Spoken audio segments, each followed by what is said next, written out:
feel it. In order for me to want it. Nobody can stop me when I put my mind to it, manifest and I own it. I'm going all in, put it all on the line, cause I know that I'ma win. I'm going all in, put it all on the line, cause I know that I'ma win. No energy that can move me, I feel like I'm in a movie. One time they try to imitate me, but can nobody else do me. People they know when they see me, they better believe me. I'm going all in when I'm logged in, can't nobody defeat me. I got nothing to lose, yeah. I got nothing to lose, yeah. I got nothing to lose, yeah. I got nothing to lose, yeah. I'm going all in, put it all on the line, cause I know that I'ma win. I'm going all in, put it all on the line, cause I know that I'ma win. I'm going all in, put it all on the line, cause I know that I'ma win. I'm going all in, put it all on the line, cause I know that I'ma win.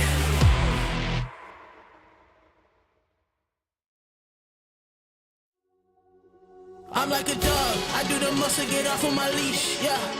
I am a beast, looking for something to eat, yeah. I cannot be defeated, I could take off, I don't need a reason. Anyone that see me sweating, bleeding, I'm about to take off, yeah believe it, yeah believe it. I cannot be stopped, no, no. I cannot be stopped, no, no. I cannot be stopped, no, no. I cannot be stopped, no, no. Welcome back to the Yapping Corner. This is the last episode. We're done. We're not doing one tomorrow. Huh? We're not doing one tomorrow. And then release it in Munich. Yeah, that's what I've been saying. Let's do it. Yeah. I think the best idea is like to record one, put it in a CD Yeah. in the mail and state like, don't open until live. I think that's There's a solid no way idea. that Don't open down. never Hysterics, crossed you that. gotta take it. You have to take the CD to more. Yeah. I don't Take a have to CD. do anything. I don't have to Yes, do you do. anything. Who's I'll be using your CD Sam. nowadays? We live in the world of Give a technology. USB stick. Also, first of all, yeah, CD is cooked. Yeah. Like, It's actually you what burn do a CD. What do you want to so do? it Yeah, works. take a floppy disk. Yeah, at least. that's much better.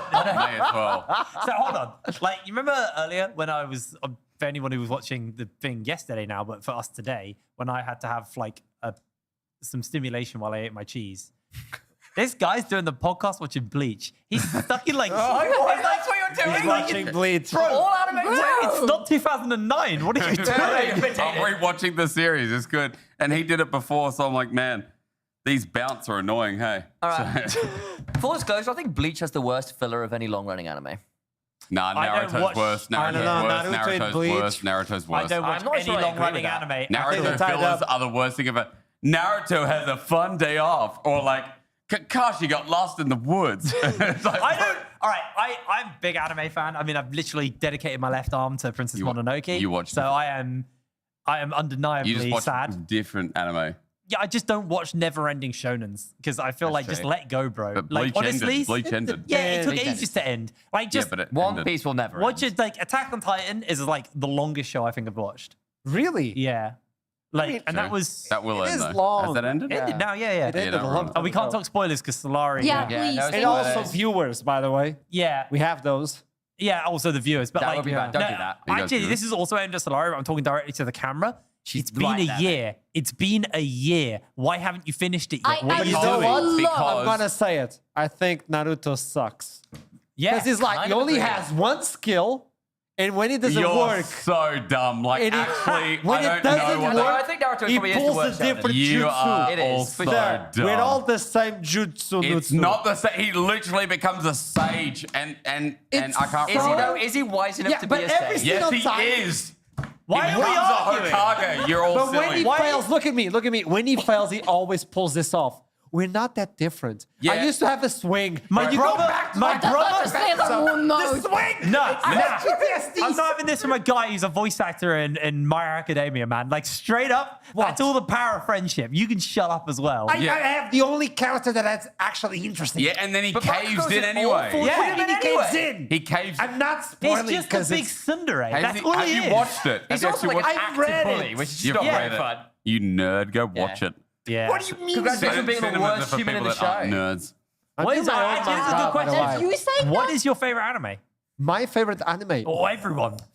I would have this is to begin with, you Classic don't say Death Note. Boom. anything got- to someone like that. I would say Full Metal Alchemist, Hunter x Hunter. That's also good. Okay. I've never watched Hunter x Hunter. Full Metal Alchemist is sick. I'm assuming on Brotherhood. Or, Brotherhood. Yeah, the yeah, other yeah. one doesn't exist. Yeah, that's No, fine. it does actually. I thought And it was better. you're Never definitely mind.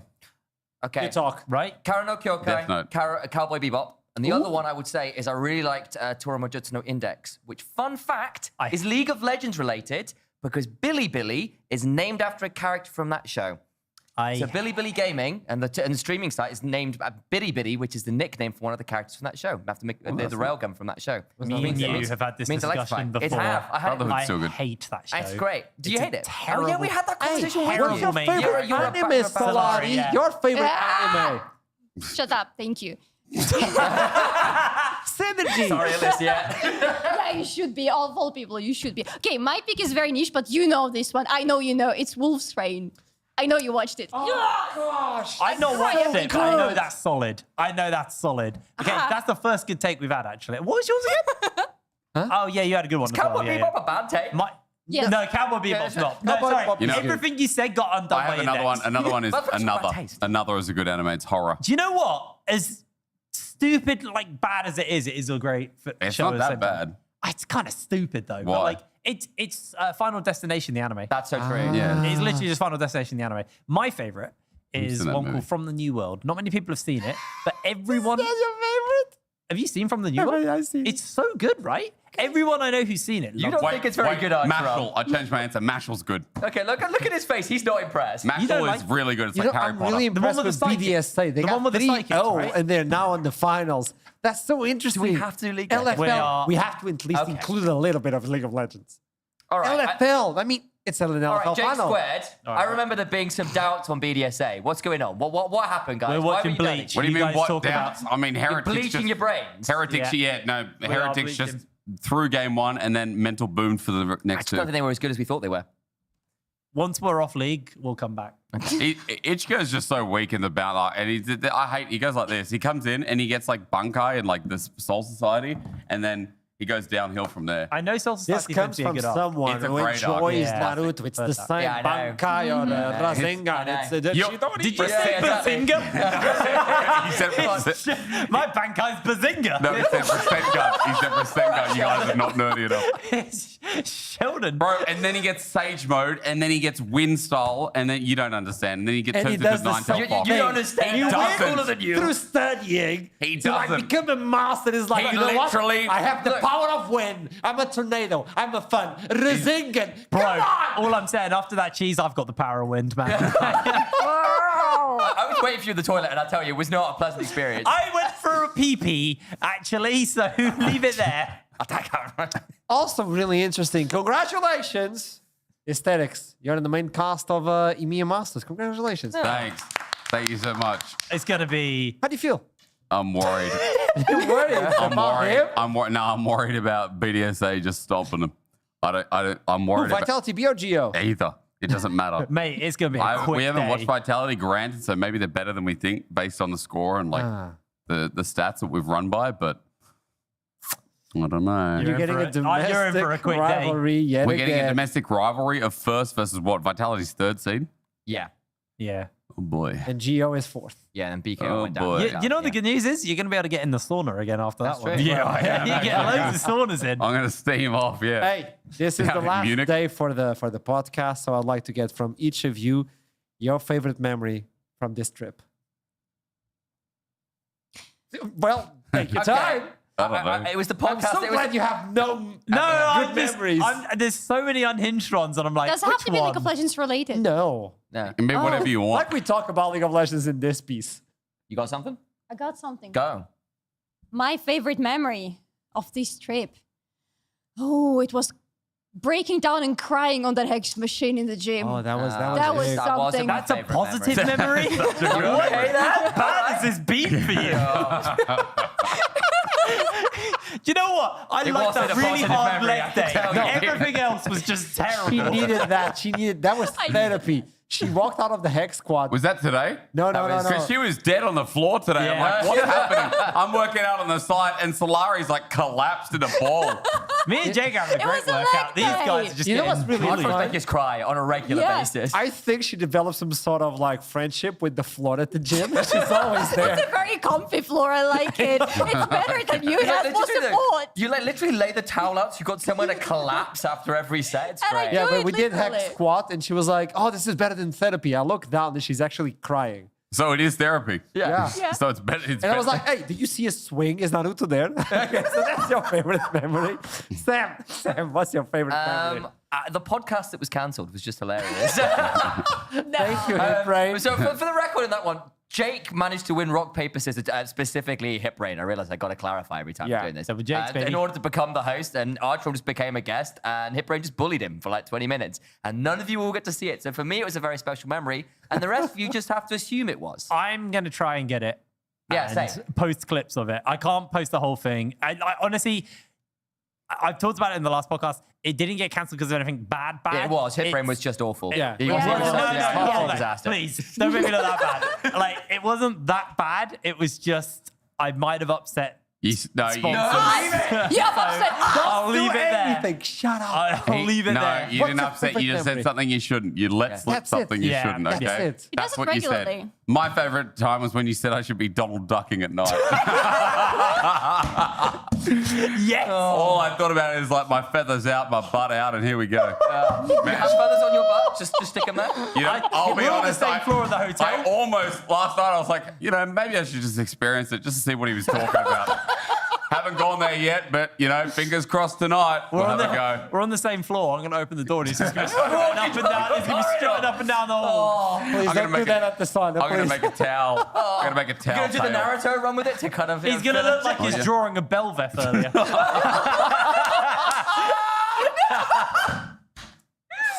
What a huge wingspan It you was a have. cape. It was a cape. Why? Good Who boy. manages a social? Why was that on Twitter? Why did we put that on Twitter? It was actually a great tweet.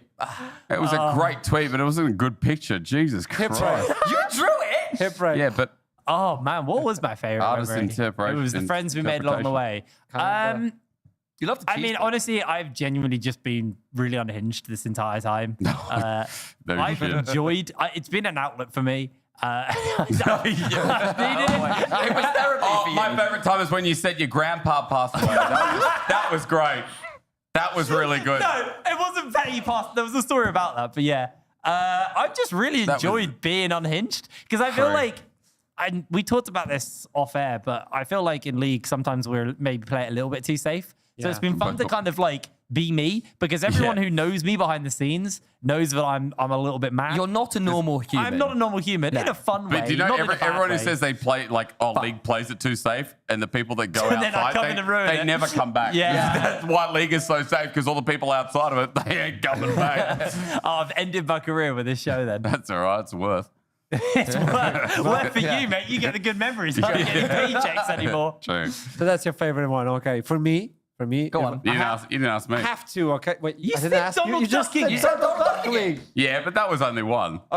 Then you said my grandfather died. Yeah, exactly. You did two. How many do you You're want? getting You three. want more than Don't be There was some greedy. other wild stuff he said. What else How did many he say in the first fillers one? do you need? He was watching Coco Melon.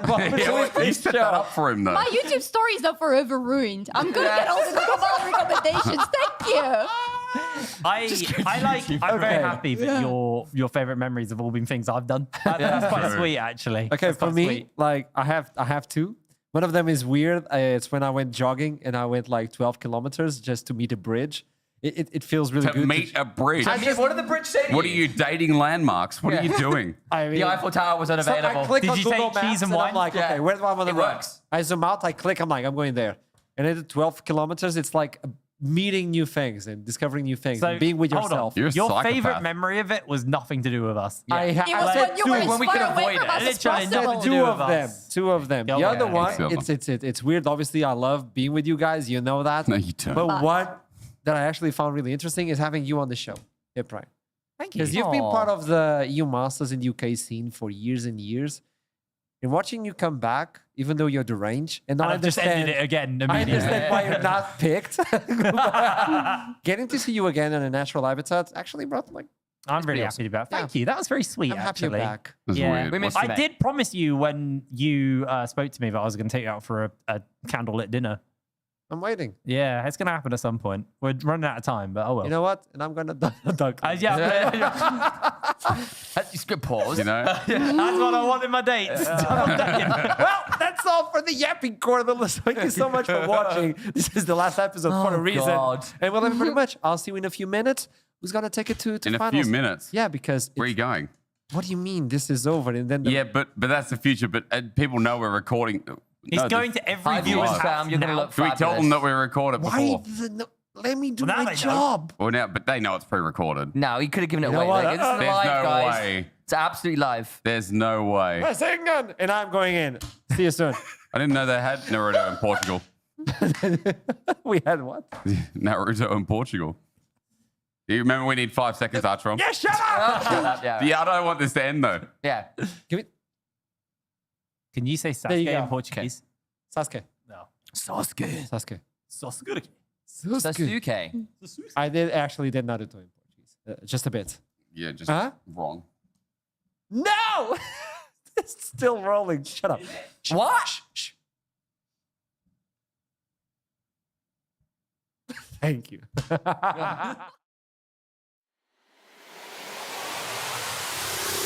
I want it now and I ain't never gon' back down. I want it now and I ain't never gon' back down. I want it now and I ain't never gon' back down. I want it now and I ain't never gon' back down. I am no regular citizen. Nope. Do you understand what you witnessing? You cannot tell what the difference is. I want it all and I'm winning it. I do not care about opinions. Time to make a few decisions so I can take a position. I'ma go get it, I'm punching and kicking. I keep on moving it up for me. Just do it and stop at a talking G. I'm not expressing no modesty. I can't see nobody stopping me. If there's a problem, I gotta solve it. Straight to the top, I can't see myself falling. I gotta grab it, there's no time for stalling. Number one stunner, don't have other options. Now I'm fired up. I'm sorry, brother, your time's up. I see the top and I climb up. I came from the ashes, I rise up. Rise up, rise up. I want it now, I gotta rise up. Rise up. I want it now, I gotta rise up. Rise up. I want it now, I gotta rise up. Rise up. I want it now, I want it now, and I ain't never gon' back down. I want it now, and I ain't never gon' back down.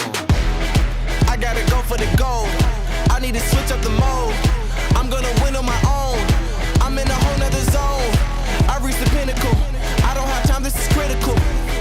It's time to finish you. I don't care who I just did it to. I gotta go for the gold. I need to switch up the mode. I'm gonna win on my own. I'm in a whole nother zone. I reached the pinnacle. I don't have time, this is critical. It's time to finish you. I don't care who I just did it to.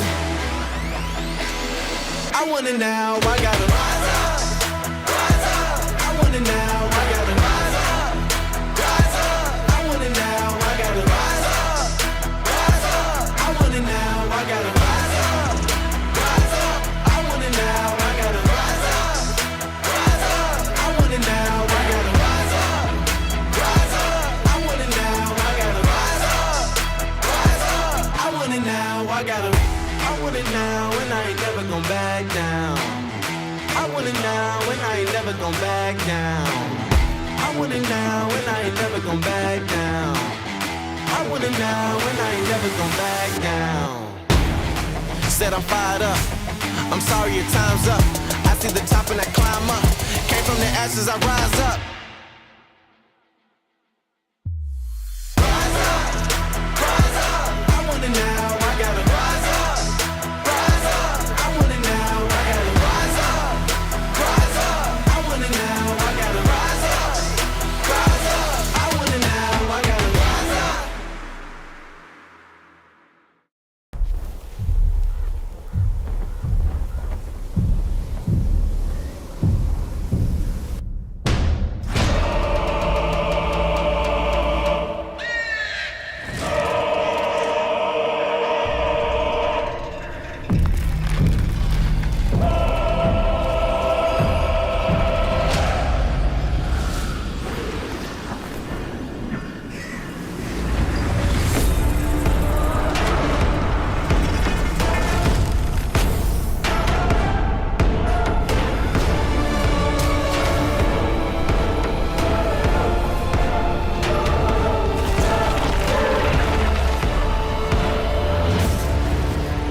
Bonjour à tout le monde and welcome to EMEA Masters Playoff Semifinals.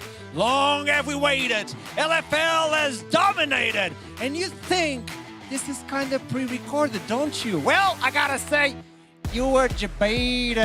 What are you doing? It's EMEA Masters. That's Let me Why get did you this. get to set this up? Why is there a awesome. trolley? What it annoys fake? me is that's what our food comes in. Every day, You know our what? food comes in that, and it's Wait, now his what? feet in it. Wait, what? Wait, what? Is this French bees? That's Wait, what we is gotta this call just it. because it's the last day, or is this a prize? Production. Did you ask for food? Thanks. Yes. You asked for food. Do I get Oh, okay. Sorry. It's just out. Is it hot? It is. I don't get one. Is this a prize or It is a prize. Oh, okay. Yeah, but we already made a deal, didn't we? So The better you We beat behave, his system. yeah, you'll get this. he's trying to pit us against No each matter other. what, It's he not can work. Promised to give me Yes. food yesterday as well.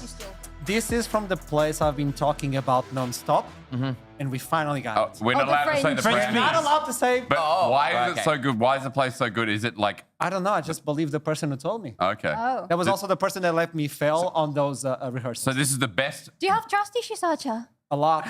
Okay, so let's give context. That trolley in day one. So we came up with the. I feel like it's kind of spitballing, and I threw this idea. I'm like, man, an intro on the trolley would be really, really cool. And I was like, man, you should do it from there. And we kind of put it together, and you obviously work behind the scenes. But in the attempt, the driving attempt, Juliet gets named. She has to because she drove, and over the hump, Artron just goes boom, and it completely caps in the trolley. So the fact that we did that and you didn't fall over, but also that we're allowed to do that is progress. There was I a guess story. Juliet Good wasn't job. driving it. Yeah. I put all my trust on that person. I was like, please don't let me die on a trolley. Of all the devs, please not The this equipment one. That's on not how you it, the get to equipment Valhalla. on it Quite a was lot like of that, a million times the cost of the trolley. Hey, welcome A bit of time everybody. the cost of ours. Yo, This will Solari, be- catch. Genuine fear. She scared me. I threw it. I was just like, oh no, it's gonna end Welcome bad. to the last day of the EMEA Masters playoffs before grand finals that will happen on the shit. 30th day of this month. I love this one, by the Shimmery. way. You are Yeah. shimmery. Oh, Portugal. Shimmying shimmer. So whoever wins look like this a one carpet. will join. Where? We'll join BDSA in Munich. And if you want to join, might as well buy tickets. You're still allowed to do so, but be fast. They're running out. And this is the bracket that we have. We already have BDSA on finals. Vitality B versus Geo is the match of the day. How are we feeling about it? I mean, good, because I feel like this side of the bracket at least will be more competitive. Heretics yesterday were disappointing. Let's not forget that we came in hyping that up, that it could be like the grand finals that we don't get because they meet each other in semis. It could be the best matchup yet. But unfortunately, Heretics were yet to play, right? And like, as we start recounting and going through, it was a game one that was in their hands. This is the most frustrating thing, that Heretics had game one, and then a couple of big throws, Certus really letting us down on his Yone, and then suddenly the game is over to BDSA's favor. And it felt from this point as well, they got in their own head about it. The early games got progressively worse, progressively more desperate, and actually, Heretics from behind aren't the same team as Heretics from ahead. We've seen that from a few teams in ARLs, but they hadn't won a game from behind the whole tournament. And unfortunately, despite a few attempts like this, BDSA was just ready and waiting to punish every single time. Yeah, it felt like they just mental boomed, to be Yeah. honest, in this series. But the thing that I praised BDSA on is the same thing I actually praised Heretics on in their series prior to this. It just felt like BDSA came in and done their research, had an answer for everything, and Heretics were just outdrafted and outmatched on the Rift the entire series. Which is especially frustrating because we expected Heretics to be the team that is not going to be outdrafted with all Yeah. the flexibility that they bring, especially to the top part of the map. But we just didn't see any of that, especially with them defaulting to very basic picks on the top lane. Diana was honestly the most refreshing part of the whole series. I agree with that because, I mean, at least they were trying to approach the draft differently. They obviously wanted to play these front-to-back comps with big engage tools, but the problem was it wasn't enough in the end. And I think outside of, you know, the conversation you guys just had, the other big thing for me was like they were so confident in their drafting when they shouldn't have been. Like the Rel should have been banned away. Oh, yeah. Oh, You know, yeah. 2 or 3 times at least. way too And good at that. Paris's best champion by far, and it just felt like for Heretics, they're like, nah, we'd win against it, but no way. And I think the other thing is, we kind of touched on it a little bit yesterday as well, but in the quarterfinals, it was Rika and Skumond who were like the kings of that one. They carried them over the line. But it was the players who maybe weren't stepping up as well in that series, and the likes of Janax in particular, who came into that series, and things like the Mordekaiser broke those engage comps in half. He was putting up absolutely insane numbers. And to see other members of BDSA step up to the plate and be the carries when they were needed to was really encouraging for their run towards finals. When it's a weak side player, by the way, Carlson plays weak side, and that was another abuse of power. He was so good at that. But I just also like, why was Jack Spectra so set on the MF, man? I know it's a good pick, Everyone but like is. literally every game it was MF, and it was like, it didn't work for the first two. Maybe in your last attempt at actually trying to stay alive in this series, try and shake it up. Because it's not like MF is the only champion in the meta, right? Like, there's lots of really solid ADCs right now. In fact, the ADC pool is incredibly wide. It's so wide that it's gone into mid lane as well at the moment. So I just feel like there was, Heretics felt like they were drafting a little bit poorly. Felt like they were, maybe not poorly, but stubbornly is probably the best word to describe their drafting. It's really good that you bring that up with the idea that we've seen some teams getting locked in a specific champion on playoffs, and they pull it like 3-4 times in a row, and they can't do anything with it. Adapt. If you don't adapt versus LFL, you're done. I mean, that will be something I want to talk about a little bit about the series coming up today. We'll get onto that a little bit later, but I think that's what I like about Geo is their ability to adapt. I do also just want to quickly touch on the caveat of I said whoever wins yesterday's series is probably just going to win the whole tournament. Pretty confident on that still, unless I see something absolutely amazing coming out of Vitality being Geo today. You might? You might. I've actually changed my tune. We'll get into that later. I'm wearing a panda shirt. Well, before we go into that... Thank you. What was that going somewhere, or was it just a little fun note for the rest of us? I complimented his shirt, but he shimmied and he didn't give it back. Can you shimmer? I can shimmy. Yeah.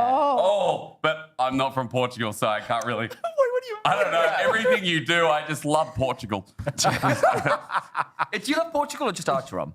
Portugal. Nah, Portugal's for pretty sure, sick. bro. I was told in 2000 to like 2010 was the golden age of buying property there, but I've missed out because I wasn't of age. I was only like 5. Yeah, you miss it. 5 to 10. You just have to sound buy like every then. millennial ever, man. Yeah.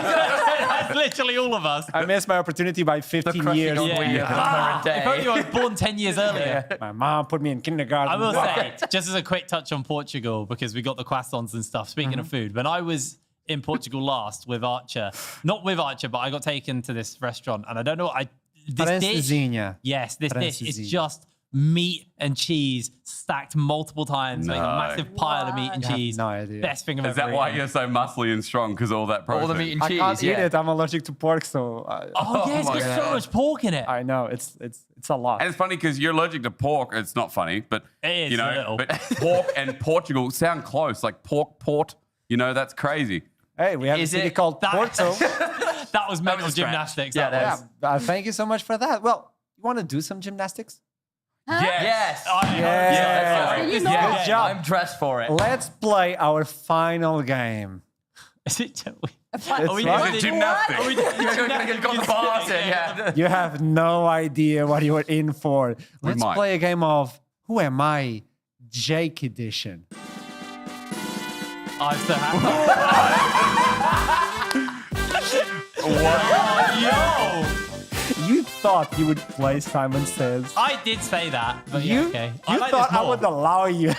Look at us. Look at that. So this is quite easy. What I need you both to do. When you dyed your hair, man, I'd forgotten that. That was a long time ago. beautiful. That's how long it's Production. been since I've had a studio photo of me, by the way. You I have still aged in these last months. Dealing with me is okay. So I have a list. And what you have to do is either one of a you shopping comes list. in and picks one of these. And then you have to mimic whatever's it's in here. So your partner has to guess. I like this. You better be Who better wants at to that go than first? at drawing, Oh, boy. okay? Well, I can't be any worse than that than a drawing. Don't worry. I hope so. Jay, rock, Whoever paper, scissors, we'll wins go this first. one will get a prize and this. All of them? All of them. Bro, Now, you got I it. heard Hang on. Can I just ask? You're not giving one per right guess. No, the whole thing. the whole thing. Oh my I heard god. yesterday, whoever wins has to share.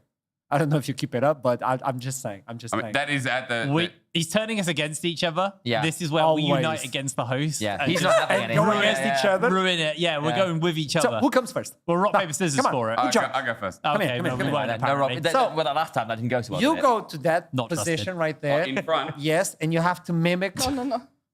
Oh. Okay. Show me this first. No sounds. Just mimic.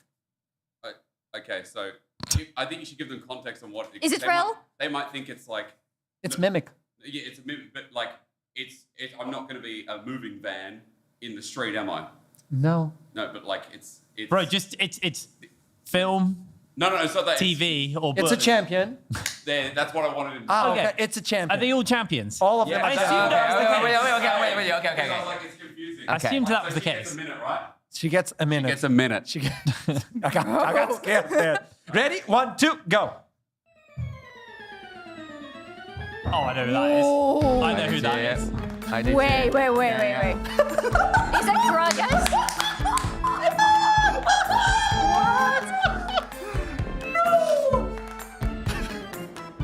What? Why are we hitting the floor? Why are we hitting the floor? Music With production. Alistair! Oh, I thought it was Malphite. All right. Okay. Good job. 1 point. 3 points for both of you. Okay. Nice. I love this. Oh no, that's not a good face. Don't give me that face, Jake. Oh no. All right.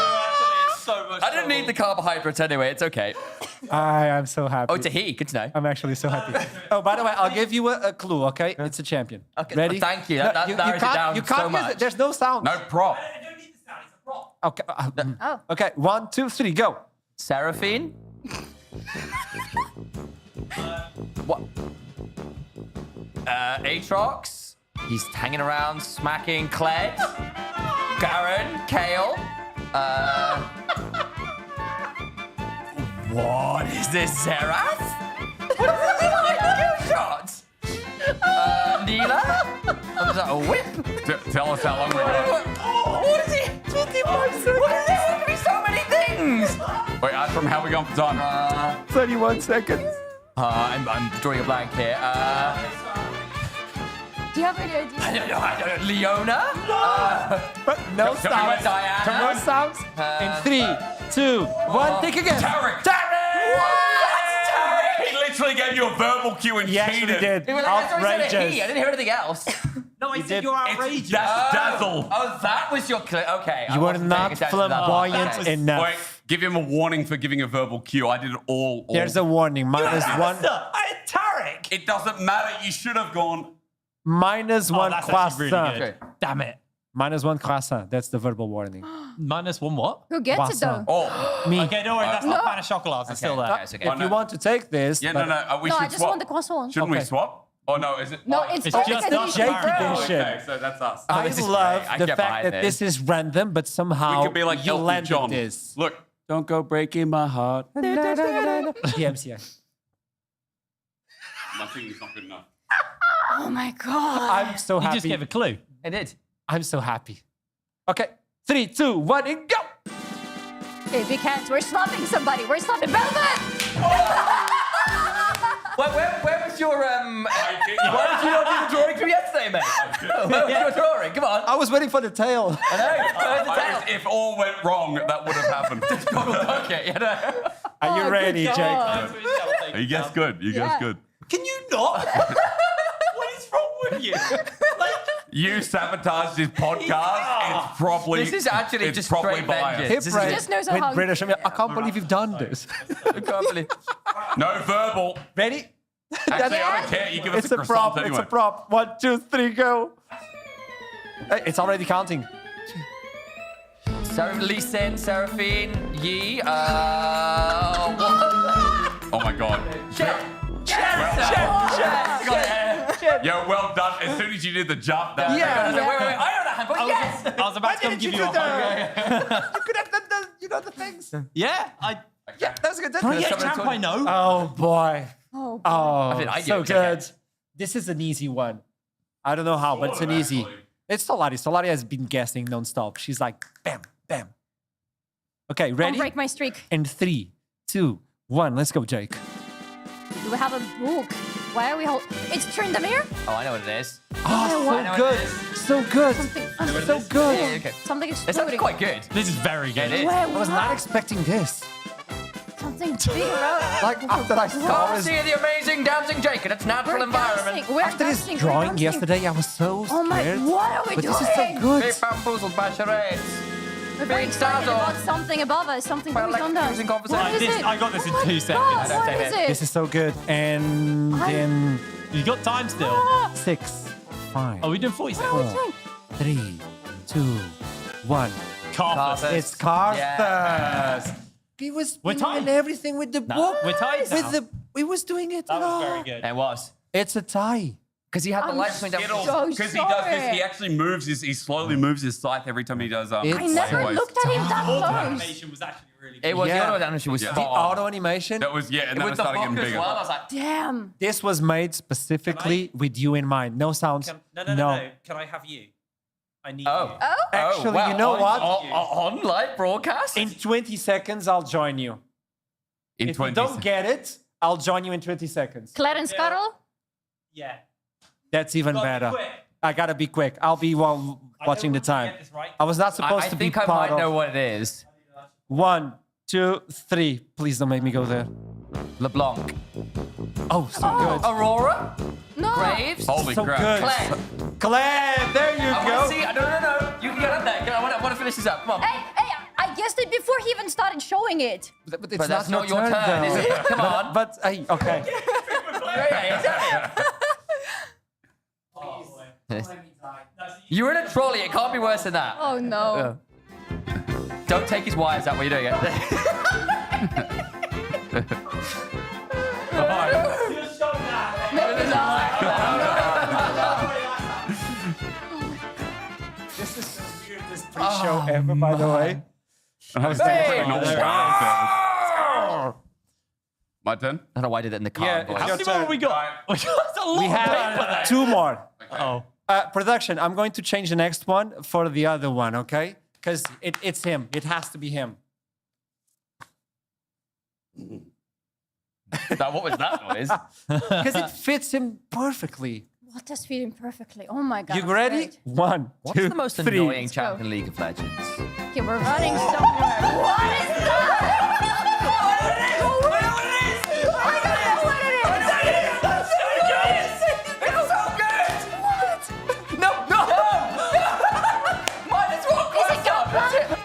Gangplank? No!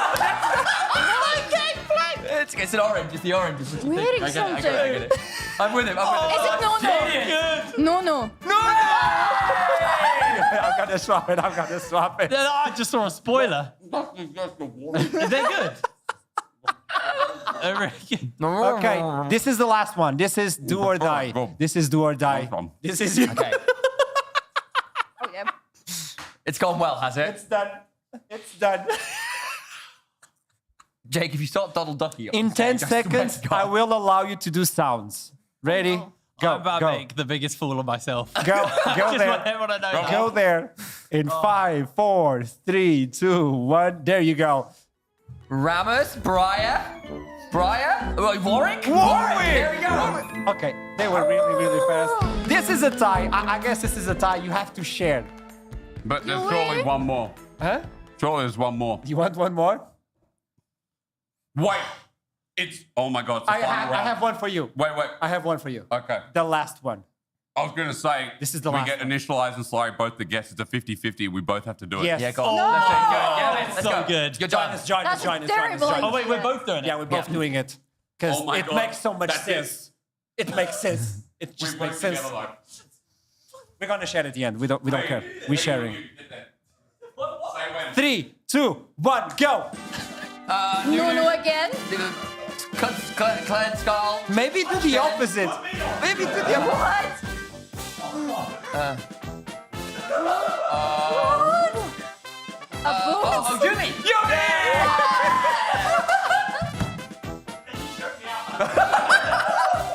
Okay, everybody to their places. I was ready to start meowing. And It was you guessed it, so but sharing is caring.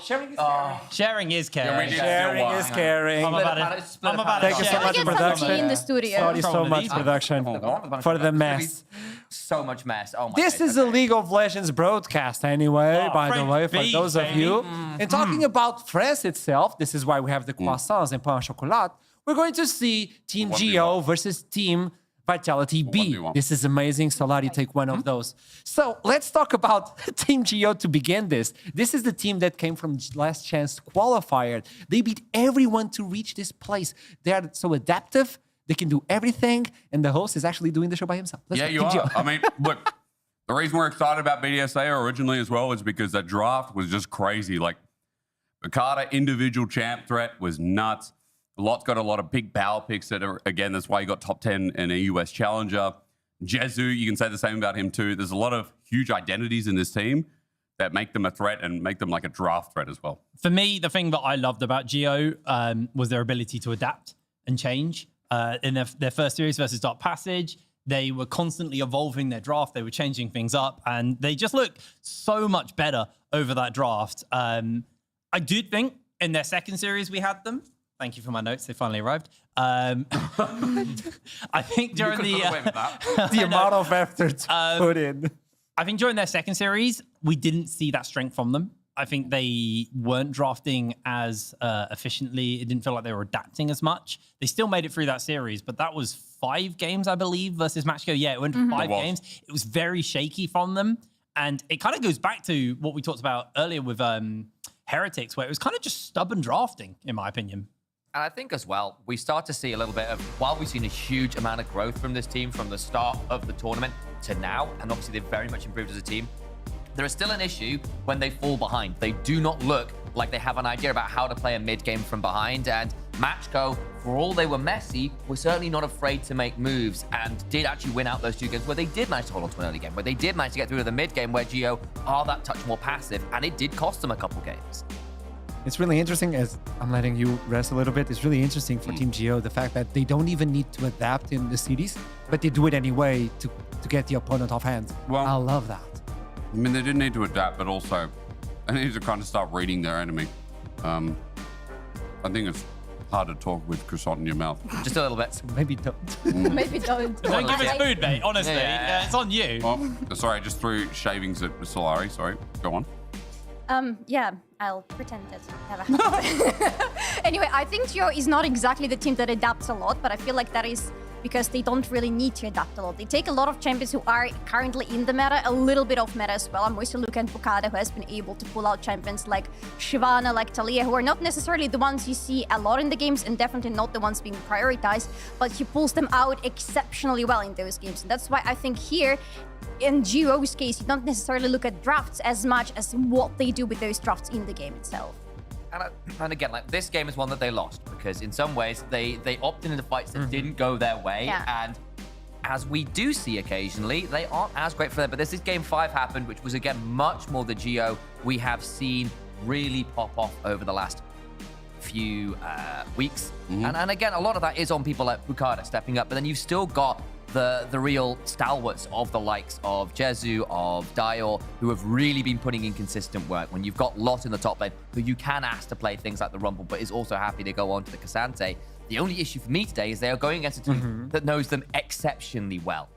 And we heard a little bit from the likes of BDSA saying, look, part of the reason we looked a bit odd against the likes of Carmine Core was because these guys just know us better than anyone else. So they know the moves we're making. They knows what the players are like in terms of their ticks in lane. It's a bit like playing any game against someone you know exceptionally well. It can be harder to get away with moves that might otherwise go unpunished. And today it's an LFL versus LFL matchup. There is no one that they know better than these people. And that's where that domestic rivalry, as we usually talk about, is so interesting, that they know each other so well that things can get a little bit tricky.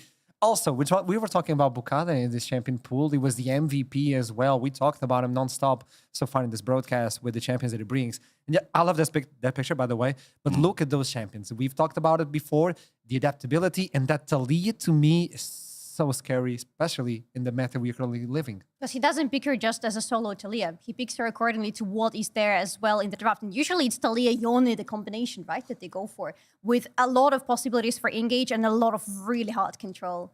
Well, we're done with Team Geo. With that in mind, I would like to congratulate both of you, like Jake and Jake. Thank you. for This winning. Jake won. Yo, Like, you got any jam to put in these croissants? Like, I just... Yo, is that I can offensive? Where are we provide on the that. line Yeah, with did that? I just upset every French person in the studio? but you still won the game itself, so you still have the award. That is for the team. I have a special prize for you. So in Portugal, Oh. we have the Rooster.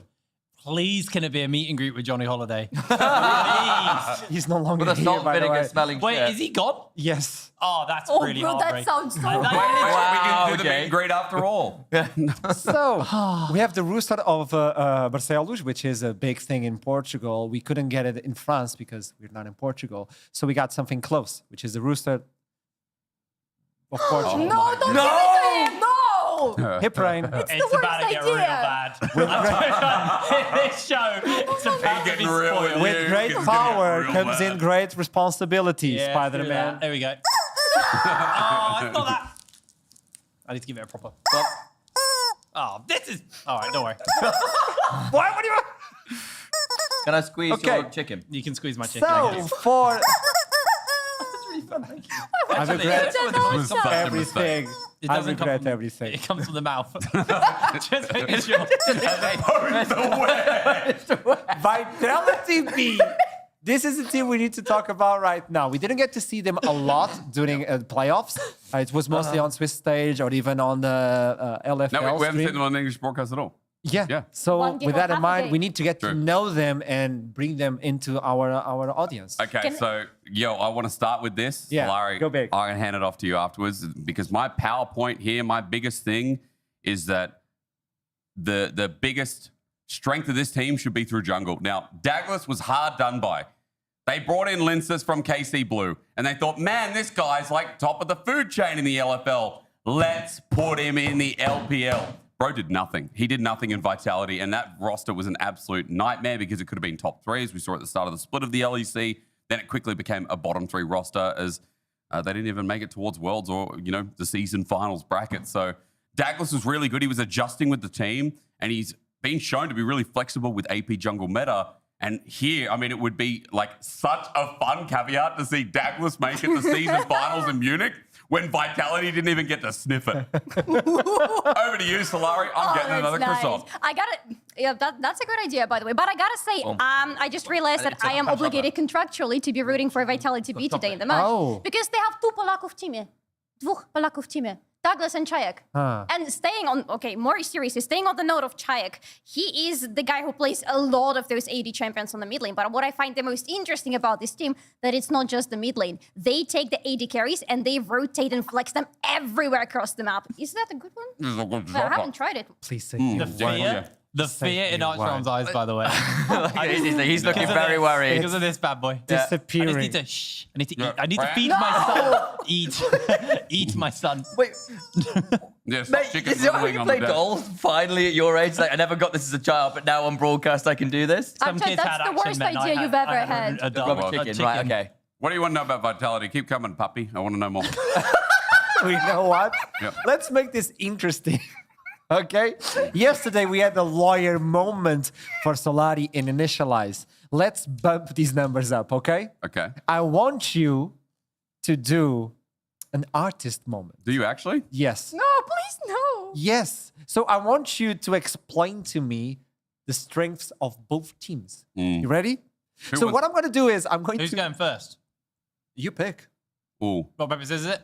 Seeing as you ignored me last Yeah. time. Yeah. I'm going rock. 1, 2, 3. Ah, damn it. Because you know every he's going time. wrong. Listen. So who's going first? You? Oh, Okay, so you can have this, but I don't think you need it. okay.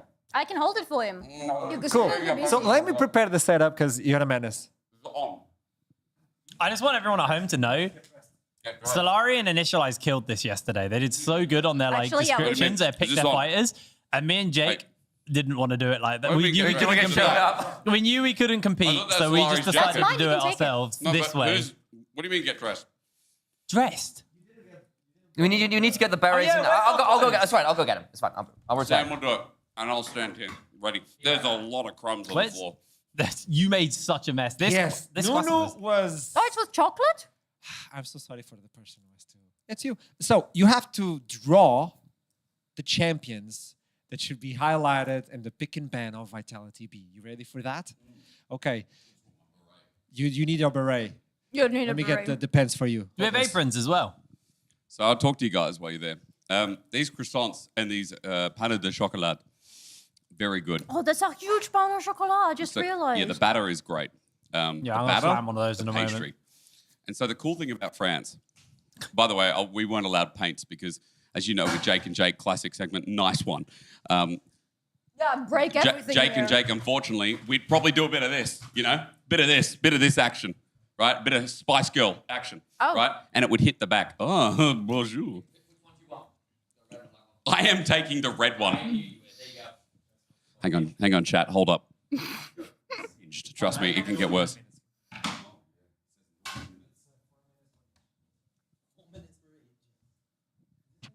You ready? You know what? We need some team spirit here. I'm gonna match. What is? I have no idea. Chat. I'm so sorry. This is Nice. so I confusing. You don't feel need it anymore. underdressed suddenly. Step away then. Leave the stage for aesthetics at this moment. You ready for aesthetics? So, who's Vitality B?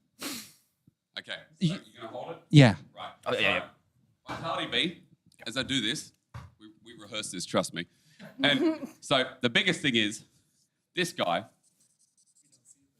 with shaved head. Right? Bart Not Simpson. shaved head. This is Archeron. It's his Archeron in 5 years. This is better, right? This guy who has a like infinity gauntlet, right? Pew! Pew! Right? That guy. Is this Ezreal? This is Ezreal. Good. Oh, okay. Right? This guy is a At double least it's flex not- for Vitality and has been banned against them multiple times. This dude is literally part of the reason why Ezreal gets targeted ban. And this sucks when Vitality get a hand of it. It's first pick worthy. It is literally like, as I said already, a great flex. And because they're, as I'm about to draw, many other different champs that are prioritized as well, it works so well. Like, I right? feel like I have to ask a question. Is the reason that this Ezreal skin is like blowing bubbles rather than like mystic shots? It's a new skin. Ah, Yeah, right. Yeah, incoming. okay. What is that? Right. So I can't draw Maokai, but that's a tree. Right. So I thought Maokai it was a first rape. pick worthy as well. And when you're playing, right? When you're playing a lot of these flex picks as well, you need engage, and especially since like their support pool can tangle up a little bit, and especially since bot lane, like there's no clear identity till the end of the draft. I think Maokai is a real solid. Then finally, we ended up with. I lived in Berlin for a year. Trees don't look like this. I swear. All that, the camera can't What are see you it. drawing again? What are you doing? Okay, don't worry. Okay, good. I'm worried every time he touches a pen now because I saw that Belveth drawing. Right. That dude. That's Renekton. That's Renekton. Oh, They okay. B1 Renekton. Vitality B1 Renekton. They B1 Renekton. It can still be used as a flex, I think, technically, even though like it's not part of the 8 flexes that I'll talk about and on desk as well. We'll talk about between segments. But Renekton, they literally blind this champion. And Renekton right now, I don't think is B1able. Like there's a lot of answers into it. And I think Nasus can even actually like balance with it as well. I think a lot of the time, the lane can actually go pretty horrid. So I don't know, man. I'm telling you right now, this team is the most interesting team. Vitality play with flexes. My time is about to be up, but like there are 8 different flexes to play through with 80 carry position. Ezreal's one of them. That's number 1. The Maokai is standard in this meta. That's weird that you're B1ing Renekton, that you're like red side 1 Renekton on well as well. It's weird, but it's good. That's why Vitality is so good. Okay. We're still getting fired. I'm so scared. All right, Castor, of how you this. feeling? By the way, production, I have no answers. I'm so sorry. I'm getting a lot of questions. I have no answers. It's aesthetics. Can you give me the break? Okay, let's go. Hip brain. Hi, chat. So, I'm going to be honest with you guys. I'm not as confident as Hysterics on all of this stuff. I can have the mic. If you want that. I've got a pen. There's a whole bowl of pens, bro. Sorry. Anyway, I'm running out of time, which is good for me because it means I don't have to ramble as much. Hello. So, 3 champions for the side of Team Geo. They are Cool. Got him. How the hell does this guy... I'm right-handed. I'm not drawing with two hands. Okay. All right, so I should probably move over a little bit. No, fine. I've memorized them. I'll come over if I need to. What does he look like? He's got a face like that. Smile. Very cheeky smile. Look at Can that. you draw things Give him bigger? a I wink. don't see anything. Sorry, am I covering it up? No, it's Bit of Bob nice. Ross. Bigger. He kind of has... Oh, yeah, you're right. Well, don't worry. Bart Simpson. I'll make his... Yeah, it's Bart Simpson. So he has a tail, doesn't he? Like that. What? Smolder? Yeah, there we are. No, he's a dude. He's got Is legs this like and arms. Bad Ari? And he's got a love interest. It's Shyvana? Rakan. Oh, it's Rakan. It's Rakan, everyone. I think he has feathers. Prime, genuinely, a lot of priority on Rakan, especially during their series versus Dark Passage. Games 2 and 3 played it absolutely fantastically. It was banned against them in the first game of that series. Then in their second series, who I cannot remember who they played now, Matchco, there you go, in that 5-game series. It was actually banned a few times against them. He is an amazing... He is an amazing... you're over there now, camera. There you are. He's an amazing engaged support. Rakan really suits him. Gives him a lot of mobility around in the fights. I just absolutely adore Prime on Rakan. Yeah, Wireless, you watch your hand. Don't worry about this. I'll come back. I'll come to Okay, this cool. later. Who's next? That one. Right. Do you want to say just yell, Alicia? It's I'm easier. just going to draw... First of Don't all, worry I'm about the going to chicken. draw I'll come back to that. smiley face. There we go. A couple of gauntlets. You can't really see it, but they are gauntlets. Bro, she's Walking like your around. mum. She's just so There- angry and disappointed with But you. this I here... can't see her face right now, so I'm just getting away with this. This here is irrelevant. This is we're talking jungle pools here, baby. We're actually talking about what they turn into. Rah. Look at that. Ah. I am actually terrible at art, apparently. that- I'm having the realization. This is Shyvana, I isn't it? suck at drawing. This is Shyvana, Yes, this is isn't it? Bukata's Ah, I see. Shyvana. Okay. It's a really bad dragon. Big belly. Big tail. Why There you go. Shyvana? And then... Why- Why Shyvana? That's a good question, Hysterics. Bukata actually has a very diverse champion pool, plays a lot of different things. This Shyvana that they pulled out, but doesn't have eyes, there you go, a couple of eyes.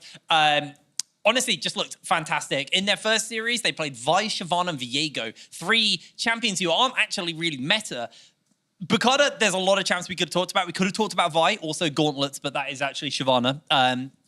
I just think, honestly, their appearance, their performance on the Shyvana was really, really good. Who else, you ask? Who else, you ask? Right, this one's going to be nice and big, I think. So, big head, big ears. They look like horns, but they're ears. I'll give them, I'll give them the fluff there, so you can tell they're ears.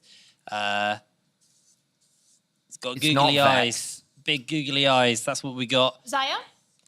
How? And that is not I Zaya. feel like his Rakan looks more like this chicken than it does like this is the Rakan, like a plucked Rakan. He has a tail, bam bam, and a boomerang. It's Gnar. It's good Gnar, everybody. I kinda there's see top it. laner. Lot. Might have forgot their name for a brief second. Their top laner, Lot.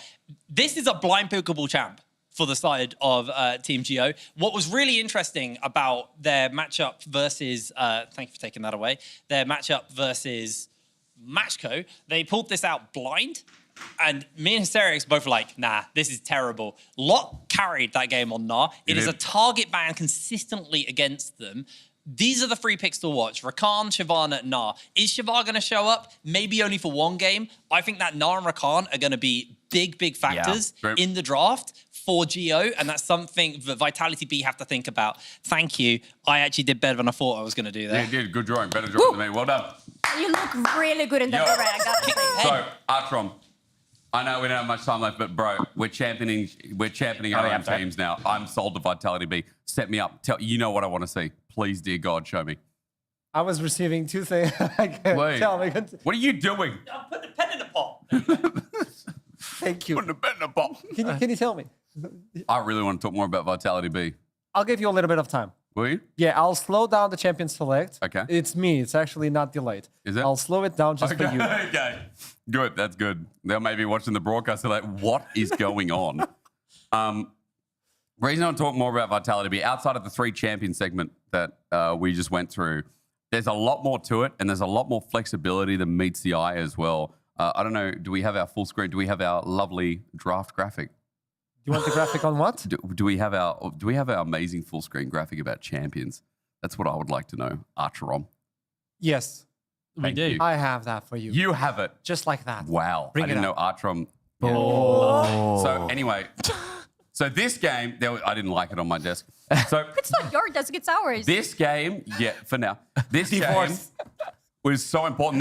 This highlights Vitality B. This team is crazy. Like, this is, in the end, this is like draft order, but look at this, right? Rel B1, okay, Vi B2, oh, nothing crazy, historic. Yeah, true, right? They're going up against Smolder, Cassante, Lilia. Their option is Kai'Sa. And so you think Kai'Sa Rel, the classic lane. It lures in the bans that come through on the other side for BKR to be like, all right, well, we need to get rid of utility picks that can play towards bot, like Azir, Twisted Fate as well, right?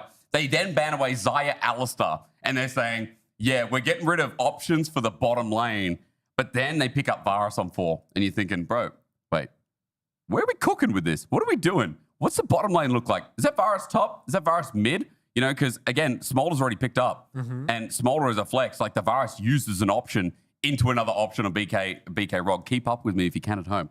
And then finally, on red side, they go Seraphine on 5, which ends up being bot. The Varus ends up flexing to top. The Kai'Sa ends up going mid. And they pick Kalista Renata into the fact that they thought it's probably going to be Kalista Rel. It's probably going to be this 2v2 lane that we expect. We're going to match it. We're going to go with a winning lane as well. And then they just play Seraphine and neutralize the lane. It's like, it's big brain tactics like this that they play with consistently in games. It's these 7, 8 different flexes that we talk about, like Ezreal, Kai'Sa, Varus, Lucian. Seraphine is a flex, by the way, as well. Smolder and Zeri.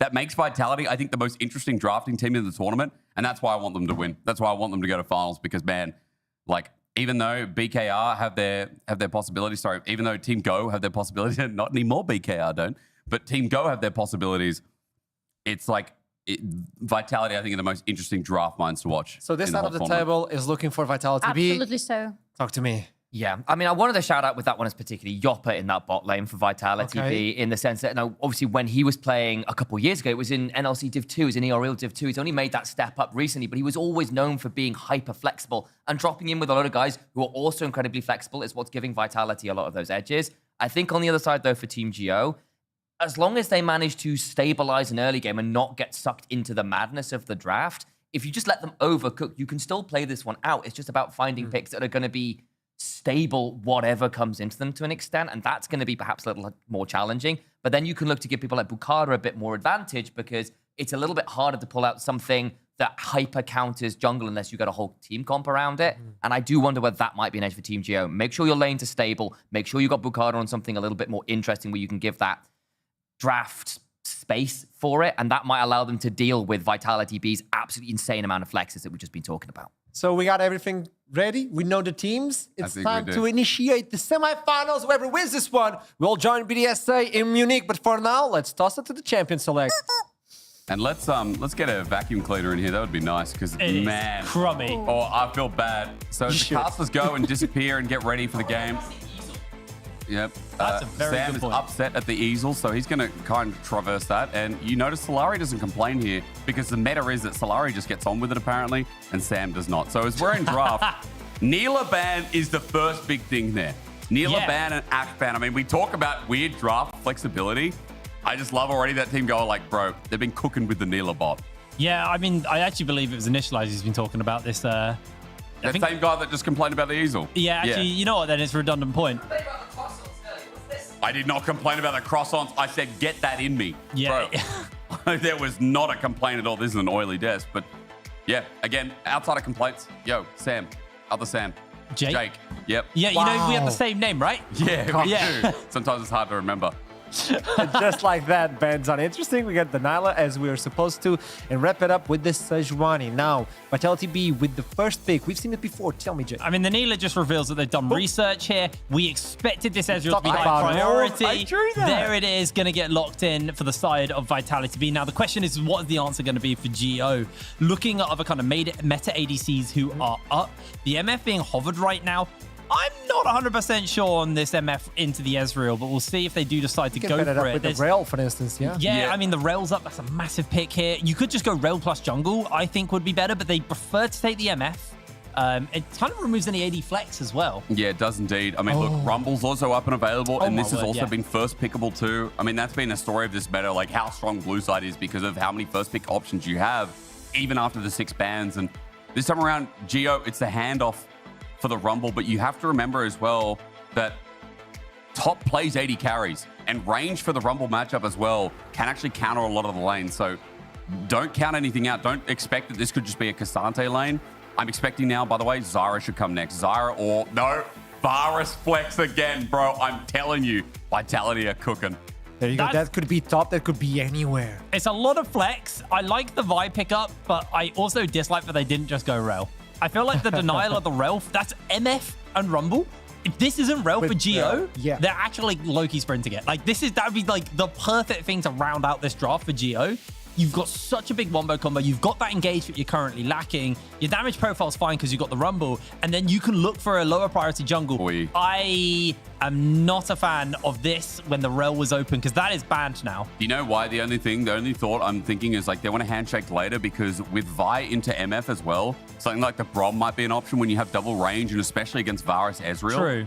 But you are right in the sense that like the best engaged support in this tournament and for the past couple of patches has been Rel. It's also been something like a Vitality and a Team Geo first pick, I'm pretty sure, in multiple series. So as we roll through with the Azir band away as well, it looks like maybe Dejor's just going to be handshaking for the Corki matchup here in this game, getting that on 4 if he wants priority. Alternatively, you could actually just start that handshake early and leave counterpick for the mid lane here, considering that we've already got this blind Rumble. I'm wondering, like, are you not taking away the Rail? Are you not taking away the Leona? Are you just looking into the mid lane? Apparently, it seems like Vitality B is just taking a little bit of power from Dior. He has been a star on that team as well. We don't usually talk about him, but man, even on the interview, he was so confident he would make it to the finals because he has been here through the last chance qualifier. Nobody believed in him. This draft is genuinely bizarre because I feel like, I mean, obviously Corki's really strong, and I know a bunch of these French mid laners are flexing the Azir right now. It is a pick which is quite common over in the LFL, but I just feel like targeting, leaving the Braum and the Rel up and in this ban phase just is crazy because I feel like if Vitality B can get their Braum, then that's also really nice for them because it's the denial tool versus the MF. I mean, they haven't really shown too much of their hands because both this Ezreal and Varus can move around the Rift. But also, I mean, note that the Rel ban that comes through here as well, Team Geo kind of showing that they might go support on 4. I mean, I think this is a takeaway when you've got so many strong support picks that are up and available, and we talk to death the Rel pick. That should be coming up on 4 here, especially with the Rakan ban. The Lucian gone as well means that Vitality B might just be maybe end up handshaking a Tristana into mid, sending the Varus into top lane as well, up against the Rumble since you already know the matchup. Orianna with Viego as well. Now, there is a bit of burst in this comp, and Viego works so well with burst, and especially 2-3 item Orianna with Rumble. At least a setup for this game, but they do need engage. They need a bit of a go button here for Team Geo, but they sacrifice that support that gives them that set button as we we're talking about before. There's a world where now it's just a handshake for Leona Rel. Geo, I think they had the option to take this Orianna last and take the Rel, but they decided they'd rather see what Vitality B are going to be putting in the bot lane and then deciding what support they're going to take. Actually going for the Seraphine here, so that's going bot lane. Varus top, Ezreal in the mid lane. That's my assumption of this. They've done this before. I mean, this is like, look, the breakdown we had. It's scripted. It's crazy that they do exactly this in game number 1. I mean, they're looking to neutralize the bot lane and looking to neutralize what is probably going to be MF and maybe Brom, maybe MF. Leona is also an option here. Blitzcrank. Oh my word. I do like a lot more. I like the pick potential here. And especially when you have a Viego as well. You've now changed kind of the draft of your composition. It is so mid-game focused here from Team Geo. Yeah, you've gone from, like, if you'd picked a Leona or a Rel at any point in this draft for the side of Geo, it would have been a very, very powerful team fighting engage comp. But they've actually shifted away from that and now play towards the picks. That Rumble is probably going to be used more as an ability to force people off objectives or a disengage tool more than a go button. And the big thing is the amount of burst available. You've got Orianna, you've got the Blitzcrank. You can blow people up, start stealing forms, and then start taking off the back of that. Bukada, I think this game is kind of in his hands, really. I mean, I think it is too, and I think it is a lot in the early game and snowball that comes through from Team Geo, because what you add with Seraphine into the comp is you have an Enchanter with Engage, a reliable Engage in that in the Rel too. Plus you have range advantage that comes through as the game goes on. So I like Vitality B's draft. It's very much them. But for Team Geo, what a spanner to throw in the works in the semi-final when they are now so reliant on getting the ball rolling early, keeping it going, and utilizing a lot of this burst and pick that'll get their comp ahead. I mean, this is the GO I fell in love with at the beginning of the tournament. A team who have a very wide champ pool. Yeah. A GO which actually just have so many kind of tricks up their sleeve. Yes. And, you know, pulling out the Orianna, the Blitzcrank, the Viego, huge. And this is the Vitality B that I fell in love with only yesterday after watching more of their drafts. It's so much fun to watch, especially they keep you waiting to the end, and that's why I love them. You know what? This is beautiful. We are in the city of love, so might as well just Oh, enjoy the semifinals. First game of the day for the best of finals. We're waiting to understand and uncover who's going to finals in Munich. But in order for that, we need Summoner's Rift. And in order for that, we need the casters. Initialize and Salari. Take it away. I just knew the chicken was going to come into play. It's a disastrous idea. I think it's Archer, brilliant. I was very glad it was on my I think it's the side of worst the idea table. Archer has ever had throughout his whole career. Maybe his life. even. Maybe that was having all of us on desk with him. You know what? That's a very strong contender, yeah. We're straight into the rift here. As we have seen, interesting last pick there from GO to make sure that things get that little bit more interesting. The Blitzcrank pick, when you've got double AD carry, when you've got the Seraphine, she hates Blitzcrank. Oh, and yes. Yoppa, for all he has been a long-time Seraphine player, as long as I've known him, he's always had some picks like that in his back pocket. We'll need to be very careful of the positioning here, because Vitality B, if they can get to those level 6s, double encore extenders in the Vi and the Rel, you've got great damage within the Ezreal and the Varus following that up, but you have to get to that point. And Geo on the other side, their pick is pretty nasty. Yeah, that's the thing that worries me for Vitality B right now, because they have excellent poke. They outrange Geo, no problem whatsoever. So when it comes to those standoffs before the objectives come on the map, they definitely have an upper hand. Problem comes if Duo manage to catch anybody off guard, because it's going to be an instant trigger hit for them, and that's going to be somebody very dead for Vitality B. The other side for Geo, the moment you lock in a Blitzcrank, the game often ends up about that character. Of course, you've got the Viego, and you'll be wanting to pair those two up to pounce on people out of position. What should have been a relatively safe draft with triple teleport, the double AD carries playing from a long way away, the Seraphine as well, not exactly short range. Gets that a little bit harder to pull off from Prime. Gets an early hook, but it's only onto the Rel, who is a little less vulnerable than, say, Yoppa might be at this point in the game. Yeah, Rel is going to be the least of the problems for Vitality B if she's the one who gets caught. Problem is, everybody apart from Rel and apart from that Vi on Douglas, whoever gets caught, they're most likely going to be dead immediately, because the desk told us already about the burst damage on Geo's side that is going to be insane. So if anybody is hooked, they are dead. And for Vitality B, it is an easy way to be -1 whenever it's needed the most.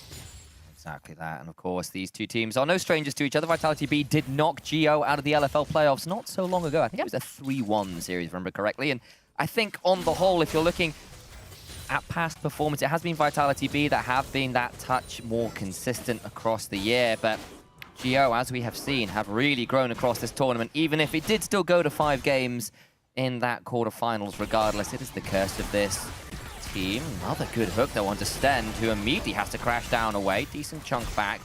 Means that Prime will at least lose some of his HP bar in trade, but Stend definitely on the worst end of that one.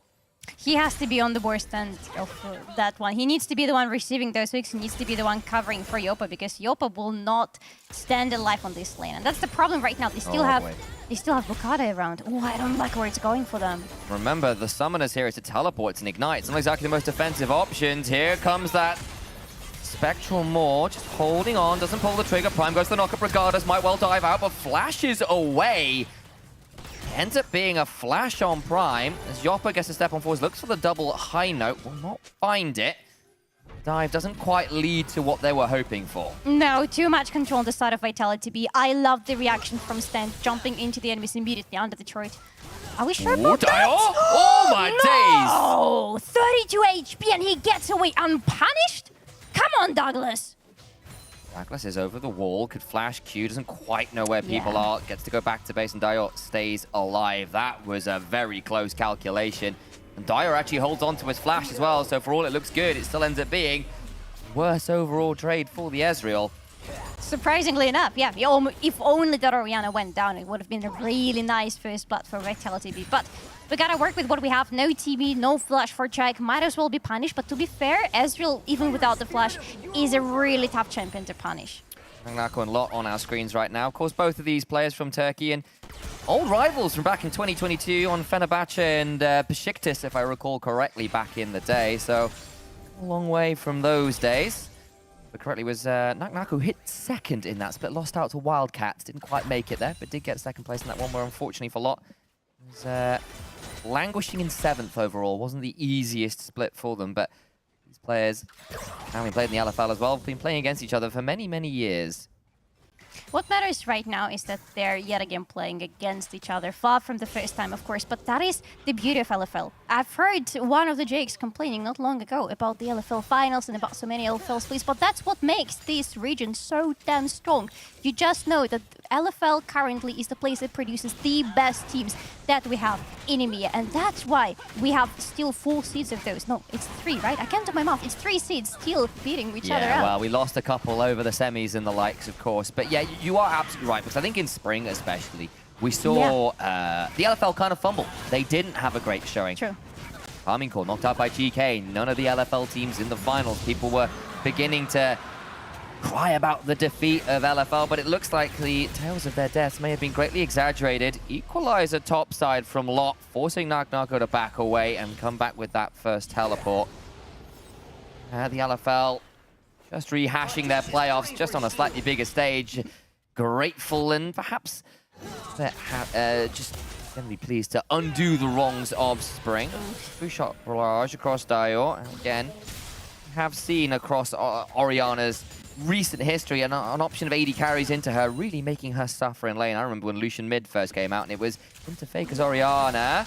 Speaking of attempted plays, I will immediately flash. Douglas goes over the wall, doesn't find Dio waiting around, goes for the shockwave, and now Bukada coming on over. Douglas is very deep as a result, caught in a minion wave, forced to flash. There's the turret shot from that tier 2, and Prime is here. Nowhere really for this Vi to go. The dive is going to lead to first blood, donated to Bukada no less. Oh, and that's a really important first blood. That's going to be Viego who's getting that additional boost, and he's going to be really important for the team, even in the early game when they will most likely be looking into potentially more skirmishes around the lane now that Viego has been a little bit unleashed. But that was such a good timing from the team in general, and such a bad timing for Vitality B with no clear understanding about where Bukada is. And he was at that very moment starting to take those ugly void grabs. Perfect spot for him to go up, follow up on that engage from Vitality B and punish the enemy jungler. Initially, it looks great. Dio's in a horrible position. Chargex coming on over, and you're going, this looks great. Q's over the wall, and then the problem is, look where Bukada is, and you realize, oh no, I am really deep. There's a shockwave, I don't get the damage, and I am stuck between a turret and a hard place. A turret and a turret, to be more precise. Yeah, a turret and a prime. Yeah, that is the worst spot to be as a You have absolutely no way out of it. No flash as a result. No first blood for Vitality B. Playing with a slight disadvantage, but to be fair, it's very, very small, but it's very consistently throughout almost all of the lanes. It's also worth noting, Geo, as we have seen, much, much better with a lead than without. They look so much more lost in a mid-game if they aren't the ones setting the pace, if they aren't the ones with control of the map. It is only 1 kill, it is only 500 gold or so. It's really not all that much to write home about, but it's a start. Especially when you are running things like this Blitzcrank, when you are looking to get those combos off. Exactly what you need to see as Vitality B's flexes. Showing them some lanes they were happy enough with, but it hasn't led to any leads yet.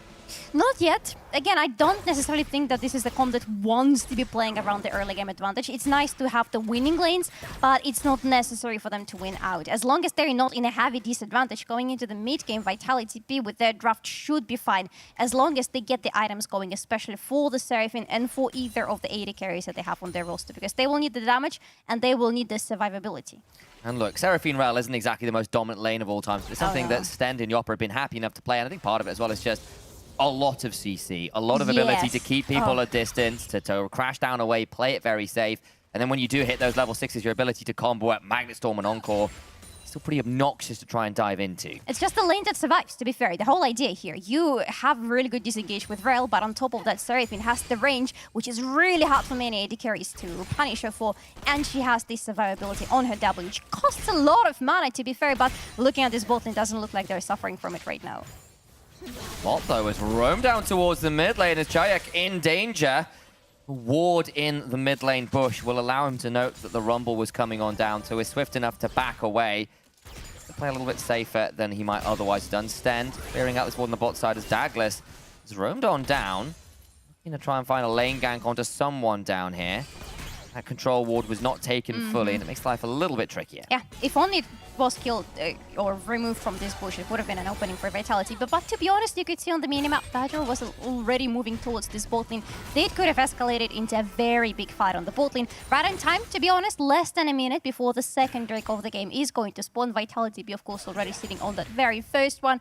Both of the teams are looking into trying to get this one. I would say for Vitality be so far, the options are a little bit easier because they have level 6 unlocked for all of their champions, and those are very important ultimates for standing in the fights for the neutral objectives.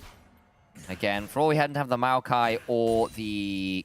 What was the other champion that is very true? The Gnar. We did still get the Ezreal, and that power of the flex, which he was definitely... It was Renekton. Oh, it was Renekton. Ezreal, Maokai, Gnar was Renekton. for... Gnar is on my... Yes. I'm looking at that. Gnar was for Geo. You're absolutely right. But yeah, it was the Renekton. You're absolutely correct. But either we didn't get that absolutely, but we did still get that Ezreal and that power of the flex. Certainly been pretty difficult to manage for a lot of other teams. But Geo haven't really been phased as yet. Looking to punish this Varus, who's forced to flash away. The Equalizer slowed them down enough. That became a problem. Now, bot side, Stend and Douglas seeing an opportunity to jump onto Prime. He gets pulled back with the Magnastorm. Yopper's there with a beat drop, and Prime goes down. And here comes the... Interrupts the bullet time because you're a standing target, and Jesu immediately cleanses, not wanting to get dived any further. That's the problem for Geo from Vitality B's side. If you get hit by something, you most likely are not getting out if you're fighting in a very enclosed space like this little tribush in the jungle of Geo next to the bot lane. Rel with an engage paired up with Seraphine. The moment this Seraphine gets realized, which I assume is going to be the second item for her, it's going to become a big problem for Geo to do anything with her. Side steps, that flash out of the shockwave, forced to flash in turn. Mid lane, so close to a couple solo kills, but not quite captured them. Chayak a little low on that one, Dragon secured as well all the while. Do you see the soul? We are talking about the Ocean Soul. This is so lucky for Vitality B right now. Coming for this flank behind. Bukada's here as well. Chayak in danger, gets knocked up. There's the opportunity with the Command Protect Dissonance combo and a kill onto the Ezreal. And this is so unlucky for Vitality B right now. They definitely do not want to be giving the kills on the mid lane. They want to get Ezreal to first item as soon as possible. But we got it in the end. Duo leading with 2 kills in their pockets and still maintaining this very small but very consistent gold lead for the team. And how many times does mid lane look like it should be a Vitality advantage? Gonna find it bot lane instead. Remember, Yezu, no cleanse. He can flash, but I don't think it gets him far enough away. The shield with the surround sound. Top lane, though, Naknako. No flash, but a Chains of Corruption and a Dream. Gets one, he gets Bukada. Prime, though, taken low. The turret shots do their work. He goes 1 for 1 in a 1v3. I absolutely love his player camera right now, by the way, for Naknaka. He's not bothered. He's moisturized in his lane, unbothered. He looks like he's in a therapy session, like, yeah, no, I got ganked by 3 people today. Really made things very tricky. Do you want to talk about it? Yeah. How Tell did me, you how feel does that make you feel? Yeah. Made me feel unwanted by my team. They didn't want to be here. To be fair, it's the same for him and for the bot lane. It's like, you know, there's a favorite child on this map right now, and this is definitely the bot. Yeah. Hey, I don't want to talk about it right now. Let's talk about the top lane dive. It is not their favorite child, unfortunately, but that is the case for Vitality be sacrificing a lot on the other lanes. What just happened? Picture in picture, there was a dive between 2 turrets. Douglas gets to press R, and the cease and desist brings down the robot. The Iron Golem down for the count. This Blitzcrank found a couple picks, yes, but has also been picked in turn, often the curse of him. Now Vitality B undo all the hard work that Geo had done, and their gold lead flips right back towards Vitality. Ever so slightly, but yes, it does, and I believe this might be the first time in this game, or at least for quite some time, as we've been looking at the top part of the screens. 3-1-2-0 is this Vi already for Vitality B. Not exactly the team member that would like to have all the gold from the kills in their pockets, but the question is, how much will she be able to do around the lanes for the next couple of minutes? Because that is when you can utilize the most of this Vi who is ahead. On the other hand, you are going to be the prime source of engage alongside Stend on the Rel, but having that early gold lead to get towards the Sundered Sky means that you can dive in with a lot more impunity and try to manage things like the Shockwave and the Equalizer a little more freely, and then you can have the Encore and everything else fly across top of you. There's a rocket already completed for the Varus, of course. It's that build. Thank you, Kerberos. Yeah. Thank you. I'm not sure how thankful I feel, but it is a build if I've ever seen one. Now we have the Herald already spawned. There is 6 grabs for Geo. Bukata has been really consistent about getting those early objectives on the top part of the map, sacrificing both of the dragons so far. Hopefully that stops for Geo Summer soon because they cannot give this soul Oh my away. days, that rocket grab was nearly in place. Won't quite happen. The command distance slows Sten down, so can't find the engage perhaps he was looking for, but the Herald that was started will reset somewhat, but it's Naknako and the rest of Vitality B that will be left to claim it. Already at 2 dragons as well in a minute and a half till soul point. Vitality B actually feeling pretty happy about their position in this game. As they should, as they rightfully should, because right now the timing is perfect for them. They are finishing this Herald together with Douglas in a minute and a half from now, can rotate it if they want, or they can actually try to go for the double turret on the top lane. Bukata's here as well, aware this could be happening. Prime as well. That actually puts Douglas in a dangerous position. Decide to Vault Breaker away, but actually stepped forwards there. He's now in danger, gets stunned up into the rocket grab. Could have a shockwave afterwards. Douglas! Flash is still hit with that shockwave. Herald now summoned. Teleport's beginning to fly. Bot lane, the turret falls and allows for an equalizer to come towards the top side, playing both sides of the map at once. Dior steps forward with that command attack available. Can't quite land the kills they were looking for as Yoppa heals up the team with the empowered surround sound. So there are no kills as a result. You gotta remember that the Misfortune and Ezreal were not present at all in that fight. However, Douglas somehow almost knocked up in the air, managed to release the Herald, and I believe, look at the minimap, it did manage a successful boink into the outer turret on the top lane, but the turret hasn't been finished. Same goes for the turret on the bot lane. Vitality B really need that additional gold from the turret, so that has been really unfortunate for them. They weren't able to finish those. And the fact that Lock got to take the turret, then teleport top, then look for that equalizer. Didn't quite have enough damage to go through a locket and an empowered shield from the Seraphine, but still, you saw the angle there for just a second or two. 10 seconds until Dragon. This would be sole point for Vitality B, and Geo are already in position in the river to prevent that from being an easy take from the side of the Bees. Very, very dangerous for Vitality B right now to even think about stepping into this river. They don't have any good angle at all. See exactly how this one works. Sten going to be asked to step forward. Gets hit with an Electro Harpoon. Chunked out afterwards. The Magic Resistance Shred forcing a huge chunk. The shield buys some time.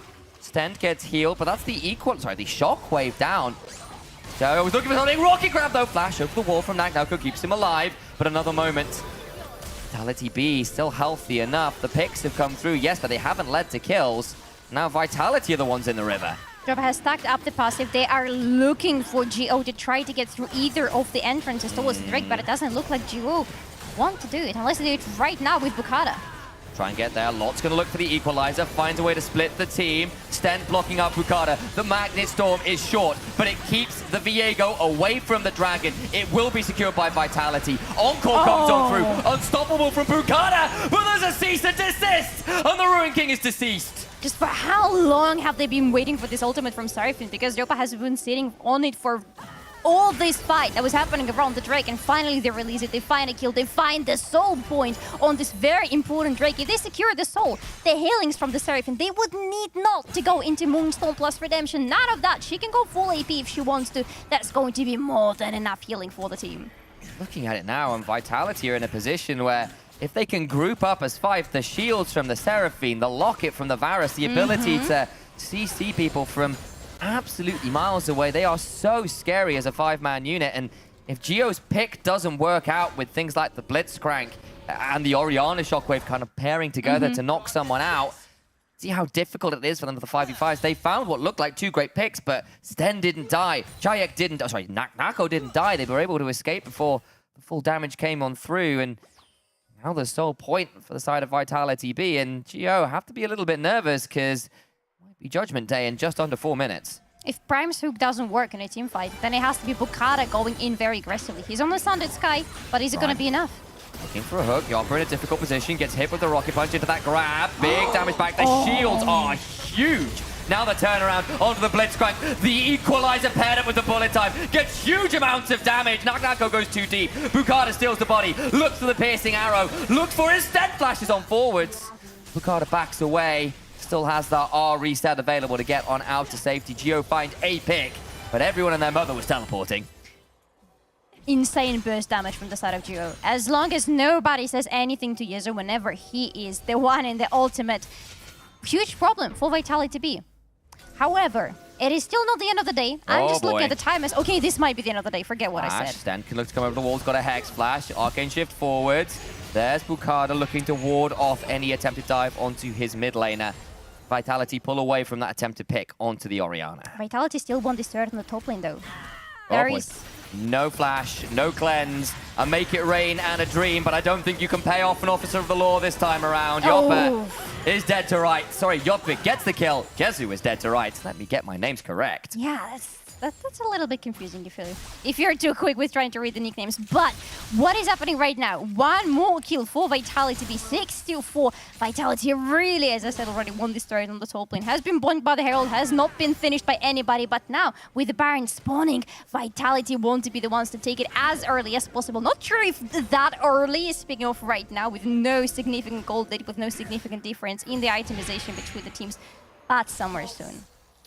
Do have map advantage at this moment because of the death of Jezu. Yeah. Top playing Jayek will finally claim that tier 1 that has eluded them so far. Little clap from Solari off screen there, I saw that. It's a very tiny club, but I'm happy for them. They really wanted it for a very been long there for- time. they tried for quite a while. Since 14th minute, they wanted it, and now they got it. Yay. Yeah. Seraphine, Blackfire Torch completed as well. All the more getting that burn damage with the kind of more you hit people with your spells, and considering the AoE that Seraphine has in literally every ability, you can see the value in getting that stacking AP from that. Massive value, absolutely. I love it for Seraphine. I love it for Vitality B. Some really big win cons for them to be fighting around, especially a minute and a half from now, because that is when potentially they get their soul. And if Geo allow this soul to slip through their fingers, It gets boy, tricky. it's gotta be a big problem for them. Between then, you've got like double poke mages with, or double poke AD carries with, on top of that, the Seraphine. Your ability to proc Ocean Soul to get value from your heals and shields just gets way, way higher with that additional healing on top of it all.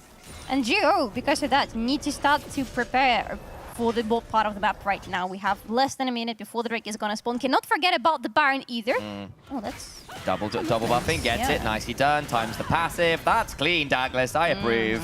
And great time for recall as well. Really looking solid from Vitality so far in this game. Haven't played from any strong early game lead whatsoever. Have in fact given away a small gold lead to Team Geo.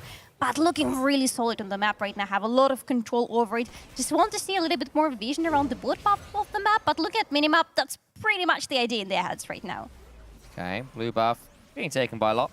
Secure that one in trade as well. Stend in the river already, but Lot will be face checking in. 2 items on this Rumble. Key point of power has got that second rank of the ultimate as well. Chunks slightly onto Prime from that True Shot barrage, but only really a scouting mission. Look at Nako at the bot side of your screen though, could look for a great chance of corruption. Rocket grab just short. The moment this hook is missed, this is an opportunity, an opening for Vitality to jump on the duo if they want to. They have a turret on the board, and in the meantime, everything is looking in their favor. Just need to secure this Drake. Prime looking for another hook. Needs to find Giant, gets him into the bullet time afterwards. Dead to rights, body stolen. The encore lands on the Bukada as he stole the body though. Lot flying on him with a flash and a flame spitter though. Will claim more lives. The Rumble avenges his jungler. Dragon should be secured as Douglas is dead, and Geo find their moment. No hopes for the soul for the next 5 minutes at least. Vitality B, finally there was a weakness in their ranks found by Team Geo. What is the front lane for Vitality B apart from Stand? There is no front line even with him if his health had already been chunked down by half before the fight even starts. And Chaik, honestly, this positioning is just unfortunate, brother. You don't do that. They've got control ward just below in that pixel push. They had to have an idea. The Blitzcranker walked in there and disrespectful, gets caught. The bullet time combo afterwards is what Geo have been looking for all game. And this time, shields were not enough to keep their members alive. No shields are going to be enough with all that burst that Geo have. We're talking about 2 items already on their top lane, on that Rumble, on that Misfortune very soon for Orianna as well. And for Vitality B, if anybody gets caught, like, they cannot allow for this to happen again. This is the death of them in any team fight. Well, Bukada and Prime are currently hatching a ward, so will be very known quantity, but now they turn over towards the Baron, looking to start this one up. They got the tier 1, they're going to try and bring Vitality B into another fight. Vitality B know what's happening. However, there are all the ultimates except for Misfortune available for Geo. Really dangerous trap to walk into. Stands, does not get caught by the Spectral Maw. Baron resets. And Geo will be happy enough having grabbed a teleport off Vitality B, but they still got 2 more to work with. Chayek And of course, Yoppa still holding on to their own. They'll get the tier 1 in mid lane while all that was happening. That's at least something. That's at least something They to get a work tier around. 2. That's the beauty of having 2 AD carries in your team, right? You can really deal with those turrets extremely quickly. But still gotta be really careful because do you think, how much do they know about Jiro's movements on the map? I'm looking at the wording, at the vision from Vitality, but there is not too much of it. And whatever is left, Gio are destroying it right now before our eyes. Vitality B to at least get a couple of those turrets, manage to get something out of having one of their teleports burned. But again, part of the reason they've drafted the champions they have and the summoner spells they have is they do have opportunities to burn those teleports sequentially and always have someone available to be in another lane with that, to join up with the 5-man crew. Finally, that second item done for Chayx. Ezreal, Romana completion with it as well. Kraken Slayer just in for Bukada's Viego as well. Very high damage build, looking to get a lot more of those consistent auto attacks down. And Zhonya's completed for Orianna just for this additional safety. Should the fight go in a wrong direction for Gio? There's no flash. He's in danger here. The rocket grab comes on through. There's just nowhere to go. Knocked into the air. Bukada will secure the kill. And they take out the top laner. Why are we doing that? Vitality B, why are we stepping into the dangerous territory when there is a team with so much peak composition? Because he just got enough money for that. Verdant barrier, which would be very helpful in fairness into this composition when you got those hooks and shockwaves coming for you, but paying the price for claiming that money nonetheless. But now Vitality B have to reset, and they have to look into the bold part of the map. They need to answer whatever Orianna has been doing there. More specifically, she has been pushing in because it's less than 2 minutes before the next Drake is going to spawn. There is still the sole point for Vitality B. They're not running away from it just yet, but fighting for it is going to be so scary. Stepping forward, Zone Stand was cantering towards him with lethal intent. Very lethal. Can you canter with lethal intent? You were a horse girl. You can. You absolutely can. You had to think about that, but yes, you can. Okay, there you go. Yeah. Menacing cantering. Never had to think about that before. That's how we usually do it, to be fair. What kind of horse riding school did you go to? All horse girls are a little bit scary in that sense because we gotta work with the huge animals that can kill us at any point. Right, I see. So it It bleeds develops through a you. That character, a explains very so much. specific character. You developed a character. Yeah, what kind? A villainous Look at the TP. one. Look at the TP. I don't like this TP initialize. I think Chayek could be in a spot upon. These AD carries in side lanes have been attacked a lot. Lot, though, eats a hell of a lot of damage. And Chayek here just says, yeah, are you sure? But now the body blocking is here for the Blitzcrank. Tries to arcade shift over the body blocker. It doesn't work. Jesu flashes over the wall. But there's an encore following the cease and desist. It lands onto both of them. There's the Magnet Storm. And it means an AD carry falls on both sides of the rift. 1-for-1 in the end, but that neutralizes the attempt for Gio to go and steal this Drake away from Vitality B, or at least it's going to be much harder for them. Look at this gold grab on the bottom of the screen. It's going back and forth, an interesting roller coaster, but Vitality B want to make it even more interesting right now because they are starting the Baron. That they are. Over they go, wanting to punish this. That is a hard attack of a gold grab, back and forth and back and forth. Duo series, we always know when it comes to the best of fives, it's going to be a bit of a roller coaster. They're here to fight, and Vitality B go, maybe not. That one's a bit risky. Yeah. Entry's just completed for Yoppa, though. Gives him a little bit more potency in that Seraphine. Dior has got flash, forced to get away from that shattering strike. 3 seconds until Ocean Dragon, a potential soul for Vitality. Very good flash taken away from him, but Misfortune is already on the way towards the event prime. It's onto the rail. Not the easiest combo. Gets a shattering strike down, but the body is stolen. Chains are corrupt to prevent Bukad from falling, but the equalizer is remarkable nonetheless. But the turnaround damage to Nako ensures a 2-fall anyway. They were looking for more, and Vitality were ready and waiting. Yoppa gets Jesu, Lot's running away. An arcane shift and a mystic shot that is just wide, and the Rumble will be allowed to live another day. But Ocean Soul is surely Vitality B's, and oh, Dior, you just don't have anywhere to run. It's a wave and a swift death for you, my friend. No mana, no hopes, no dreams anymore for this Orianna. Going down as quickly as this dragon is going into the hands of Vitality B, and finally their dream of sitting on the Ocean Soul is going to be realized. Vitality B, I gotta say, the moment that Equalizer went down from Lot, I was very scared for them. But the fact that they survived this initial burst, and that's what we've been talking about, right? If this burst from Gio goes wrong for Vitality B, it's the moment to turn around. Lot's here as his prime, but there's just not that many people can steal. They get a hook onto one. Lot's here to burn through people, but the encore again! It's Jay-Z! They're just telling him you want more! Oh man, Bukari's around. He has the flash, he doesn't have the smite. He just... Jayek's body blocking, he jumps over the wall, face checks that Viego and says, yeah, try and fight me. I have a 2-level advantage and an Ocean Soul. You have nothing on me. The weight of the team ensures that the jungler dies, Baron goes their way, and Vitality B now in absolute command of this game. All of a sudden, they have absolutely everything in their hands. They have the Soul, they have the Baron, and they still have this double AD carry situation. What else could you ask for if you want to take the game #1 in this series against Duo? This Varus from 2 and 3 looking a little bit lackluster in a side lane, suddenly 7 and 3. Let's have a look at this again, because it looked after the initial pick, and the Viego stealing the engage, you got worried. You get very worried, because there is a very good reset for Geo. They get healed up a little bit, they throw in a lot of burst damage, great free engage from that stolen rail, but the moment the engage doesn't work out, so much control and consistent damage from Vitality B. Equalizer didn't really catch onto as many people as they were hoping for. I saw Diok get a shockwave onto a couple people. I saw the potential engage, but because they didn't quite layer it with things like that shockwave and the equalizer afterwards, the turnaround damage became way too much. And Nako, great chains of corruption, great follow-up damage. The AD carry survived long enough to start going forwards themselves, and we've seen that a lot this year. If the initial wombo doesn't work out, those teams with the extended combos, the ability to go through their rotations multiple times, often end up being significantly more dangerous. Just look at Gen G's games. Hayes has been a master of it. I'm worried about one thing right now, and that is I have a feeling that Seraphine is going to be banned in the upcoming games in this series. She's just way too good of an asset for Vitality B, who have been consistently picking her throughout their series in EMEA Masters so far. It's definitely been enabling them to play towards these double AD carry lanes elsewhere. Gives you that empowerment and AP damage when you need it, especially if Douglas is looking towards things like this Vi. Now with the Ocean Soul and Baron and a lot of gold picked up. For Geo, I think unless they find a miracle, it will be a game 2 where they are on that one game. They need to start thinking about how they want to adapt.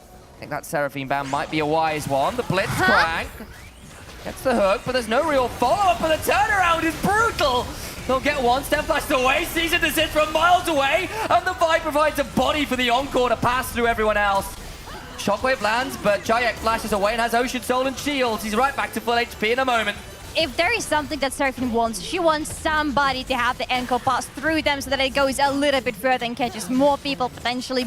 Beautiful composition for Vitality B. 17 to 10 right now with, I believe, some insane damage specifically on that Varus. But that, what's most importantly, is going to be game #1 for the French LFL seed #3. They've still got a tower to work with. There's a little bit more of a minion wave coming as Jayek hops on forward. Jezu on the misfortune. Hit with the Sultan Battery. I forget the name of it for a second. It doesn't matter. Vitality B win it. Seraphine launching them towards a #1 hit in the first game. We'll see whether they can make it all the way to a full album. A bit more to go. But it is, in the end, after a close early game, a lot of very challenging team fights. It's just not that much that Geo could do into the absolutely obscene Wombo. Geo didn't want to be team fighting at all. They wanted to pick somebody, remove them, and then have the numbers advantage and go onto the opponent. What did Vitality B want? They wanted to be team fighting, extended fights, and they were getting them all the time. After this very difficult early game was over for them, they were fully in control of the map. Yeah, and we kind of saw it. There was that one fight around the Dragon where they get an initial pick and you're thinking, fantastic, but they don't die. And they find another one and then they don't die. And they have to try and play that team fight afterwards where they just can't get through the shields, the double AD carry, the extended engage. But enough of an extended talk between me and Solari. The desk have more to say from there. The idea was there, but the execution was quite not. They're just playing. They're just playing. Oh, and a great time, Mia. I had a great time watching this one. Geo, let's talk about that. Bro, because the drafts, we talked about it in the draft, and I love the innovation of the Blitzcrank at the end because it feels like a band-aid to the problem that was created with this early Viego and responsive Orianna. Because we already have Ezreal locked in, right? And we're like, okay, if this is an Ezreal mid, like Ori against Ezreal mid, I don't know that matchup personally. I'm not going to pretend like I understand.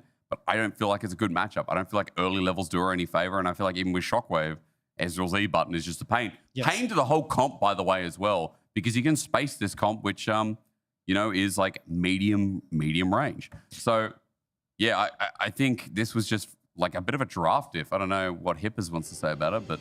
I totally agree. The problem is, like, You nailed it. The Ezreal versus Ori matchup is not fun for Ori at any stage in the game. I know you said you like the Blitzcrank as a kind of a band-aid for the comp. The problem with it is you're reliant on literally Prime to do anything for you. Yep. Yeah. If Prime misses Q, any ability to make a play is shut down. I went on and on and on about it during draft, but I just feel like Rel would have been so good because this then could have been a really powerful team fight. Then you have reliable engage. Then you have like snap engage as well for this comp when they're also playing like Viego. Yeah. Is so important. And that's why in a semi-final, I love that Team Geo are still willing to be innovative, but this was just not it. The thing is like Rail Rumble, MF, just murders in the team fight, right? Like that absolutely murders in the team fight. Then you have, the Viego can still reset off that. The Viego can still do their job. Maybe they should have looked at a different jungler, something like a Shyvana, which we did see from Bakada. I think they definitely should have looked at different junglers. There was Zyra up, there was Brand was up, like anything in this draft. There was a lot of strong stuff. Wow. Not even 7,000 damage coming in from Bakada. I mean, Orianna did more than I thought they did, but like, you got damaged by a Seraphine, a double burn Seraphine, which by the way, I think is really I fake. do not like that. We're all on the same We are page being on that negative one. Nellies, but yeah. On that one, we're all on the same page. But let's be positive Peters. Geo's main ability, stop laughing. Geo's main ability is their main skill, what I liked about them is their ability to adapt. Yep. So I want to see them learn from this. I want to see them take a step back in the break, come back with a better draft in mind, and shore up the issues. Vitality, their draft was so good. They were ready. This is different. I mean, the difference is, sorry. Tell me. The difference is We're laughing. that if Vitality beat, if the draft wasn't so different, if Team Geo had a reliable draft and easier to execute, I think they win that game. Because I think Dagger's a big mistake that we saw around mid, like that Q in when Flash was already burned by Orianna, that rubbed me the wrong way. That was crazy. And then I think as well, sorry, I wanted to catch him off guard. I think as well, I was aiming for the forehead. I just thought it'd be a good moment for television. Aggression.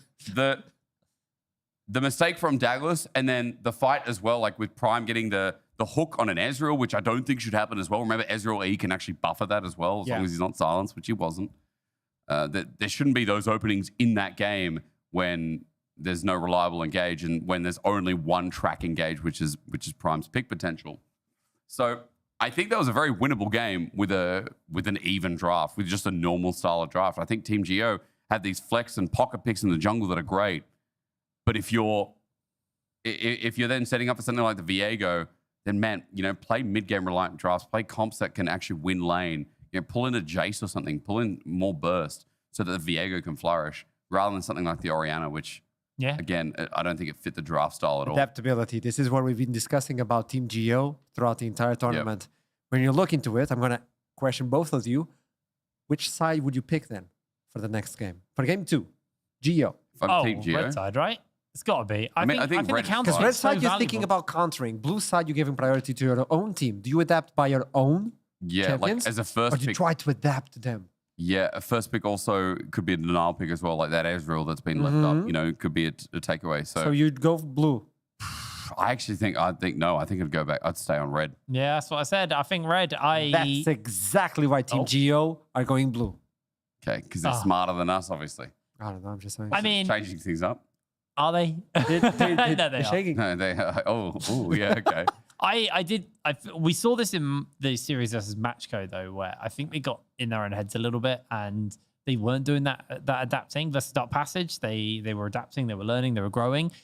I wanted to make sure we see the Dark Passage version of Geo and not the Matchco version of Geo, because Vitality, their drafting seems very intelligent, very flexible, which is super important because it's very hard to match a team when you have no idea what they're doing. Yeah, so might as well pick your own team. I mean, you might as well, and it comes back to a point in that series that I think is really important, which is like in that Dark Passage series as well.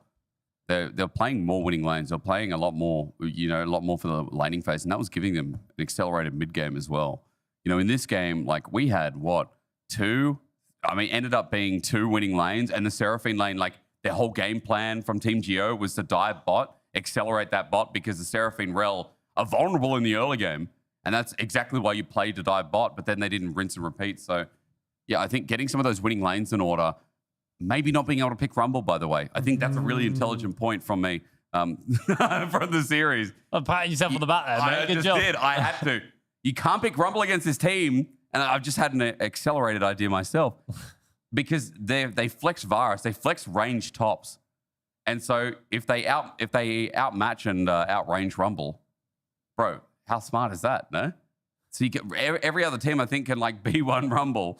He has ascended. He has ascended. Literally, I never have good ideas. You literally just saw Asterius just go, wait, I'm intelligent. I can taste color. It's crazy. With that in mind, it's Team Geo versus Team Vitality B. Vitality B just leading this one. Please don't. It's a Portuguese chicken. So with that in mind, let's also do a break. I'll see you in a few minutes. Please say it again. I love that food chain. Sorry, whatever that's, you know, I can't say it's a brand, but Portuguese chicken, you know what I'm talking about? Oh, the English one. Yeah. Yeah, baby, let's one. go. That's Let's nice. go into a break. This is a good opportunity. I'll see you soon. Don't go anywhere. And there we go. Woo! Oh man, I feel like that was my best intro ever. Yeah, not bad, hey, not bad. I can go pro. You know it as well. I also know you can dance. You should join me next time. And yes, I feel like you've also deserved a bit of a break. You've earned it. Thanks.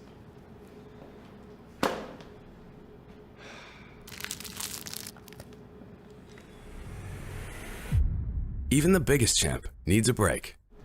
Good job. Hey, thank you.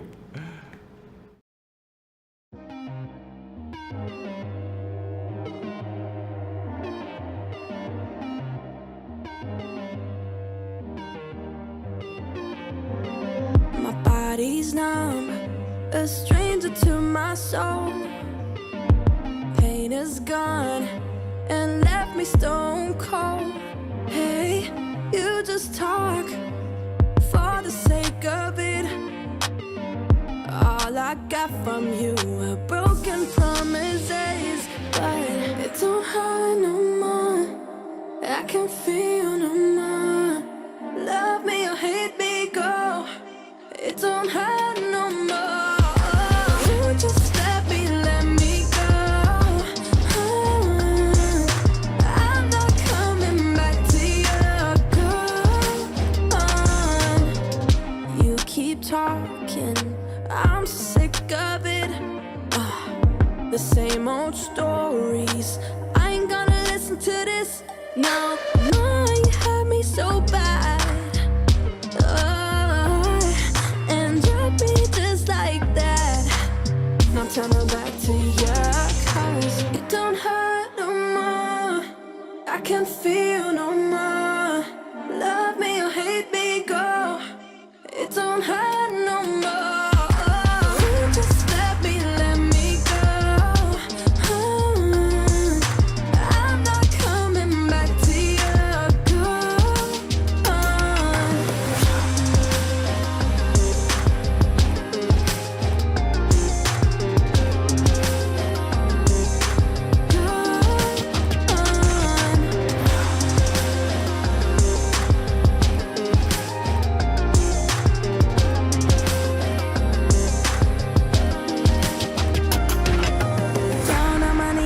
Down on my knees, you brought me down, down, down.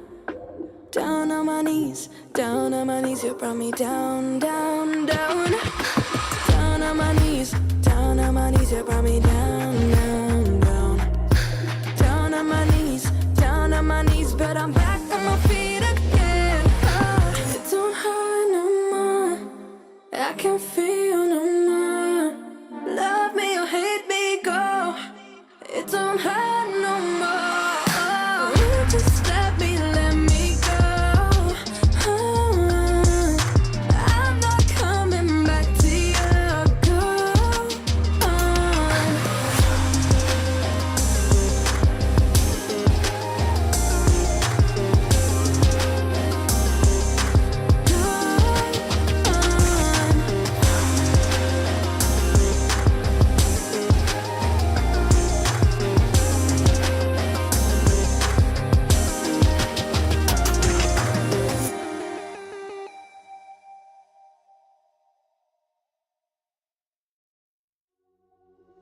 I'm like a dog, I do the muscle, get off on my leash, yeah.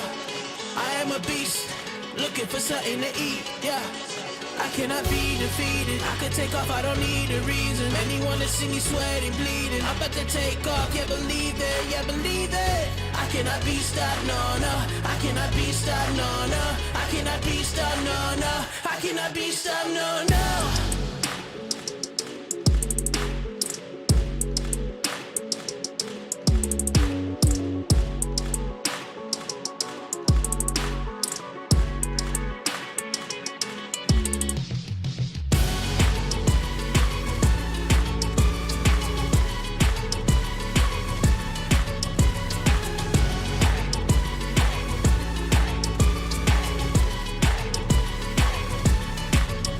I'm like a dog, I do the muscle, get off on my leash, yeah. I am a beast, looking for something to eat, yeah. I cannot be defeated, I could take off, I don't need a reason. Anyone that see me sweating, bleeding, I'm about to take off, yeah, believe it, yeah, believe it. I cannot be stopped, no, no. I cannot be stopped, no, no. I cannot be stopped, no, no. I cannot be stopped, no, no. I cannot be stopped, no, no. I cannot be stopped, no, no. I cannot be stopped, no, no. I cannot be stopped, no, no. I cannot be stopped, no, no. I cannot be stopped, no, no. I cannot be stopped, no, no. I cannot be stopped, no, no. I cannot be stopped, no, no. I cannot be stopped, no, no. I cannot be stopped, no, no. I cannot be stopped, no, no. Oh, welcome back, one and all, to the EMEA Masters semi-finals broadcast. I'm still Initialized, I'm still joined by Solari, and we have more League of Legends upcoming in a couple minutes or so, but we do get a moment or two to break down what just happened, because I think Adest said it really well. There wasn't that much pick. They drafted the Blitzcrank to try and pull themselves out of a difficult hole, but it still ended up being a little tricky as the game got on, because who do you pick consistently, and can you blow them up before they escape? To be fair, Vitality B did give them a little bit of opportunities to pick themselves off guard. One or here, two. and There there's was that still one. one or two. There was that one Blitzcrank dragon fight bush that should never have happened. Yeah. The Ezreal got picked up. Not great. No, not great. But apart from that, and even those skills didn't really lead into anything consistent for Team Geo. And there is a point in the game where these Blitzcrank turrets from an asset into a liability for the team, and they don't really have any consistent value that they get from this pick. Yeah, and I think on the other side, the fact that they went for this Orianna and got away with it, but it tells me quite a lot. Because I think in another world, that Vitality were a lot further ahead than they were. Because how many times did we see Chayek nearly get the solo kill and was in order of getting it? There was that dive mid lane, which kind of got turned into first blood somehow, some ways. When you're still looking through those, and maybe if Orianna had died once, twice, more from that, that game looks incredibly different. Because trying to play Blitzcrank without your mid-tier one, without a mid laner who was at least on parity, would have been a lot harder than it already was. And it was overall a very hard game for them. They did have some sort of lead in the early game, but even then, I think you mentioned it during some point in the game. Yes, there is this very small gold lead for Team Geo, but that is actually Team Vitality who are holding the map under their control. Yeah, and we hit this point where actually you throw down the Rumble Equalizer and a Locket comes out. And the bullet time comes out, and instead you're seeing Seraphine press W. It's empowered because, of course, it is. And suddenly there's another massive AoE shield. And then you go, oh, dear. And then you've gone really hard and used all your tools to go forwards. And suddenly, well, now Vi gets to flash Q or press R. And then there's an encore that follows through her to get to the rest of the team. And there's a rally engage. And then you've got your double AD carries along with a double burn Seraphine who's murdering everyone behind them. And that gets very, very tricky to deal with. Now, I want us to look into the upcoming game because I'm having my assumptions about which champions are going to be must bans. And I feel like Ezreal or Seraphine are having a very high priority there. Yeah, because I think the other thing is, like, what does Dial play mid lane that is an AD option that can manage, say, some of those AD carries? Or if it's not an AD option, what does he have that can manage things like the Tristanas? Yeah, but I don't know how well he plays. He plays a bit of it, but the Ezreal, the Yone are the two that I think are probably high up that list, but you can see that's likely going to be bound away, and you might just take the Ezreal if you're Vitality on top of that. So be interested to keep my eyes on that one. And the other one I think will be interesting is obviously they valued getting lot things like that Gnar, especially because he's so good at playing it, but we were hearing, and obviously you look at the match histories as well. You got to remember, Naknako is one of those Yasuo Yone type players, and if you blind pick Gnar, he will have something to murder it, because there are options into Gnar. They are just a little bit more volatile, and you have to be ready to play them.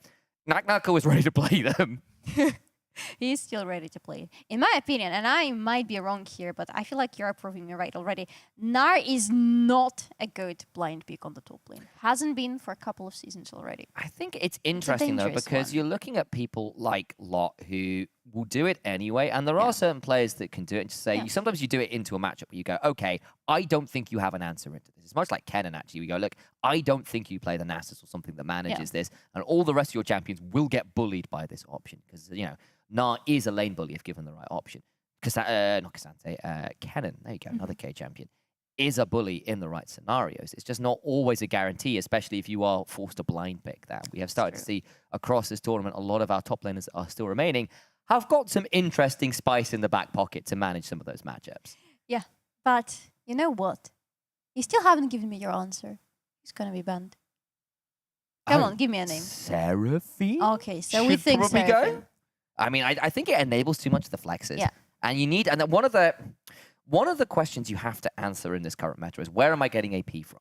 Because you are seeing so many AD mid laners, you're not really getting it there. The junglers are often the answer, but if you're going towards something like the Vi, you need it elsewhere. So finding those answers, especially when like, okay, what do I draft top lane that has AP? Kennen, Gwen, Rumble. Rumble's banned a lot, and then the Kennen and the Gwen are pretty situational, especially if your top lane is capable of counterpicking. What do we have bot lane? Okay, well, this is Ziggs and the Seraphine kind of idea. So I do think with how the Seraphine's been enabling Yoppa to take that AP option for the team, that might be a valuable ban for me. There is a great option of trying to go into Maokai for the jungle. Problem is, it is going to be banned out. We're into draft now, so perhaps some of our questions will get answered. Ashe banned by Team Geo, who are over on the blue side this time around. Tristana banned by Vitality B. Don't want to give those easy AD options off towards the mid lane. See whether they continue on that particular trajectory. Now, some junglers I feel like would need to be addressed. In Maokai that I just mentioned, Geo did ban it themselves last time, if I recall correctly, knowing that Douglas plays it quite a lot, was one of those 3 priority champions that Historics did throw for us on the ball, but it actually is going to be Sejuani. Another AP kind of jungler. You don't necessarily think about Sejuani as an AP champion, but especially in the early game, she does have a lot of the damage inbuilt in her kit. Be a pretty difficult one to manage. Douglas does enjoy that Sejuani, as we've kind of seen, and especially if you're seeing in this particular matchup that Douglas is being asked to be the engage for the team, had the Vi the last game, Sejuani would certainly fit into that one pretty well. There's the Ezreal ban, as we wondered whether it might be, as you noted.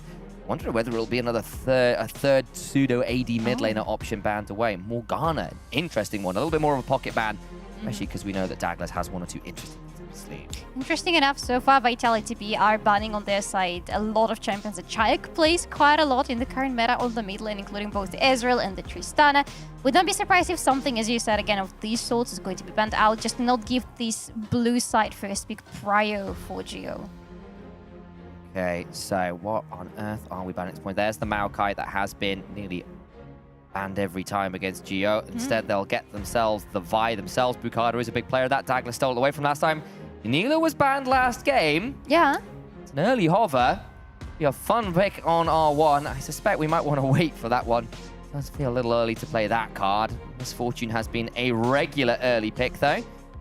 Just hold on here, because those hovers are making me a little nervous. But no, they do go towards the Misfortune. They got even more of those interesting hovers, it seems like. I would love to see Kindred back in the meta, to be fair. Would love to see her being picked in this game, but no idea if it is actually going to happen. This Misfortune, though, is already telling you that Vitality B would need to try, most likely, to draft a support for her throughout the first half of the picks. But this Kindred, are they... Oh, come on. Briar would be fun, but I've not seen a Briar in Pro. Never. I don't think I've seen one ever. I think, unfortunately, she was released and then got nerfed before she really got an opportunity to show up. Rumble locked in again. They've given it up one more time. Rumble so often banned or picked so early to get through to B2. Since the Vitality B are very happy to play into that matchup. The Varus was the answer the last time around. Douglas has gone towards his Volley Bearers, another one of those kind of engage options, even if it spikes that touch earlier. Do you want to round out this first round of picks with? So far, engage on both sides with Vi and with Rumble. We are yet again looking at a possibility of explosive damage on the side of Geo. Now, this Caitlyn on the bot lane is very interesting. Should feel very good into Misfortune with all the range and built in her kit. We chatted with Jezu after the win over Mind by Matchco. There we go. And obviously the Caitlyn in that series became somewhat defining. Says, look, I put a lot of time into those team fight AD carries, but I'm still a good Caitlyn. I can still play that. My ability to play lots of champions is a serious strength for me. So has gone towards this option. It flips the style of play. It could potentially punish Opera if he does want to go towards one of those more sit back and scale options. Yazir locking from Chayek. Wants to have that big, imperious AP mid laner. We have a lot of utility already on the side of Vitality B, and a lot of setup for the potential big Misfortune ultimate and a big team fight, exactly. Just want to see an engaged support, but looking at what is available, both Leona and Rel are available for us, something we saw already in the draft for the previous game, might get picked. Yeah, and to go back to that Caitlyn as well, it was picked into the Misfortune, saying, okay, how do we manage this Misfortune who's become such a menace in the meta? And there's been various answers. Caitlyn was one of the more successful ones. If you go back and look at that game 3, it was decisive, to say the least, from the side of Jezu. Put them to the sword. I think that's the correct game. Forgive me if I've gone the wrong way with that one, but either way, big win for them. Looking to repeat the success of that one.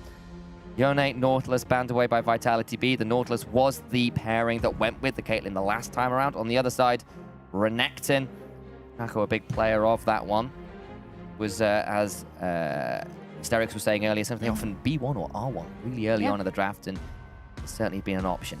Haven't really seen him so far for Vitality B. Haven't really seen him anywhere apart from the bans. But the Varus is an interesting one. We're talking about it as an option into that Rumble on the top lane, but it looks like Vitality B want to have more utility yet again coming from their top lane. Asking for less of a carry, high resource option, and just saying, look, you're going to suffer in lane. The Rumble should win this one out, but as long as you survive and get towards the team fights, the Misfortune in the Azir will do the work for you. Yeah, just please get to 2 items. Please, that's all we're asking from you. Ice von Godly, Candy Kruger, and that's everything you have to do. Maybe catch something on yourself, yeah, that's more than enough. I'll say the last time Lot was in a matchup into Cassante, he went 3k ahead individually. That was, of course, with the Gnar in his hands, but instead this time around they lock in a Corki and a Rel. Very all in. It's not an enchanter to pair with the Caitlyn. They are really valuing that ability to just say, look, instead of chunking you, we want to all in and kill you that way. Yeah, we want to be committing. We want to be just pressing all our buttons and hoping that we are getting some kills as a result. Getting only some 1-2 items in these fights. They are getting some. If this Renata is locked right now, that is going to be an excellent answer, and that is going to be the big force. Then so much AD damage on the side of Geo. So much very straight line engage on their side as well. Perfect into Renata. I remember when Stend was on Dusty alongside Den Voxner, I believe. They won the summer of 2022 against expectations, against X7 Esports at the time, and Stend's champion options, things like the Renata, were really key to him back then as well. And you're looking at this and you're seeing the Vi, you're seeing the Rel dive on forwards, and Renata has always been good into those options. She's strong in lane. It gives you a ranged option maybe to try and mitigate the Caitlyn shove. So seems pretty sensible to me. You get towards those team fights, and Vitality have got answers into the engage from Geo. A lot of wombo themselves. If they can get some of those big AoE team fight ultimates down between the Misfortune and the Azir, very scary again around those objectives.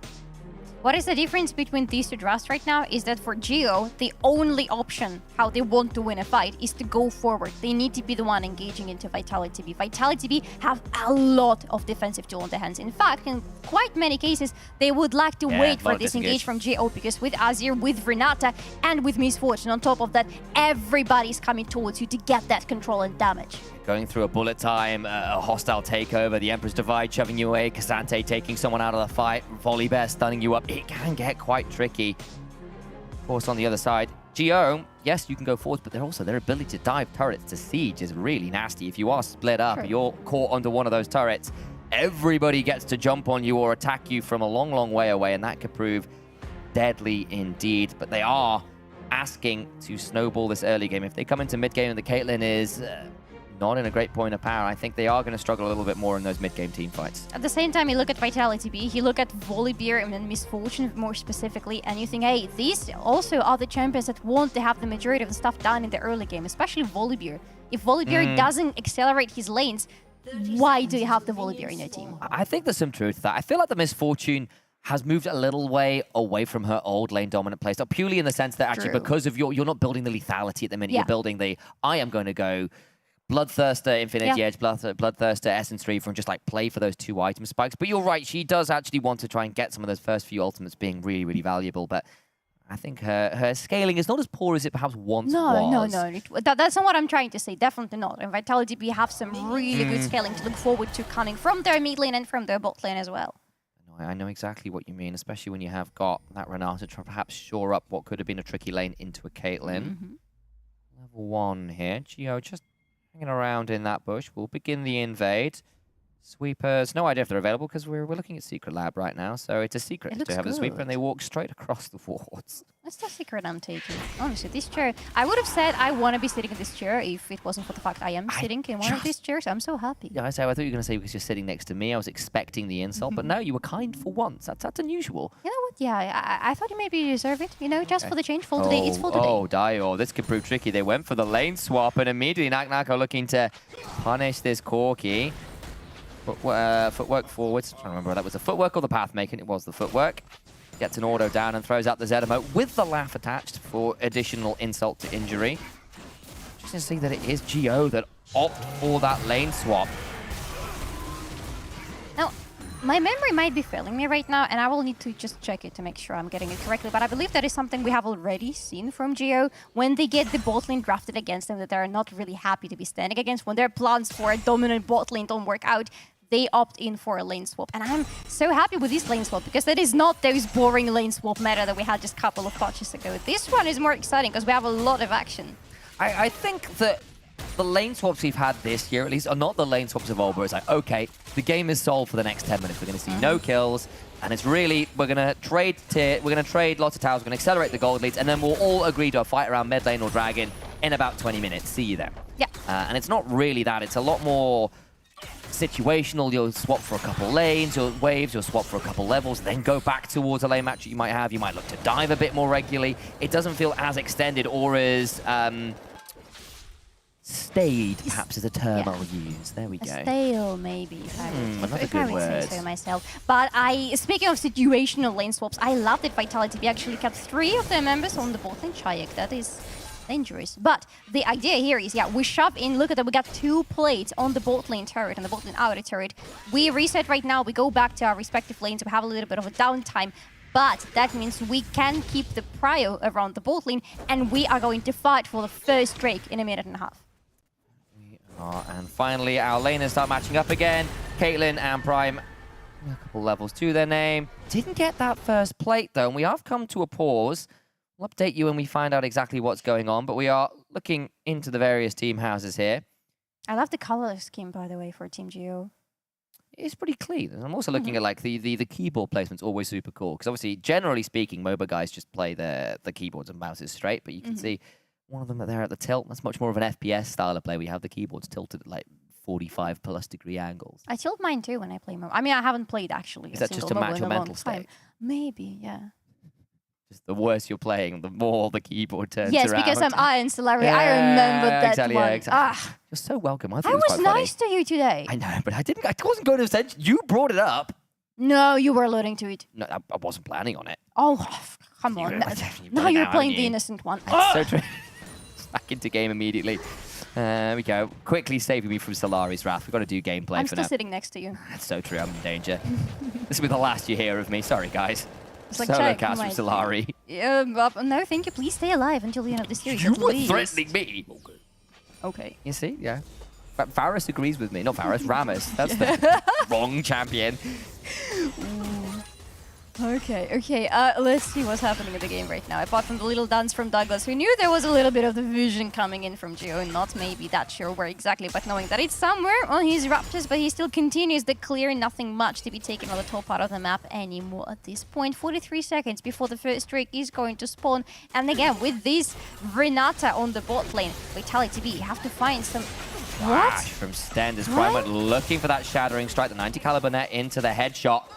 Chunks you off below, and again, they swapped out of the lane to get a few levels and make it a little bit easier to play out. Cost them a couple plates, of course. Didn't manage to trade on the top side. One of the ways they tried to stop the lane swap meta many years ago with the introduction of plates and stuff was changing the resistances on the top lane turret versus the bot lane one, so you can end up with bot lane turret falling a bit easier. matchup in the bot lane, at least in terms of gold, has stayed even enough for now. And now Jazzu and Prime can begin to put the screws on a little tighter in the bot lane. Yeah, especially since they are getting the levels a little bit quicker, especially the case for the Caitlyn, of course, compared to Miss Fortune. Getting a little bit more minions there as well. Have the opportunity to push in that wave and to have a really nice reset. The Drake is already up and available for taking. So a little glimpse of Bukhara running around that part of the map just a little bit earlier, but now he's rotated to the top part, maybe looking for something interesting with Lot on the top lane. When was the last time you saw a stat like a non-skin, like a base skin Rumble? Never. I feel like everybody plays with this specific Super skin. guy, is that or the Space Groove one? No, true. You're right, actually. That's a good one, too. Everyone does love that Rumble skin. It's just with all the voice lines as well to really wind up your opponent. Cause just to sit there and hear you yell what amounts to Gurren Lagann lines at everyone. You know what? I would not get any single reference from there.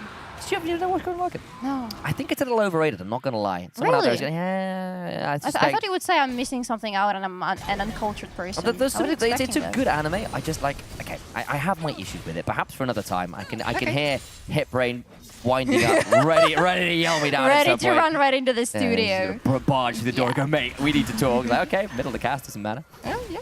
I mean, there are more important discussions, obviously. I mean, he's got very strong opinions on anime. True that. He has a lot of very strong opinions. Just in general? Just yeah, in general, true. yeah. I'm just glad he left the chicken in here. It's just staring at me from the desk. Oh my god. Why did you Lying say on that? its side. Why did you have to bring it up now? I feel about intimidated. It's looking at me. It's looking into my soul. Yeah, the production could probably see it. It's on the camera, just staring them down all the time. Oh, I'm so sorry, guys. Anyway, let's try to find it. I understand that there is nothing happening, and compared to the previous game, we had so much action, we had so much to talk about the actual game. This is a very different state. But even though it is a 0-0, some interesting things are happening in the end, pretty much according to the plan for both of the teams, with an early first Drake for Vitality B. GO have the 3 Grobbies in their hands. In the previous game, they did manage to get all 6 of them. Didn't really result in too much of a split pushing on their side, but again, after some point in the game, they were just constantly in such a disadvantage that they couldn't utilize it at all. Hopefully in this game, it's going to be different. Yeah, it's been a pretty even trade of lanes and lane swaps and objectives so far. Yet to really see any aggressive moves from either side. But of course, when you drafted things like the Volley Bear, you want to start seeing something earlier on, or the Volley Bear can start to become a bit of a liability when it doesn't have that much and gets stuck at that one item mark and not enough levels. Run into that issue quite yet. Also note that Jazzu, with the Serrated Dirk, probably going towards the collector first item and giving yourself that increased power early on in the lane. Yeah.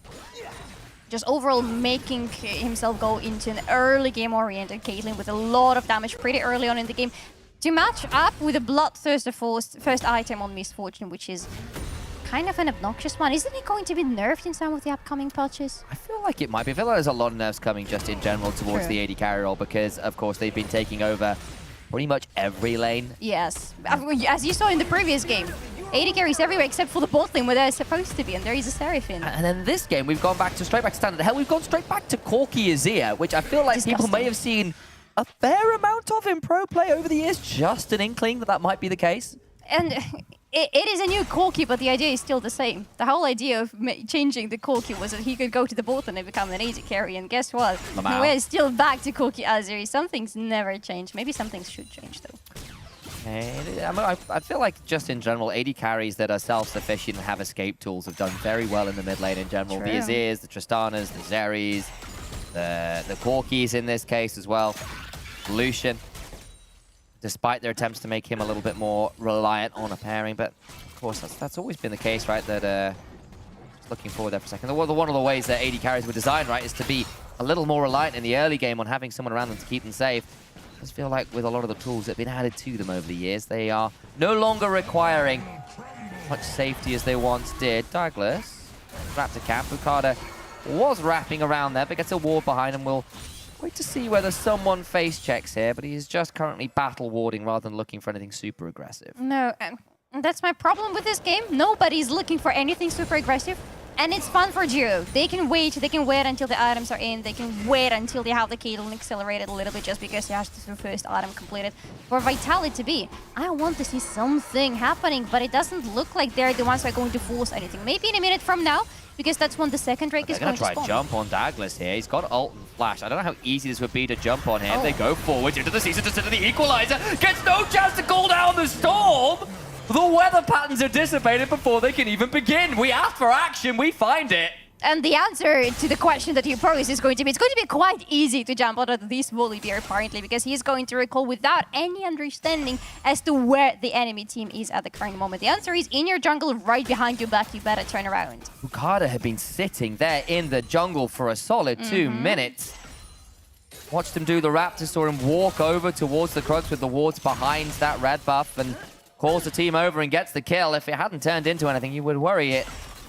A little bit all for naught. Gets to reset, look towards the bot lane. Maybe he can set up to fight around that dragon. Let's have a look at this reset again, because Douglas started a recall and immediately gets jumped on. There is just such a massive follow-up immediately from Team Geo. I can imagine you don't really expect 4 members of the enemy team, including some of the bot laners, to appear on your top lane under your inner turret all of a sudden. Yeah, I personally would not expect that, but that's the power of vision control. Slightly unfortunate it goes to the Rel, especially with a slow early game. You'd have liked that on one of your carries at this point, but see Bukada pathing towards those grubs on the top side, wants to claim them, knows that Vitality B has started that second dragon. So we'll say, okay, I'll claim my Krugs, and then I'm going to go top side, start clearing towards my bot lane. Don't really want to be fighting for the dragon still, even though it's the second dragon, and even though we have seen how much the dragon stacking has helped Vitality B in the previous game. It's gonna be the Cloud Drake this time.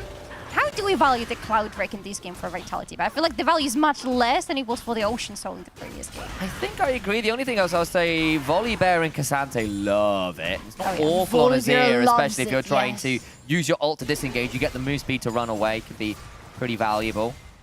On the other side, Corki ends up using it a bit weirdly, right? Because he presses his R too many times to like be as intentional when the Cloud Soul procs. Bot lane Douglas has engaged onto Prime. Bullet time on the wave, though, as there was an ace in the hole that chunked Yopper out there. Still going to keep going. Sky Splitter and a flash on forwards. Gets a stun on Prime. But wait, they get a huge chunk. Massive turnaround. Magnet Storm drags him in the tower 1-for-1. Douglas can't make it work. If only Misfortune was around. If only there was some additional damage around. But wait for it. Nako. Likely claim that first turret in the bot lane. There's the Pathmaker trying to clear out the way. Cease and desist into the equalizer now, knowing Unstoppable's not really available. Barbecue comes on down. Cannot get the kill. And Vitality B still do the work they started earlier on that turret. Q3 just shy. With 6 grubs, Lot should be able to trade for this tier 1 top side. Not going to be the first turret of the game, sorry, but might be the first Nako gets the footwork away. Q gets the slow on down. A flash for flash. Tier 1 still falls. How many people does it take to kill Xante on the top lane? More than 2 apparently is going to be the answer. But at least they get the turret on the top lane. That's nice considering they already have the 6 grubbies. I would imagine in a couple, less than a minute from now actually, Geo would love to secure the Herald, because that's pretty much the point where in the previous game things started going wrong for them. And despite Jezu, of course, getting that kill on that dive bot lane, which I think we'll see right now, it still comes at the cost of that full first turret and all the plates going the way of Misfortune. So it looks good for a second for Geo, but the extended cost is still rough. Yes, and they still get the kill in return. If only, again, Misfortune was there, but she had to stay under the turret. The turret in the end goes down, and if Vitality B want to continue playing around the bot lane, stacking those dragons, getting to the soul as quickly as possible, that is gonna turn out to be a huge asset for them. You can see Bukada there trying to time out the W from Nako, not wanting to take turret aggro until they've gotten rid of that, but does manage to get out to safety. But did step on a Yordle snap trap for a second there, but is not chunked out because the Caitlyn not quite in range to do that. Mainly because she's by red buff, which would be a bit obscene if she could headshot you from there. You know what? Oh, I wouldn't be too surprised. Did burn his flash looking for that 1v1 top side, and Douglas turns up towards the bot lane. Teleport coming on through. Maybe we're going to try and help turn this one around, but it's a bit of a late TP. Nako is here, and I don't know whether you want this, Dio. Could try and kill off the Volibear. Gets his shield with the Sky Splitter, but Yopper's roamed on down. Lot's alive, and it might end up just being the 1-for-1. As what an odd roam this is. Oh my days, the Frost Bomb, the equalizer turnaround is pretty brutal as well. Looking for a final auto. The rocket lands in the barrier. Required to keep the Misfortune alive. That was very close. That was extremely close for Dire to be able to get a little bit more kills into the pockets. No wave clear mid yet, and I actually think Jezu gets that turret as well. Geo despite having the roam towards bot lane look dangerous for them, Lock gets out, they go 1-for-1 and get a tier 1 and a Herald all the while. Now, what's going to be the next step for them? Because they are still in this very weird position where they have this slight gold advantage that, to be fair, almost went away with this weird exchange on the bot lane. But they still are in control. They still have their first items completed for pretty much everybody who matters at this point, apart from Prime. So what do we want to do with this Herald right now as GO? Do we want to push through the bot lane and thus stop the next Drake from falling into Vitality B's hands and putting them into a soul point? I feel like that could be the plan. Here's the replay, because it looked like Lot was dead to rights. That teleport coming in so late, you thought, surely they can't get this, right? Right, but then Corgi comes in, and Corgi suddenly has a lot of damage. They split up a little bit. If Xante was still fighting there and not trying to chase Lot, could have been a different story, but damn, that damage on Corgi. And he almost gets that misfortune too. That Frost Bomb plus auto with the Sheen was unreal amounts of damage. Equalizer on top of that, disgusting. Almost enough to get this fortune there. And we'll go back to live as Lot's trading out with Douglas, who Stormbringer's over the wall, but Jezu is here. Flash for the Q into the cease and desist. The hostile takeover is deadly. The Magnet Storm is worse. Douglas bailed out for a second or two, but there's just not enough money in the bank. Liquidity is at an all-time low. Sten just about alive, flashing away. The handshake not accepted. Gio absolutely not in the mood for niceties. No, but that is going to be reset from the side of Vitality B. GO are at least remaining in control of this river, have some vision around it, and apart from Xante, everybody from Vitality B has already gone away from this part of the map. They got Bukada with the hostile takeover at least, but the problem is they lost their own jungler and they lost their AD carry. So they can't do the dragon. It would have been soul point. See a lot of flashes, a lot of ultimates burned across the board. Naknako, the only person with an ultimate remaining in the game. I don't count Dio, I'm afraid. Oh, okay, it's Corki. I got lost there for a second. I thought you were insulting somebody, but no, it's just No, Corki. it just means Corki. The Rockets don't really count. I'm just so used to you insulting somebody, mostly just me. you, specifically. Yeah, or yeah, I'm that's special. the way this works, of course. Yeah, of course you are. I don't like it. Anyway, what I like for Vitality B right now is despite that exchange on the river, despite them almost losing the Drake, almost is the right word for them, they are putting themselves on a soul point. Again, doing the same thing as I did in the previous game, drafting themselves a really good bot lane and continuing to play around the bot side of the map. Problem is what you see on the screens right now, top lane. Diving, the Cassandra who immediately drags the Rel all out. Sten now coming on up, Yoppa also on the roam with the Strut passive. Misfortune can certainly hit a catwalk at Mach 5. Naknako though, down to about 2/3 HP, well, a third HP. Let me get the correct fraction. And they can start to siege onto this tier 2. Remember, they've got 6 grubs. And a Herald. They haven't released a Herald yet. Yeah, very true. I could get the IHC indeed. Naknako with no ultimate. A little bit harder to find those kill combos, but 4 members of Vitality B. I'm sure this tier 2 just about stands. A couple autos from this Corki with the 6 grubs would surely do the work. The idea for GO here is that they rotate in Dire, they still have Bukada around with the Herald, they remove this inner turret from the side of Vitality B, and they go for the base turret with the Herald. They get a good bonk into it, and that means that if there should be any early game rotation towards the Baron, GO are going to be in a massive advantage. Point is, it doesn't happen. Vitality B are pretty good so far in this series of reading what GO want to do map-wise and macro-wise, and finding good answering, or at least slowing GO down. Still 3 minutes and a bit until the Dragon be perhaps Vitality B's way into this game. You can see Yoppa is leading the gold charts, but every other member of the top 4 is a member of GO.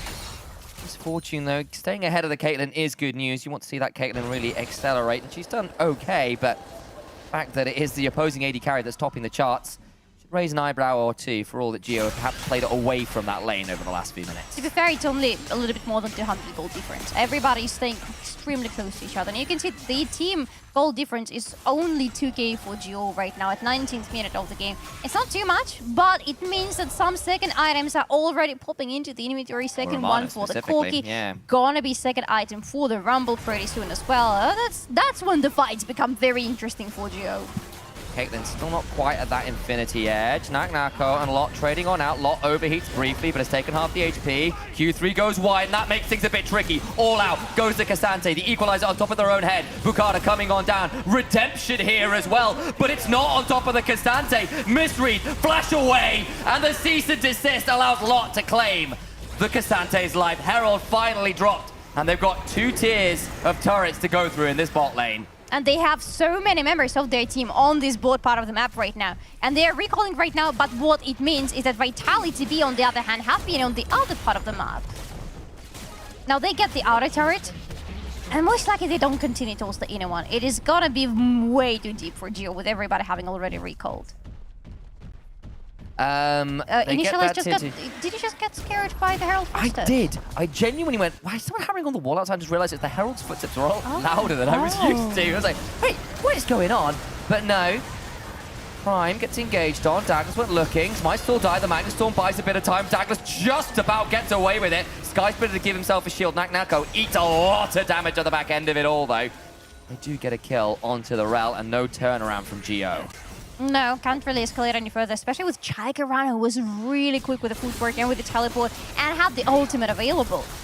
Tier 1 in mid lane attack. Nako hit with that Vault Breaker, but the Tier 1 falls. No real way to stop that from Geo with a lot of their tools down, and Vitality B claim another turret for themselves. Less than 1 minute and 30 before the next streak is going to spawn. That's when Vitality B had a little bit of issues in the previous game. They got themselves to an Ocean Soul point, gave away 1 dragon after they managed to get the soul a bit later regardless. However, there's no time for that. Oh, Geo are doing Baron. But a minute before the dragon as well, because if they can get this, it prevents Vitality B from having an easy setup around the dragon down to about half HP. Catch them on the reset time as Douglas. No ult does have flash, has to be afraid about stepping up awkwardly here. Chayek on a flank. Somebody else has to face check. It has to be Nako going forward right now, but at least the Baron has been reset. Problem is, Geo have taken half their HP bars, partly from the Baron and partly because they didn't get a chance to reset properly themselves. Might cost them, because now they're going to be late to set up for this dragon. So now that is going to be potentially a pretty easy soul for Vitality B. Geo are going to be like, do they even want to be fighting for this at all? I feel like they want to, but they have no vision to work around this part of the map. Jezu, because he stopped off with Berserker's Greaves, well, not at a second item on this Caitlyn yet. As you look at the other side, Yoppa's got some free-ass boots and has allowed him to get towards the Essence Reaver and the Bloodthirster nice and early. Nako is still a Cassante, can go all out, will do so onto Prime, who might well go down again! Chayek when looking for a backline play. But Jezu is quick enough with a 90 caliber net. The Rel dead though, looking to stop the Cassante. Nako, despite all the attempts on his life, 2-1-2, claims another member. Lot at least gets to tier 2 in trade. Geo are trying to split Vitality B right now and maybe catch somebody, or at least stop the dragon. Problem is they're not catching anybody, just got the flash out of stand, and the dragon is already being taken down by Vitality B, so it is going to be the soul that Geo could do nothing about. Cloud Soul secured by Vitality B. Geo not in position to contest after the Baron attempt goes a little wrong. Straight soul for them. The dragon sweep is theirs. Now what can Vitality B do with this soul? Still 6 minutes before the ult. It could be a big fleet for Geo they're looking for. They're still in the gold advantage, to be fair. They're still holding on to 8, but it is definitely getting... The gap between the teams is definitely getting smaller and smaller. And now they're the ones who need to be really careful around these Baron feet. Vitality B finally realized that, hey, that's the plan for Geo. Now they want to put the vision around. Quick bit of housekeeping. The Nash's Tooth was completed for Chayek. On the other side, Jezu did just pick up that Infinity Edge that didn't quite have for those last few fights. And you can see immediately headshots hit a lot harder than they once did. Oh yes, that's some really good damage. Actually, both of the teams are having quite nice explosive damage that they want to be finding around. I've seen that bush already. Valkyrie looking for a bit of a chunk. Prime went looking for a Hex Flash into the Shadow Strike, couldn't quite find it. Lot backing away, nearly overheated. The Magnet Storm lands in with the Equalizer afterwards! Huge kill immediately! Nako, though, in the front line, doing all the work as the bullet time buys a bit of time, but it's not enough as Douglas falls. Jezu on a killing spree. And this is the very important point for Geo that they really were looking forward to and that they wanted to fight on when they have these second items on everybody who matters. The damage output is insane. As long as they have this initial engage coming out from Prime, it doesn't matter if Rel dies afterwards. They have a really good setup for the Equalizer that hits very nicely right onto Vitality B, and even though there is a pretty good ultimate from Misfortune coming in, it doesn't really matter because it's not going to be interrupted because it doesn't need to be. There is still a follow-up after a follow-up for Gio. Doesn't earn them the Baron, though, because the people that died were, yes, the jungler, but all three of the Cassante plus the 2 damage dealers would have been a little bit scary to do in the pit. Yes, Misfortune didn't have the ultimate, which can be a terror from red side across the Baron pit, because she gets to ult a lot more freely. Still would have been a tricky scenario nonetheless, so they'll take the kills and leave it at that for now. Now both teams still eyeing out this Baron, still looking for possibilities to snatch it away, but another 5-on-5 escalation like that for Vitality B, especially if they're not careful about this very bush where Gio is standing yet again. If it worked once, why is it not going to be twice? Vitality B desperately need more vision, especially aggressive one around the Baron, but they cannot get there to put it in. Problems they are running into a little bit here as well is what Gio ran into perhaps in the last game. They have one form of engage, really, and it's Douglas. He is not the tankiest, 2-5-4 with a Sterax only to his name. Doesn't really have that much in the way of the resists. And between the items he has, if you can land a good hostile takeover, maybe a good flank from the Cassante or a... But that is defensive. Or all in from the Azir. Has to ult away from the play. There is no offensiveness in this composition for Vitality B right now. Great disengage, great counter engage, but their own turn isn't that fantastic. Ingo's Prime will surely fall though, as he does burn in. That's that counter engage, but on the other side, the bailout is not enough to keep the Azir alive. You'll take Ralph for Azir any day of the week. Lot looking to step on forwards. The Sky Splitter comes on down, looking to find someone else. Nako hit with the slow from the Electro Harpoon. Bullet time flies across the team, but it is only to ward off a kill onto their top laner. And Gio can play around their aggressiveness. They have the engage tool. They can take down somebody from Vitality B, and they will continue doing exactly what happened in the last 2 fights. They will continue exchanging rel for somebody, because after that, they also get objectives on top of that. And so many of their ults are down. Dagler's going to have a lot harder time getting in here as a flash in a dream. But watch for the Vi turnaround. Flash and cease and desist available. Hex flash over the wall from Prime, looking for an angle. Can't quite find it. Bukata still going to try and find an angle in. Yet to pull the trigger. Nako body blocking best they can. The rockets continue to fly. No ultimate on Misfortune. No ultimate on Azir. Very important tools not available for Vitality B. They're not really in a position to take a fight right now. Not even hostile takeover if Gio decide to go full offense onto them. But fortunately for Vitality B, that's not the plan for Gio. Vitality B, do we want to flee? They want to see whether they can catch Gio on the resets, and as a result, Bukata's just hung around, ensuring that they don't try pull a fast one there. Now they'll get a chance to reset, buy some more items in this game. Very tense. Yes, the soul's there for Vitality B, but they are struggling to turn that soul into a meaningful advantage in these team fights, and you can see it in the champion damage. The double AD carries are great for Gio, but that Rumble has been doing some work this game. And now there is a new problem that is arising for Vitality B right now, because when you have the soul that you can't really transfer into the kills or the win con for the game, what happens is that a minute from now, the Elder Drake is going to spawn, and Gio are already so stronger in those team fights around the objectives. Now with this crit bloom on Lord on top of everything else, for Vitality B, it's going to be a struggle to fight for this Drake. Lord Dom's on the Corki, you've got a rapid fire cannon on the Caitlyn. Your ability to start chunking people out from safe distance gets very scary for Vitality. Just Jezu walking up to that bush there, I don't know, man. Has got himself a 90 caliber net and will be okay. Prime Hex flashing over the wall into that bush, seeing someone was sticking around. Gonna throw down some of those Yordle snap traps. Setting up a bit of a defensive line in the mid lane. Prime looking for that flank angle. Has got an option. Stend chunks a little low already. Prime looking to counter around the back end of it. They know he's there now. Will not pull the trigger. All the ultimates are available for both of the teams, but Gio have such a great position on the rear right now. They can force Vitality B to fight if they want to. The Sun Disc goes up in mid lane. Artificial pressure created with that temporary fortification. Take a breath, everyone back home. We are about to see the deciding fight you have to feel. Douglas steps forward, looks for an engage, cannot find it. Dior and Prime split from the team, though, And Dion needs to be a bit wary, but they can't do it. Stand already down to a 3rd HP. Bukada will queue away with a Vault Breaker. Prime looks at the Magnet Storm, gets to the back. That's not the easiest option. Yopper immediately interrupted, pulling the bullet time. It doesn't matter, though, as Prime falls. The health bars on Vitality, though, desperately low. Dion flashes the Emperor's Divide, holding on. Sky Splitter brings down the Corki, shuts them down. But what about the rest of the team? Vitality all desperately low. Sonya buys time for Chayek, but the barbecue is in. Welcome to hell! Geo sent him there on an express elevator, straight down into the dirt.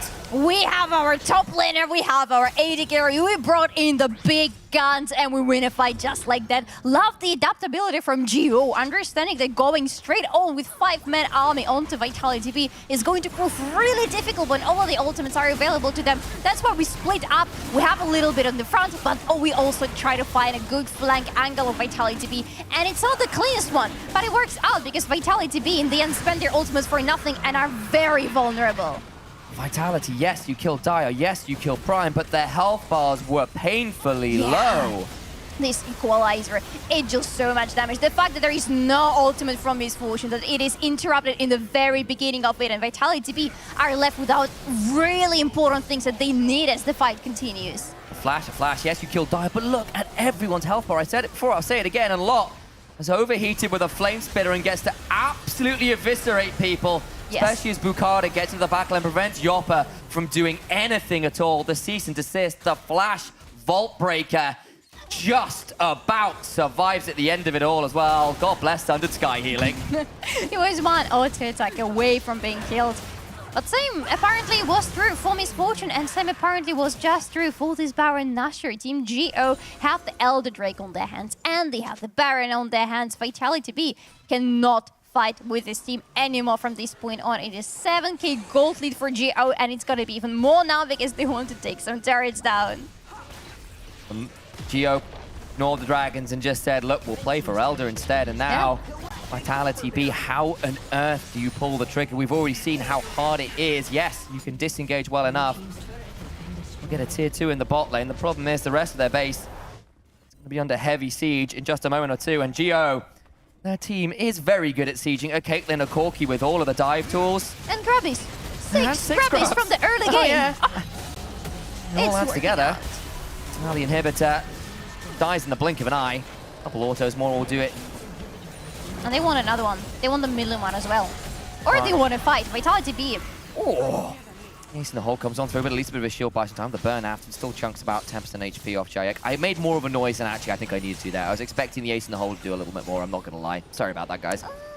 It's a very slight disappointment. I see where you're coming from. But it's 3.5 fighting Caitlyn. You think, oh, she's still gotta do a lot of damage right now. Look, the turret is going down very quickly. Same goes with this inhibitor. This might actually be the game over for Vitality. I mean, they've got to pull the trigger now or it'll be too little too late. It probably already is. The last roll of the dice, however narrow the win conditions are. There's the hostile takeover, but no company is willing to pay attention. Prime on the other side, though, makes it a magnet storm. All eyes drawn to the engage from Ral. Will die for it, but the Nexus turrets have fallen. Chayek looking for a final engage. Jezu cleanses, stays alive. Stopwatch for a moment. Dio, though, is full HP. Congratulations, you get 2, but the damage dealers are still alive. Flash for the Utopos Dark by 3. A shutdown on Jezu means nothing at all. The series is evened up. Geo, here to play. 1-1 in the end. We are here for a long series, I feel like. Both teams are kind of measuring each other throughout these 2 games, but I love that Geo found, first of all, a good answer in the draft, and second of all, adapted in the game just on the fly. We didn't see any of the crazy picks that we'd come to associate with Vitality B. That was a very standard draft. We have seen drafts like that for years and years and years in LoL esports.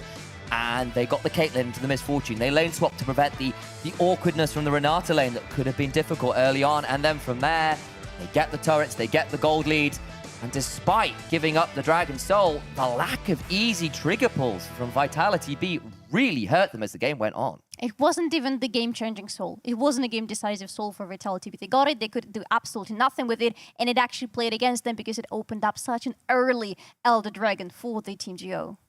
And for all that they set up around those objectives, Team Geo just refused to engage into all of that disengage early on. They scale up and they win that game.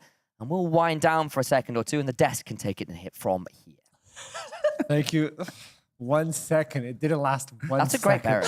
It's just show it. It's the fact it says in your dreams. It's in your dreams across your forehead.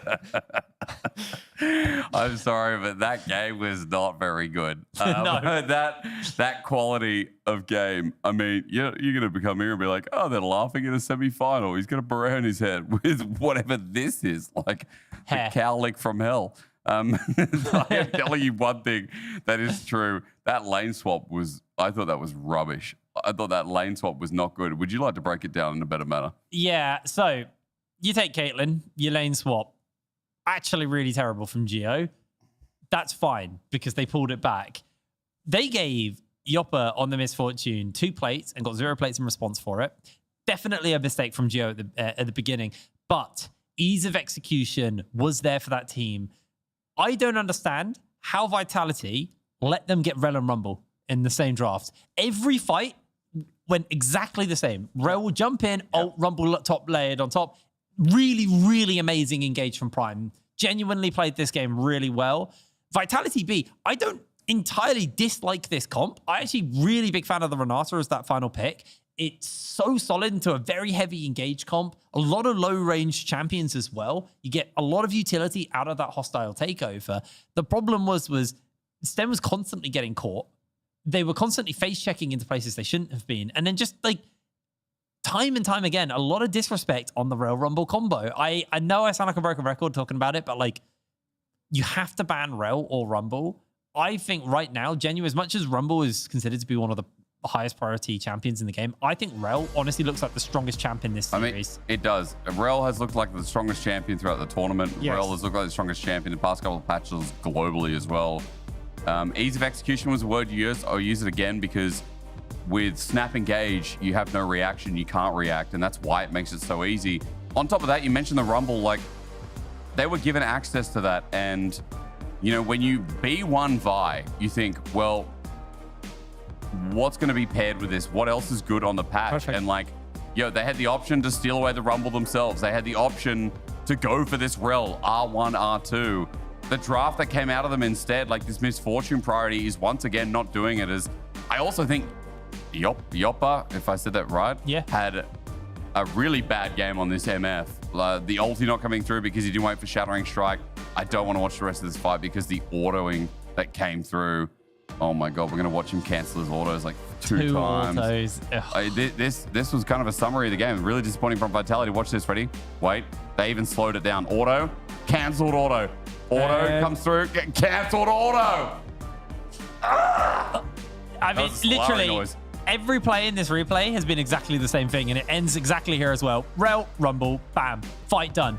I know there's a lot of priority for ADs in this tournament to be picking this Misfortune. I think Misfortune's so hard to execute in the current meta with the amount of very, very reliable engage being drafted. Even though they had a good disengage comp and MF works really well into that, I just feel like the fact you have to stand still to cast that ultimate into a Rel Rumble, it really shuts you down. And look at that damage. Because she's outranged. Brutal. She's outranged in this draft massively. And the thing is, when you have Snap Engage as well, like for Misfortune, she needs setup. Her ult is all about setup and, playing in either a front to back or, like a comp that can skirmish well around it. And here, this comp, there's great elements to that. But the problem is that you're going up against Rel, Rumble, Vi, like all units, plus the double range I just mentioned.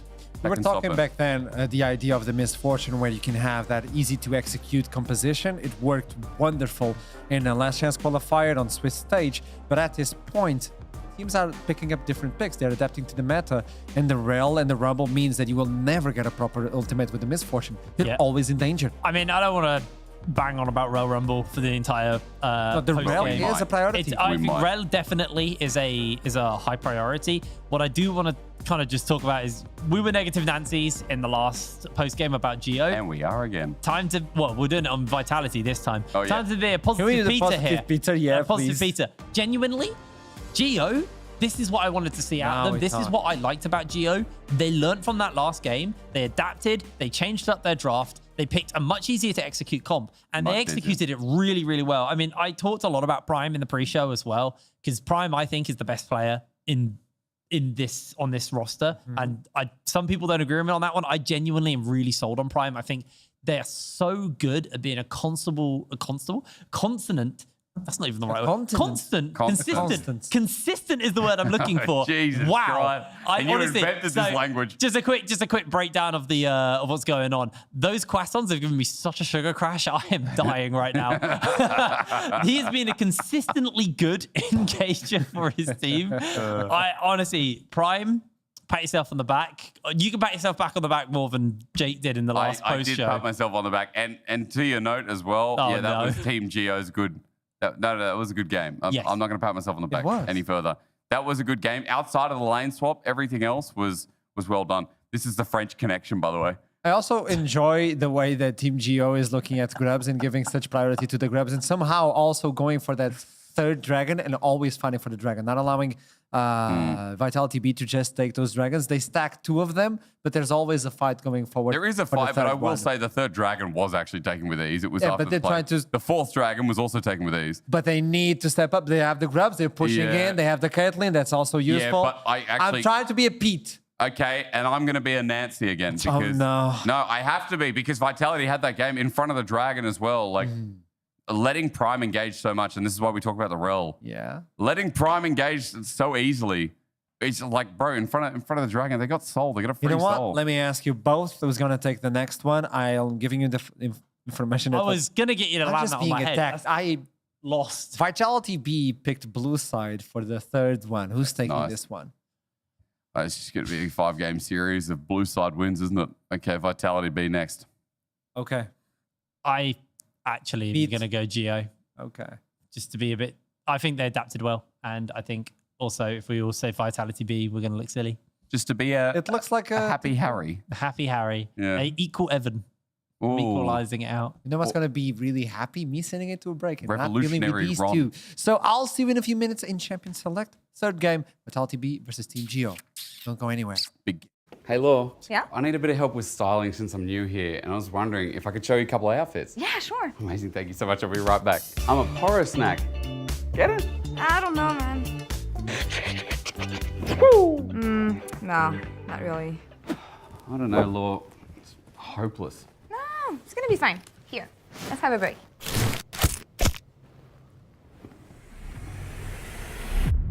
Even the biggest champ needs a break. Back to the drawing board then, I guess. I show up, it cause a problem. They diagnose me a psycho. I'm taking off like a rocket. I know I'm bad, ain't come to play. So like a savage or renegade. I'm so chaotic. I show up, it cause a problem. They diagnose me a psycho. I'm taking off like a rocket. Stand-up guy, they asking me who am I. They wanna know who that. I tell her give them a try. They'll soon find out and move back with eyes open up wide. I'm here, the ruler's back to take it over for life. Yeah, you know I'm major. How I run it so iconic. They all treat me like the mayor. Everything that you did, I have done it all on paper. Super like I'm Sonic. See you later. Get your weight up. Yeah, applying the pressure. Swear on my soul that I will not let up. I'm on a roll and I'm in control. So get a hold, cause I am that fed up. Don't need a pole to decide who is better. Never will fold and never will settle. They call me a problem, but I come and solve it. I promise the novice can't handle me. Never, ever. I know I'm bad. Ain't come to play. So like a savage or renegade. I'm so chaotic, I show up, it cause a problem. They diagnose me a psycho, I'm taking off like a rocket. I know I'm bad, ain't come to play. So like a savage or renegade.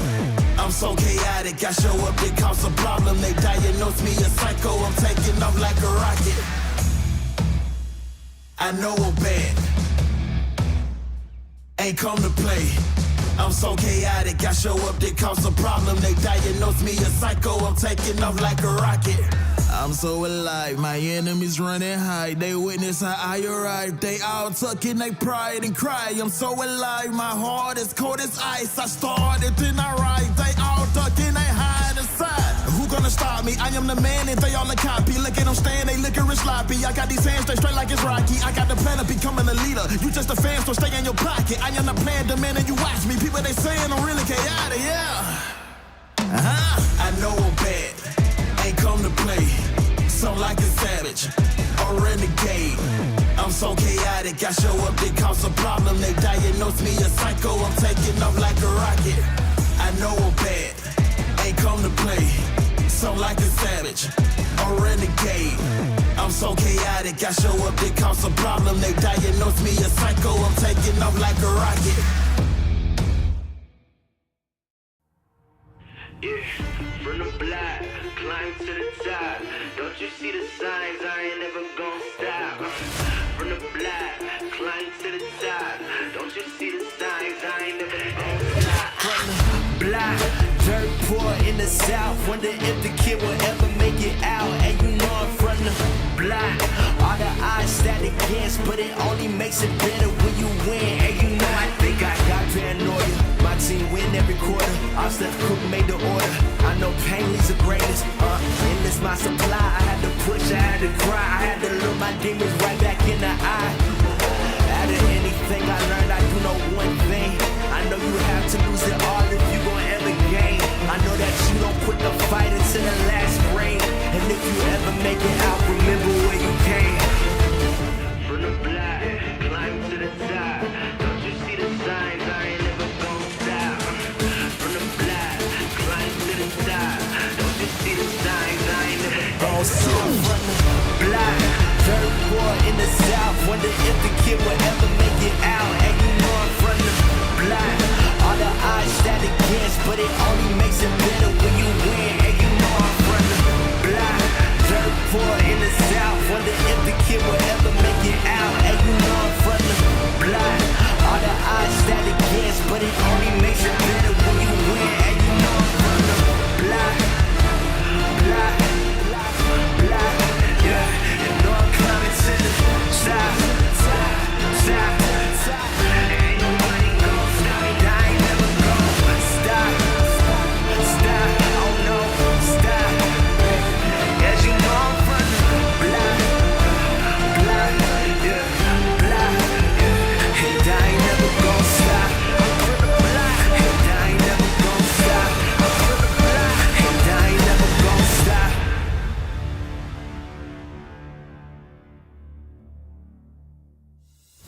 Top to the top, top to the top, top. Ain't nobody gon' stop. I ain't never gon' stop.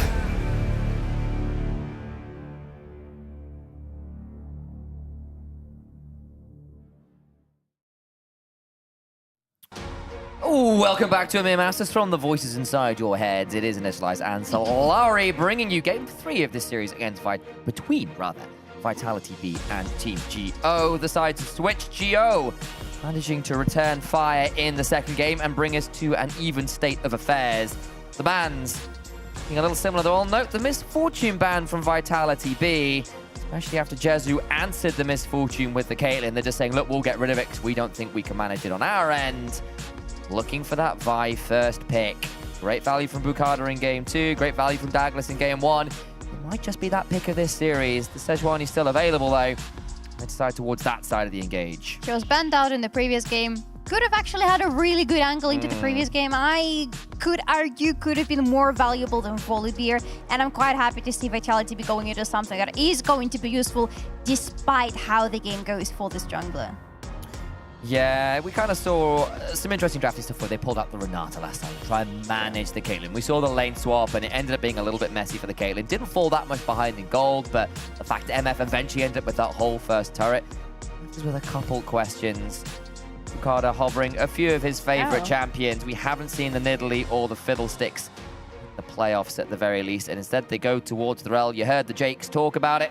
Rel might just be the most potent pick this tournament, but there it is! Yes! The Neela Senna that we have been hearing so much about. Man, it's impossible to predict what Vitality B are going to go for. They have so many options in their drafts, and they go towards the bot lane that I know you desperately wanted to see on the broadcast. Haven't really had the chance up until now.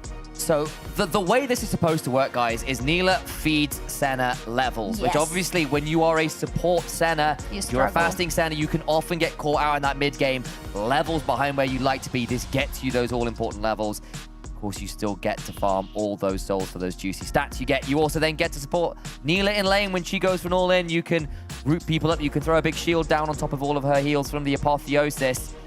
So it can be a really deadly combo. Another way to set up the Senna, especially now she's being moved away a little from being good with those tank options. Now to the second phase of bans, though. It's going to be top lane focus from Geo. A bit more of a focus towards those AD options for mid lane. Dio sometimes criticized having a little less in the pool there. Makes me wonder what is going to be the top lane for Vitality B, because it could go into some different directions, could go into something AP oriented for the team to make sure they have this additional damage on top of what the bot lane is going to bring for them. Or it could be something tanky and engaging to pair it up with the Sejuani to make sure that for Senna there is going to be a lot of front lane to work her ultimate through, and for Neela there is going to be a lot of pairings to go into the battle with when they decide to engage. Okay, the Lucian gone as well. That is 4, I suppose 5 if you count the Ezreal.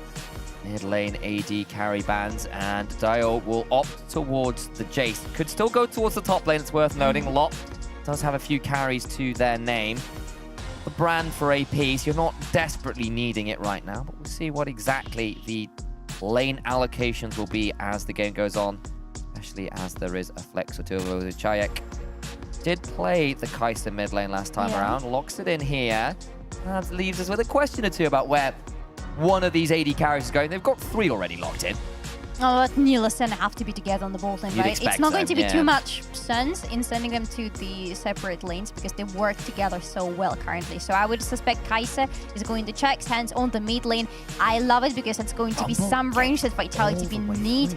And yes, they take away Rumble, but I'm with you. It's so low in priority in this draft. I have to apologize. I kind of blanked. I assumed the Rumble was banned because it hadn't been picked, but Yeah. it was available. Gets all the way through to the last pick here. Do Geo have an answer into it? Nah is the choice. A little bold to me. See whether Lot can manage what has been the premier top laner for nearly the whole year at this point. Now, what the Geo have on their hands? They have a lot of range. With the Jace and with the Caitlyn, they can poke Vitality B. And the brand on top of that, to be fair as well, they can poke Vitality B all day if they are the first ones to be around the objectives, or honestly, any part of the map at all. They have some really good engage. If they work around the timings for the Mega now well together with Rel, that's going to be a really solid one, paired up with the ultimate from Brad on top of that. On the other side, though, Vitality B, it is all in, underline it a few times, and get ready to look at the playbook and toss it out, because there's only one page you're going to need, and it's going to be dive. The Sejuani goes in, the Neela goes in, and absolutely everybody else presses R to join in on whoever they collapse upon. Might not have the Rel, but you still have that big AoE circle engage in the form of the Neela. Yes, and it's gonna be a really rough one. I love that the idea for the draft so far in this series is we just want to press all our buttons and jump into the battle. And then in the game, if it doesn't work out, we're going to find out more tactical solutions around the enemy team. But yeah, for Vitality B right now, we want to be comfortable in the early game. We don't want to fall behind. And if we don't fall behind, we have some really solid scaling on Kai'Sa, on Neela, on even the Sen and Rumble, who are going to feel exceptionally well around the 3-item spike. Worth keeping our eyes on the Neela in particular. Don't often see her in pro players. Come out once or twice as a shock pick later on into series, but it's always had mixed results. We never really see her take over games in the way that people were hoping she might at some points in her past. It's worth noting as well, her scaling is absolutely obscene. She scales with the lethality as well as everything else, and her ultimate is unreal in terms of its scaling. Yeah, late game Neela, she pretty much carries the game by herself. She doesn't need anyone by herself. It's nice to have some additional engage that you go into the battle with. It's nice to have the shield behind your back, but realistically, she doesn't need absolutely anybody in the late game. If we even get to that late of the game, that's going to be GO's part here, their responsibility to make sure they get their mid lane and their bot lane accelerated as early as possible to make sure they are always staying ahead of Vitality B. Excuse me, of course, it's crit chance, not lethality. I need to correct myself there, but it's a 200% scaling on the ult phrase, and then you get crit chance scaling as well for the healing you do to yourself and your allies. So know exactly how that one works, but you are very reliant on being able to find those big engages. If you don't, we have seen Neela's go in and then just not get any value. Very reliant on it being deadly indeed. Keep your eyes on that little pop-up in the bottom of your screen as well. Chance really to get your tickets for EMEA Masters Finals. One of these two teams on your screen will be joining BDSA in Munich. And you could be there to watch them. That could be a cool time for all involved. The best that LFL has to offer. Two best things LFL has to offer in this split. Two best teams are going to be fighting with each other very soon. Lane swap this time around, and already a bit of an engage. The heal comes on down. Yoppa's going to throw down the barrier, buys a bit of time, but already D-Nice coming on down. Barrier and trade from Jezu puts Yoppa into a dangerous position, maybe forced to flash. Stays alive for now instead. For a piercing darkness, perhaps the heal. Flash away from the mount up. And Prime and Geo win out in this early lane. The flash on Yoppa is still available. Going to receive some healing from the Senna, so he is allowed to stay on the lane for a little while longer, but needs to be extremely careful because the range on Geo's bot lane side, plus the engage and the kill threat, are way too much for this Neil to deal with right now. Scales really well, but in the early game, is not feeling comfortable into lane dominant champions like Caitlyn is. Immediately be forced to reset. Doesn't really get to do anything, but buy an additional health pot. So great early level 1 trade. Gets what they need. Try and get command there in that bot lane. Towards the mid lane, Dion. A pretty ugly trade. He down HP here against the Kai'Sa. There is no minions for Vitality B's bot lane yet. None. They lost all of the waves so far. It doesn't even look real as I'm looking at it, to be honest. But yes, this is a really great early game exchange for Geo. Yeah, it's just crashed into the tower, so I think Neela should still be able to pick up most of that wave. Yep. There you go. There's a couple waves coming in, but should still be down 5 or so CS, so a big win nonetheless. I'm worried because I see Bukata around.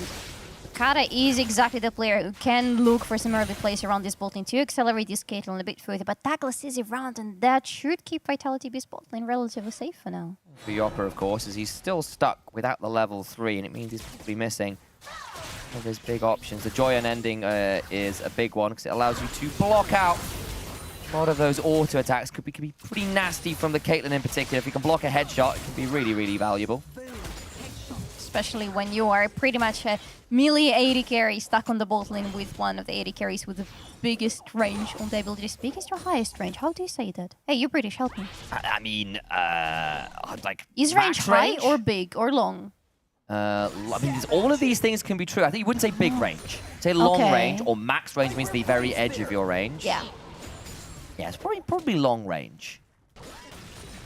I don't like how it sounds. But I'm not a native speaker, so I'm actually not allowed to say anything like that. You know, that's fair. Sorry. Thank you. I guess. Anyway, I gotta bring you back into the game because there's not much happening. I understand, again, it's the repetition of the early game and the second game. Not much happening. Everybody just looking at each other, apart from the mid lane. Dragon spawning in 30 seconds from now. The first Drake of the game, and Geo will have to go and take this one together with Bukata, who is playing on the front. He's currently in top lane, but we are fighting again. Towards the bottom side, trying to buy a little bit of time. Bit of a shield coming from Yop. He's got that option to go in with the slipstream. Begins the Formless Blade auto. Jezu forced to flash. Another auto would do it. First blood for the Neela. Dies to the turret afterwards, though. And that's where things start going pretty wrong for Geo. That was not supposed to happen for them. This Caitlyn was supposed to stay with the flash, and she was supposed to stay dominant on this lane. She was supposed to be ahead of Yoba. Didn't happen. This is the first blood for Vitality B, and it doesn't even matter that much that Neela dies in the end. She gets a reset. Timing-wise, is still pretty good to go and have this dominant bot part of the map to go and secure this Drake. This barrier, by the way, on this Neela, insane quality. This is Neela who can just spot on block the auto attacks, and on top of that, she has a barrier to block something else. Piercing darkness afterwards to give her a bit of healing on the way. Now got herself the early serrated Dirk. Pretty big value there. First blood towards that Neela, earning herself that slight advantage after an ugly level 1. Joppa gets to walk over with Douglas to help start up this dragon, but Prime and Bukata are around. Wonder whether we see a little bit more action as everyone's beginning to collapse. No level 6 is available on anybody apart from the mid laners, though. Joppa steps on forwards, has got a slipstream. Dior takes a big chunk. Conqueror now coming on through the Formless Blade, though. And down goes that Neela. Felt the need to go in because there was no real way out. And the Dragon Star is punished swiftly by Geo. And they turn this around and they get the first Dragon in their own hands. This is The first Drake that they have throughout this series, the first Drake out of the last 5 that we have seen, discounting the Elder Drake, of course. But now Chayak, can you get out? Pretty low, has got an ult to work with, won't hop on forwards, and be the end of that for now. Vitality B left smarting after overplaying for that dragon. And that's unusual from GO. Usually we see GO leaving the dragons alone. Vitality B can take all of them for all they care. They want to be focusing on those grabs a lot. This game is different. They want to have this pry around the Drakes. They want to be potentially even playing around them for good in this game. They still, however, have a pretty nice top lane right now if they want to go for the grabbies because they have spawn. But I strongly believe that in this game, the grabbies go into the hands of Vitality B. What they're trying to play for, you can see already Douglas is towards that side of the map, and Naknako is heading into the river. The pings are there. Our eyes are on this bot lane, though, because look at the top of your screen. Bukata's here with level 6, and that means a Pyroclasm's available to try and bring this Neela down. Has been the target of options. The Black Mist comes on down and prevents easy option. Last Embrace forces Prime to be rooted briefly. Flash off Stend alongside the heal, though, so a couple summoners down for Bukata's roam. Potentially could be punished even further if Geo decide to push this a little bit. But the whole idea for them is working out, making sure that Neela is not accelerated, that she's behind. That this is Caitlyn who is getting more gold, who is getting first to the items, because she is going to be stronger in the first half of the game compared to Neela, especially if she is ahead of her. Be the plan, and again, it does feel like Yoppa has been brawling all the time for various reasons, whether it's been engages or otherwise. Slipstream away. Yoppa's got a Formless Blade to allow a bit more autos to come on through, and is still managing to keep up well enough in the speed department as Lot finds an option to jump onto Naknako there as he goes back down to Mini Bukata. Now coming on up, can make this a 1v2 very swiftly. Flash away, Lot flashes back in trade. There's the Equalizer after, catches Bukata. The burn's not quite enough, and a flash is enough to secure the kill. The Dawning Shadow comes on through, but it is just a one-gun salute to the fallen top laner. The control from Brand solidifies this because the timing for Lot wasn't really working out. He starts to fight when he's in Mega Gna form. That's why he can slam Naknako against the wall. But then he turns into a small Gna, and suddenly it turns out that the damage on Rumble is a little bit too much for the little Gna to deal with. It is because of Bukata that this exchange to the top lane goes into the pockets of Geo. Earns him a couple grubs here as well, so you can see Naknako is looking, get some wards down. Gets punished on the exit from the jungle. That is painful. A lot of control from Lot, but he's going to turn into the little Gna very soon. And look at that, suddenly he's burning down massively. It's only thanks to Bukata and thanks to the fact that he's going to catch Naknak right here with his little stun. Such a good timing. Another tick on the Equalizer would have done it, but didn't manage to find it. Now, a slightly frustrating spot. It's actually down a bit of CS and gold now in that top lane when normally we see Rumble smash nearly every matchup he cares to be in. Work from Lot here on the Gna. Good across the board for GO. Third game in a row already where GO are in a gold lead in the early game. And for this comp, this is working marvelously. They want their mid lane to be ahead, they want their Caitlyn to be ahead as well. And if it just so happens that Bukata on Brand gets ahead and gets additional gold and can get to his items quickly, that is just perfect. That is a team that is ready to fight for all the next objectives. And that is, to be honest, that is already the case for Geo. Soon they're gonna have the first items in the inventories. I'm looking specifically at Bukata because that is going to be a very big fighting moment for Geo. Douglas is here with level 7. Yoppa's hit level 6, the Apotheosis is available, and everybody knows it. So both junglers down here, where an all-in could be coming at any given moment. A minute or so until the next dragon. Might be our next port of call. There's still a single grub from that first set remaining unclaimed, which means we are not getting 2 sets of grubs here in this game. Which is a little bit sad.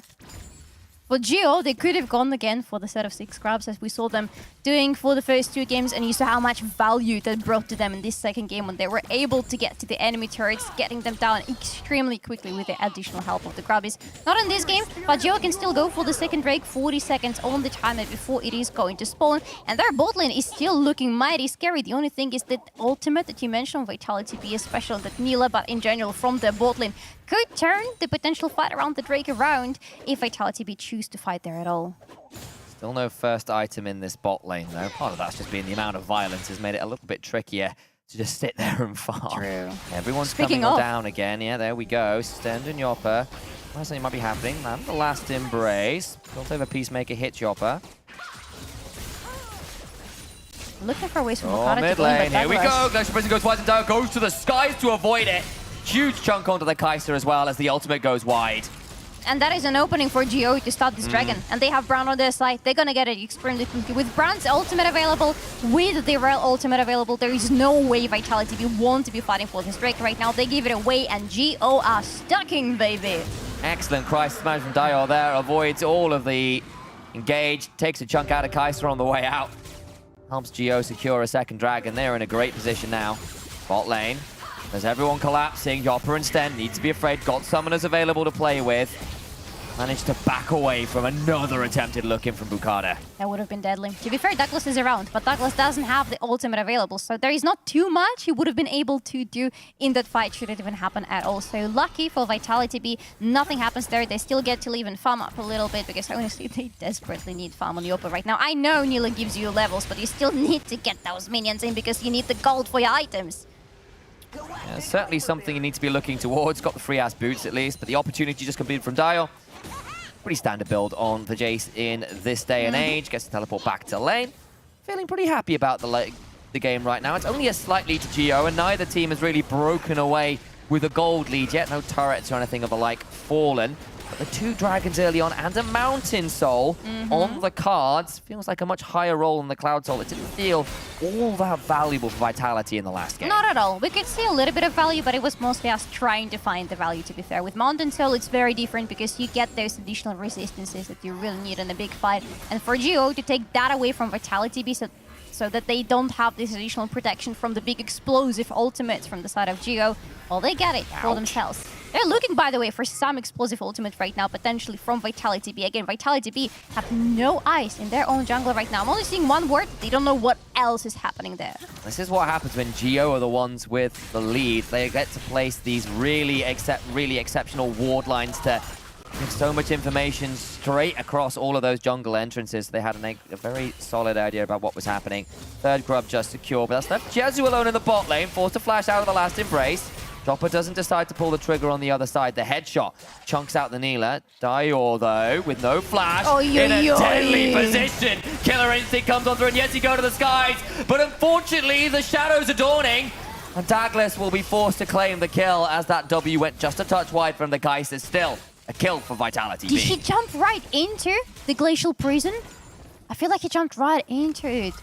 I would love to see the replay of that if that actually happens, but that is unfortunate. That is a good pick for Vitality B. A bit sad that the kill in the end goes into the pockets of Douglas, but Chag simply did not have another additional movement speed boost from his E to get to this kill and to secure this one. However, still 2-3 is the score between the teams. A very tiny gold lead that is disappearing right before my eyes. I'm looking at these numbers. Boom! It's gone. GR are no longer in the lead. The gold graph of this game is going to be rather funny looking again. We're starting to get our first items properly complete here as well. The Collector first on the Neela is pretty standard, has been for pretty much her entire existence. She does love that additional execute threshold considering what she wants to do as a champion. Go in and kill. Or die. Big time. Depends. Lane we need to look. Stend and Yopper, aware there's 4 people coming for their heads. So are wisely hovering towards the bottom side of that lane. What? Now in danger on the other side, forced to flash over Douglas. Just who had to do the same a moment or two ago as well. But it's fine.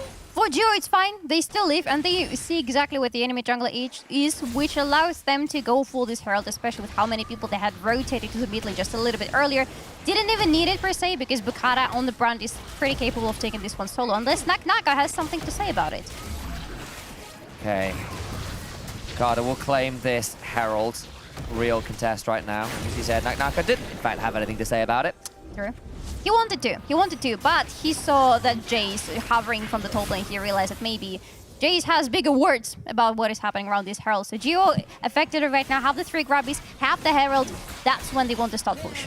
Prime gets caught with the Glacial Prison. Yopper can stuck to head on forward with a slip train if it's required. It's Sten that claims the kill. Now Jezu and Lot coming on forwards. Lot a long way off that Mega Gnar. Blue buff was secured in the end by Vitality B.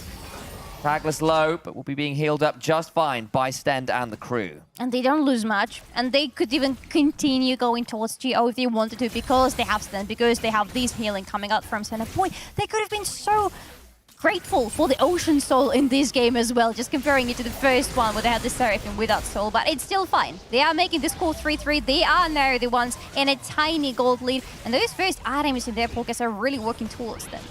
Dio not quite with the teleport available, and 20 seconds till Mountain Drag. Not quite sure whether they'll be up and available in time. I think it will be just about. So could look to come and join. Naknako also with that teleport available, so our champions that were currently inhabiting the top lane were available to come and fight.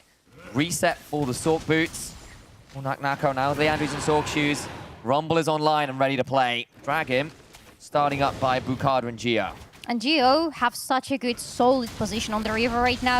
With Vitality B, it's going to be very dangerous to go towards this speed through the openings on the river. Might have to give it away, but TP. Dio's waiting. Douglas coming on up, looking to try and jump onto Dio. They're going to try and turn around. The equalizer comes up through. The chase is just eviscerated. Prime goes crashing down, but there's just nothing to be found. Surely Naknako falls. Lots there to claim it up. But Yoppa and Chayak looking to get the kills. Cannot do so. But Bukada and the rest of Geo are forced to retreat 1-for-1 in the end. But the health bars favor Vitality B. And a dragon for Vitality B. The first one in this game, stopping the stacking, getting Geo 4 minutes away from the potential soul point yet again. They got the flash out of Bukada, which is really important. I gotta say though, this TP was such a good angle for Naknako and Vitality B in general, because just walking straight towards the enemy through the river could have been deadly with all the ultimates available to Geo. Looks for the apotheosis, lands a big chunk, but now he's getting teleported on. Needs to think about running away, still has a barrier to work with, gets towards the lane, has then flashed over the wall to give the Black Mist alongside a Glacial Prison, and they cannot kill the Neela. Save Neela. Save Vitality B. And they do save her. They know she needs to stay alive, but now can these turrets stay alive? It's gonna be the question. I don't think it will. It's coming on over. Gonna try and deal with this one. They should be able to claim the tier 1. It does so. Naknako is over the wall, but with no equalizer to his name. Going to manage all that much. That is turret going on down alongside the top lane, also falling.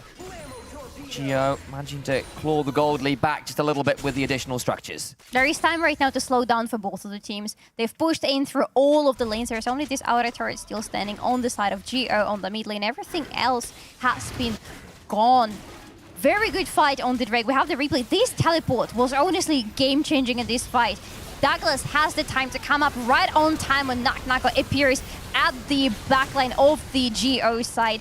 So much damage from the side of Vitality B, and it doesn't matter that they don't get more kills in return. It's just that the health bars are so low that Geo completely give up. Yoppa was trying to flash for that slipstream to get the big apotheosis, was just out of range. Imagine he got in there. I think some people would have been suffering a lot more than they were. Still, game remains even enough. A slight gold lead to Geo, yes. It doesn't feel like they are in any real command of the game, that's for sure. A minute before the Baron spawns. Naknako. Hang on, he's going to be very afraid as Prime was in the bush waiting. Nowhere to go, and the Rumble brought low for the 3rd time this game.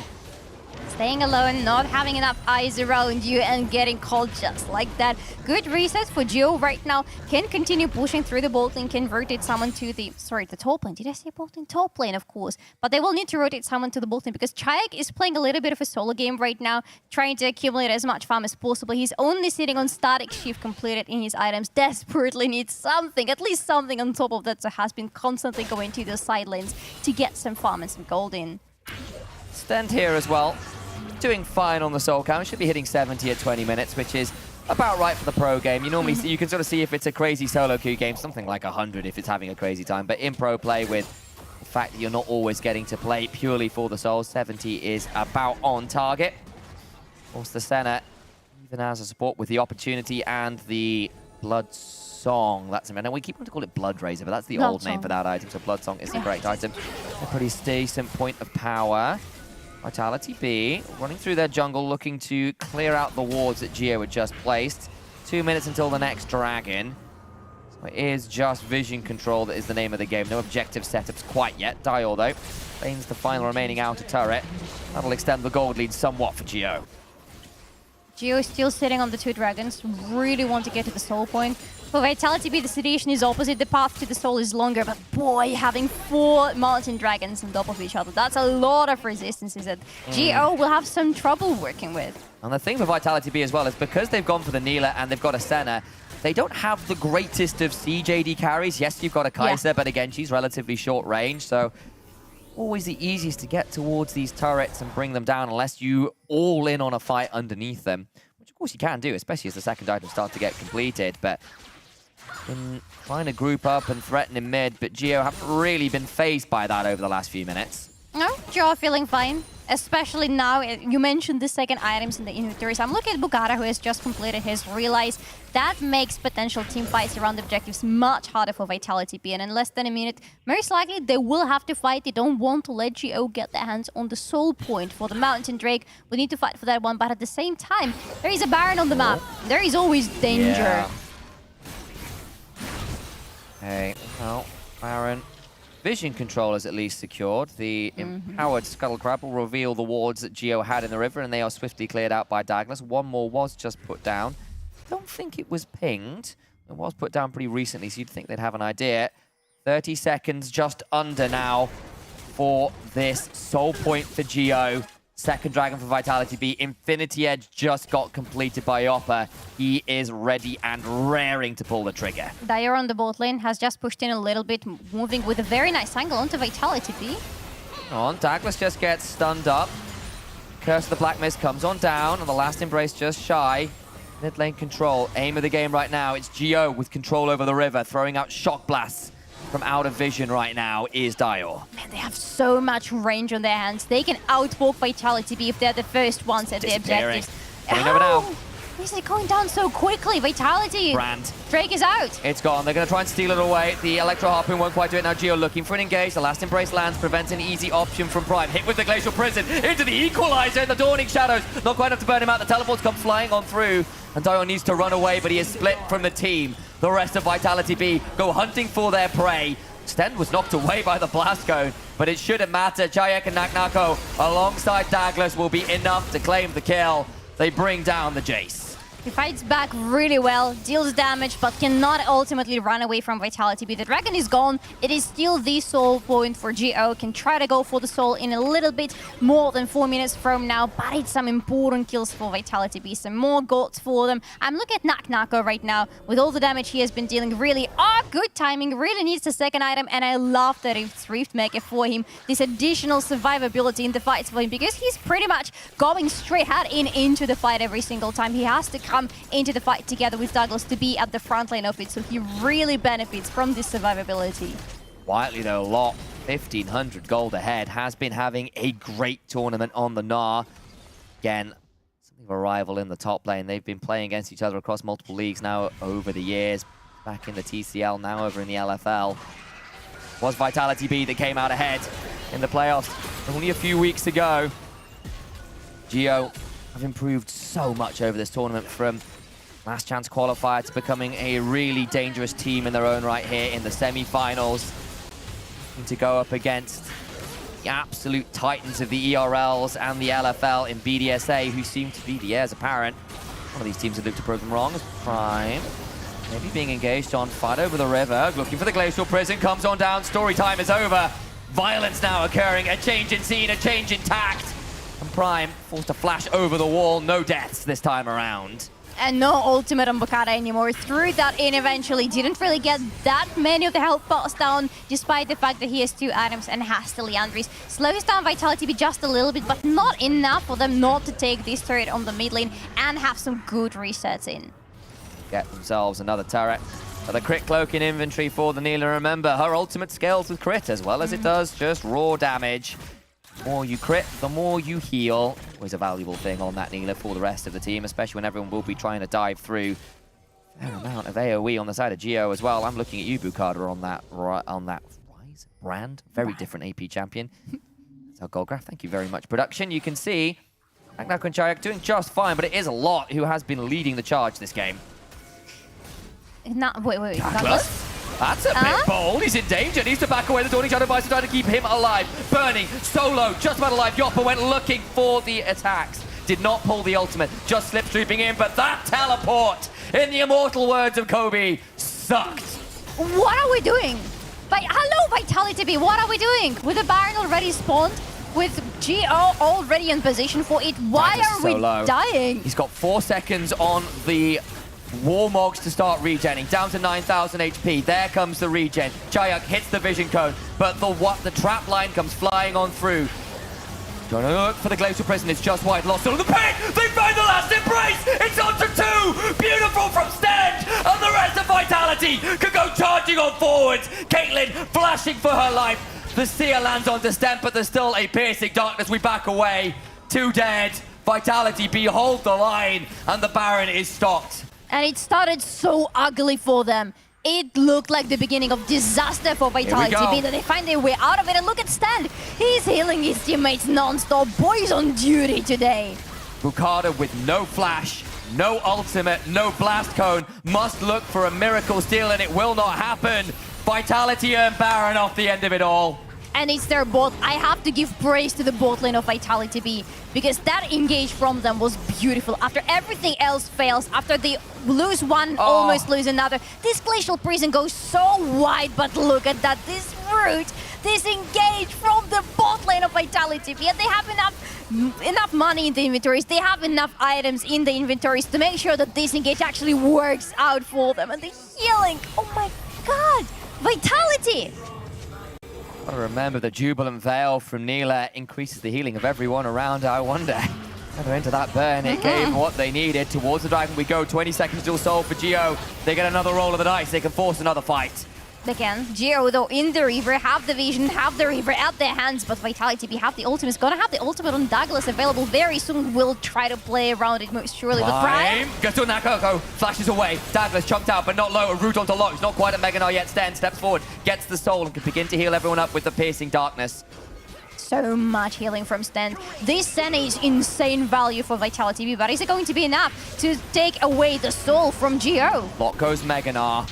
Pillar of Flame just wide. The Curse of the Black Mist is there. Sten at half HP. Douglas stepping on forward. No. Gets away with it. The Ignite is down. Needs to wait 5 seconds for that Warmox hit with the piece in the hole and the Shock Blast. The shield comes on through from the Locket. Can begin to reset, begin to heal. Bukada hit with the W from Kaiser. The Void Seekers now upgraded with the 3rd item complete.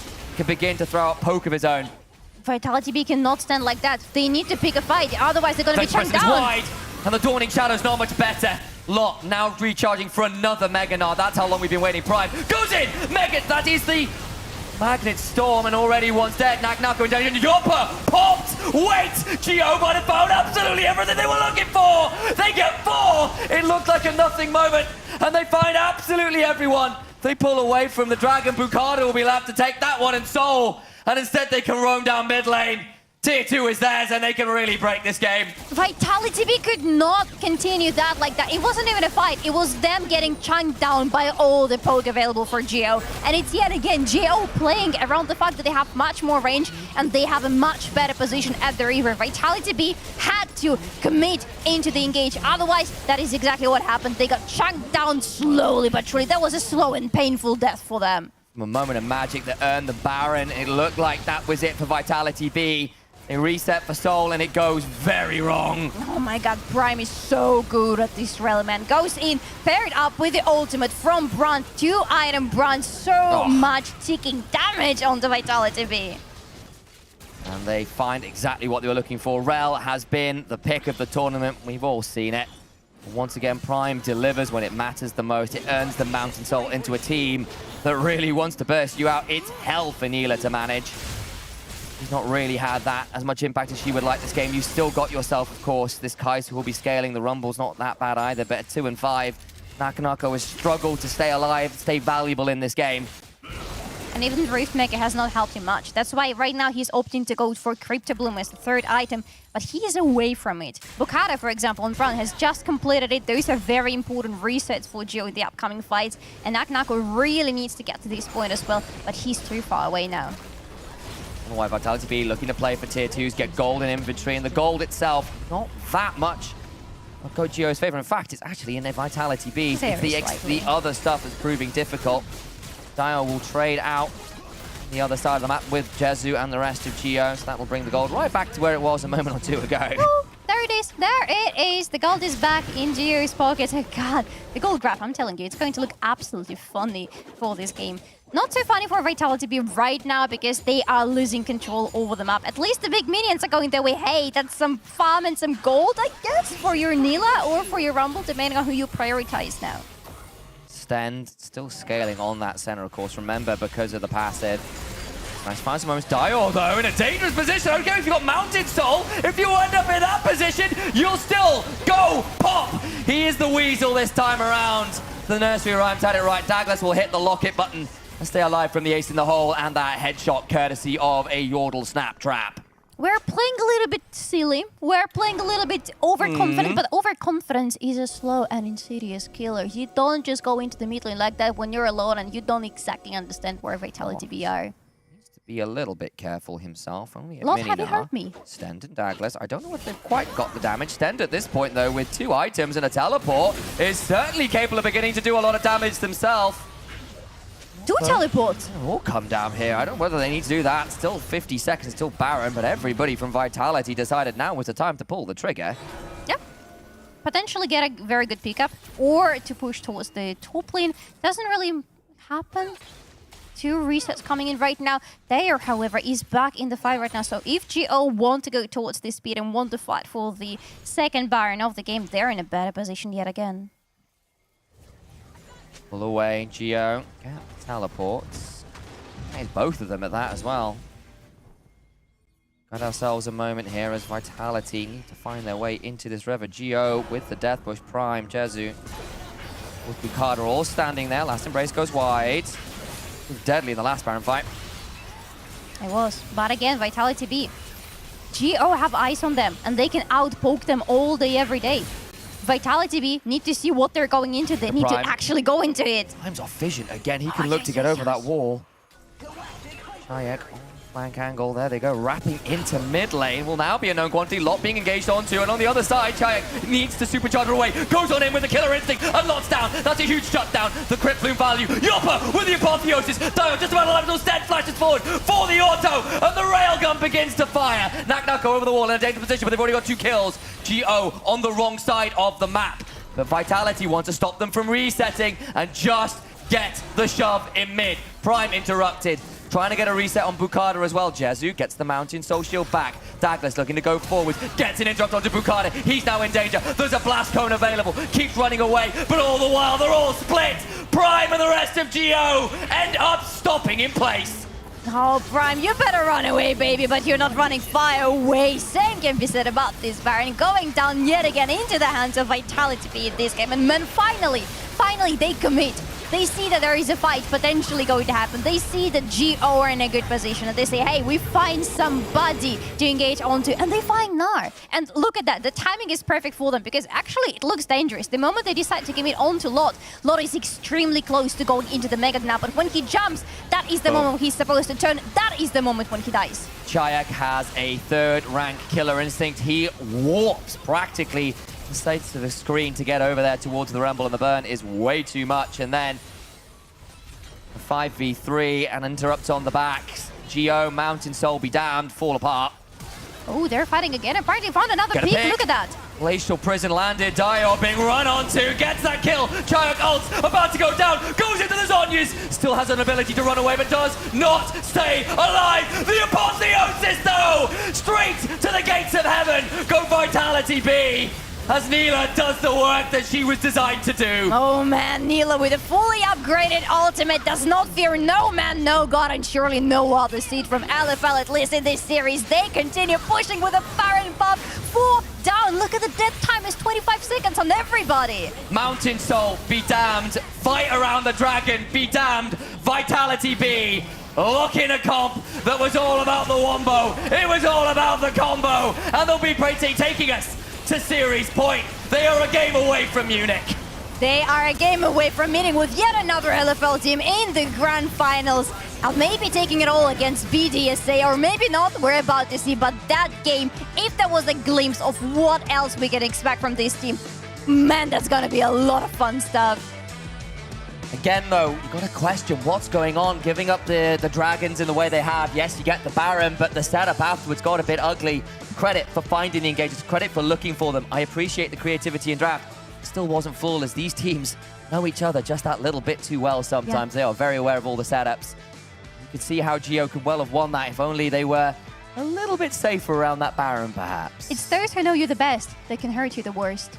And that I is need to be surprising. afraid of you, don't I?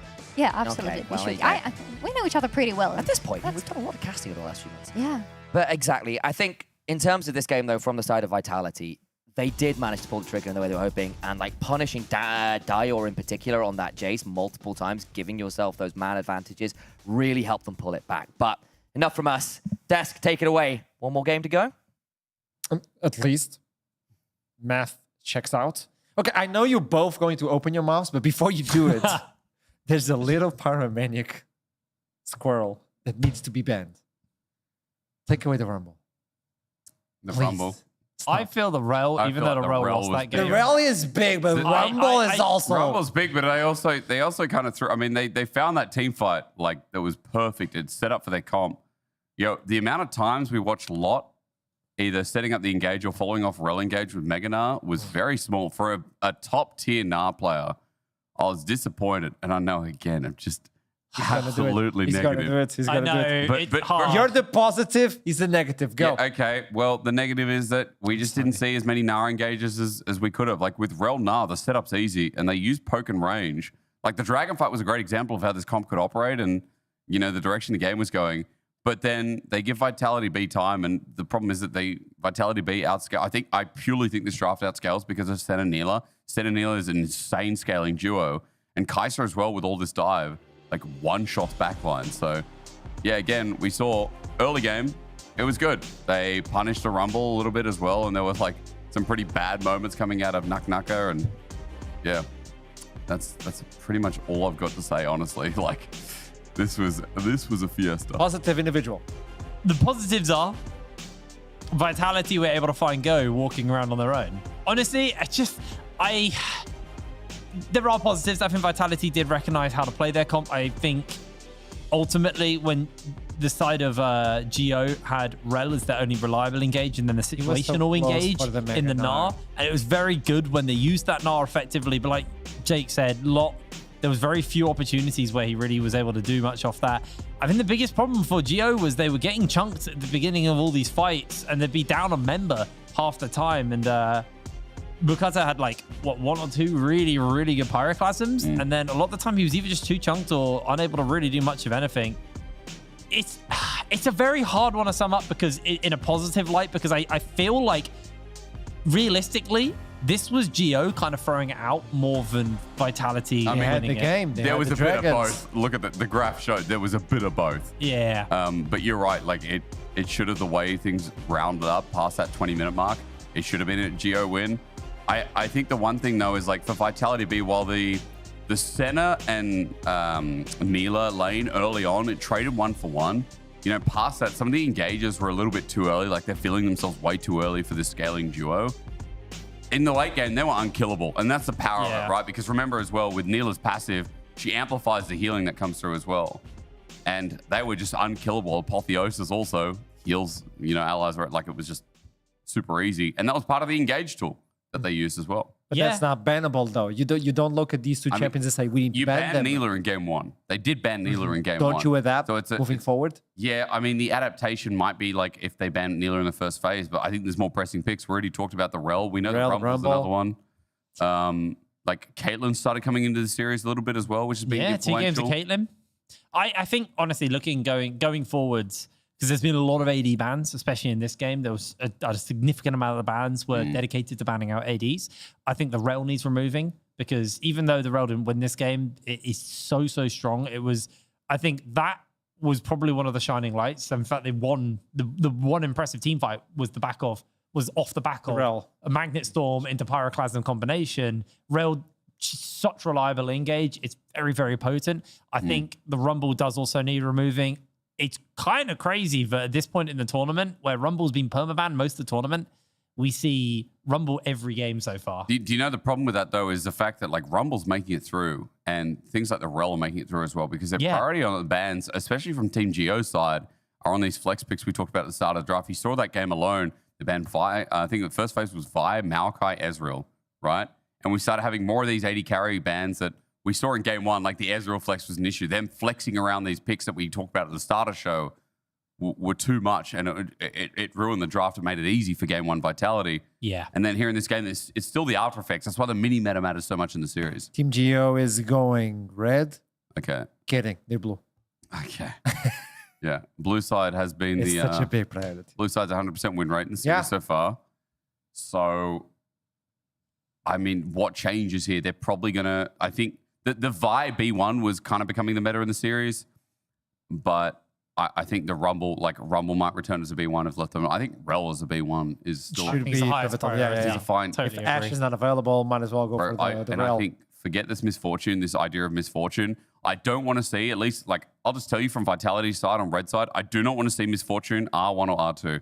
I do not want to see misfortune at all. I think Jopa, the series, has kind of been outmatched. I think Jez has been the better 80 carry.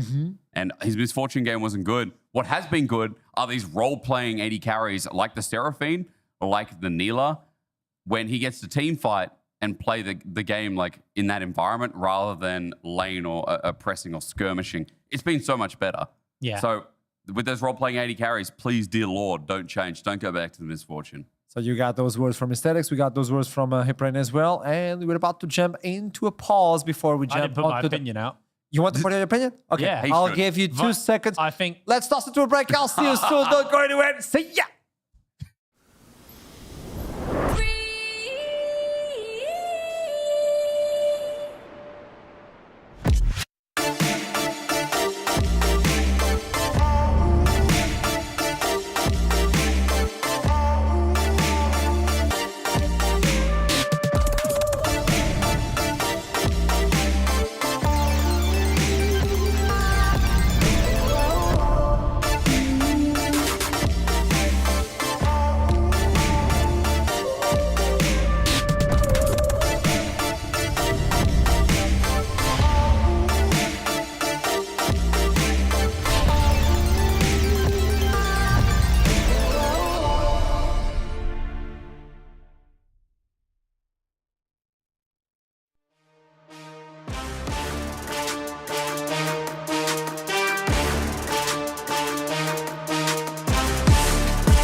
press.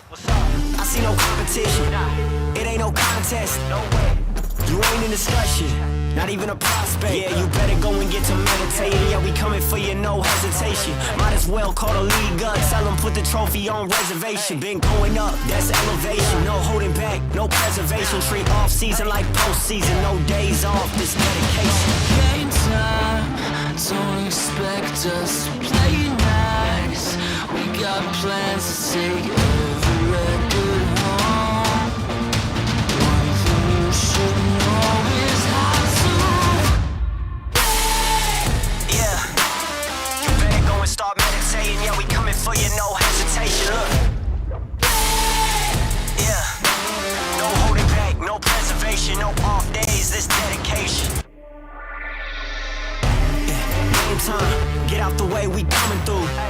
Check the hang time, been on top, ain't nothing new. A lot of talk, whole lot of noise, but ain't cutting through.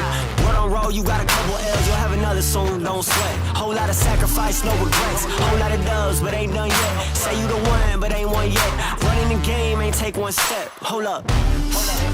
Yeah, all emotions aside. There's nowhere to run, there's nowhere to hide. How you gon' play when the game on the line? Game time, don't expect us to play nice. We got plans to take every record home. One thing you should know is how to. Yeah, you better go and start meditating. Yeah, we coming for you, no hesitation. Look. Yeah, there's nowhere to run, there's nowhere to hide. How you gon' play when the game on the line? Came for the dirt, but it ain't no shame. Had to put the work in, grind day by day. All the blood, sweat, tears, no pain, no gain. I was ready for the moment and it came my way. Where the spotlight shine, where they say my name. It's the life I chose, the price I paid. A lot of sacrifices, every day I prayed. Hope it all pays off in the end. I'll play, I wanna win. Seen a lot of things, ain't been the same since. Worked too hard for this, yeah, I'm convinced. Been on the brink, yeah, been on the fence. Now I'm this close to the win-win-win. When the chance came, now I didn't turn back. Loyal to the city, put the team on the map. Pedal to the floor, start running up stats. Yeah, that's facts. Yeah, you better go and start meditating. Yeah, we coming for you, no hesitation. Look. Yeah, there's nowhere to run, there's nowhere to hide. How you gon' play when the game on the line?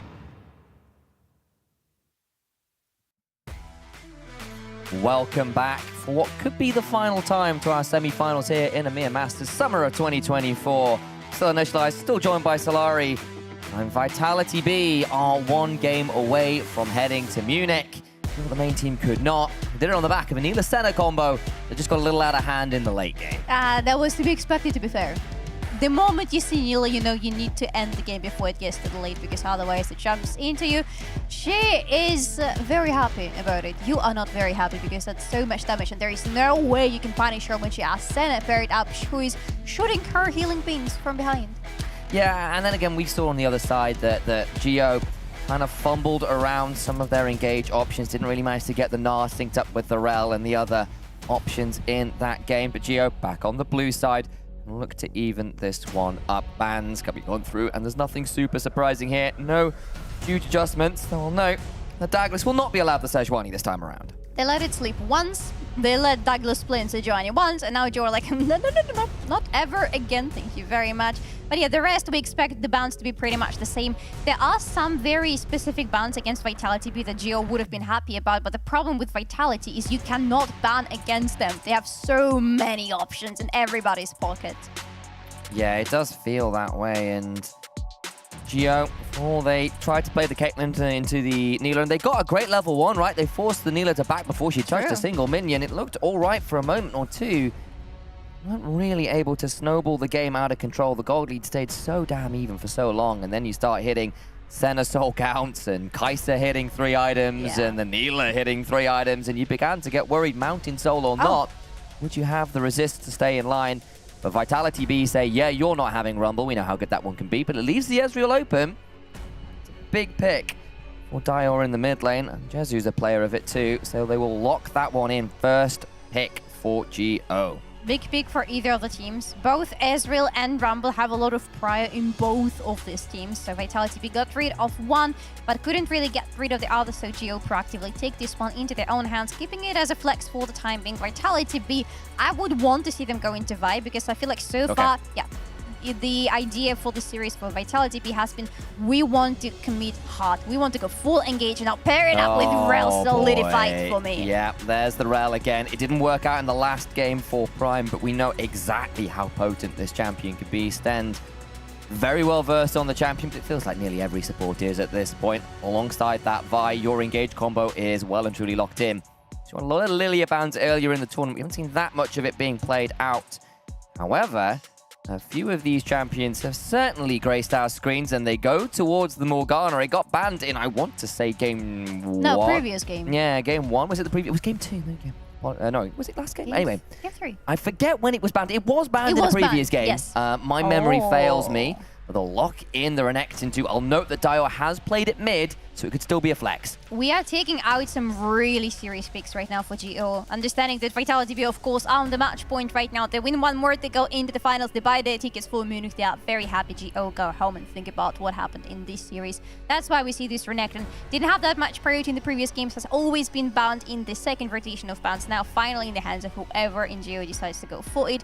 While Vitality B lock in Kai'Sa, we have seen that already though. Pretty sure that is still for Chayak. Yeah, you see, that's exactly what Historics was talking about. They picked that Kai'Sa, and they're like, Kai'Sa Rel, yeah, surely they're going to the bot lane. We're going to ban out the AD carries that are good into Kai'Sa, and then boom, Seraphine. But they ban it on the other side to say, okay, well, we'll force you to play it down there. Let's get rid of the champions that you might play in place of the Kai'Sa in the bot lane, should you wish to flex it around.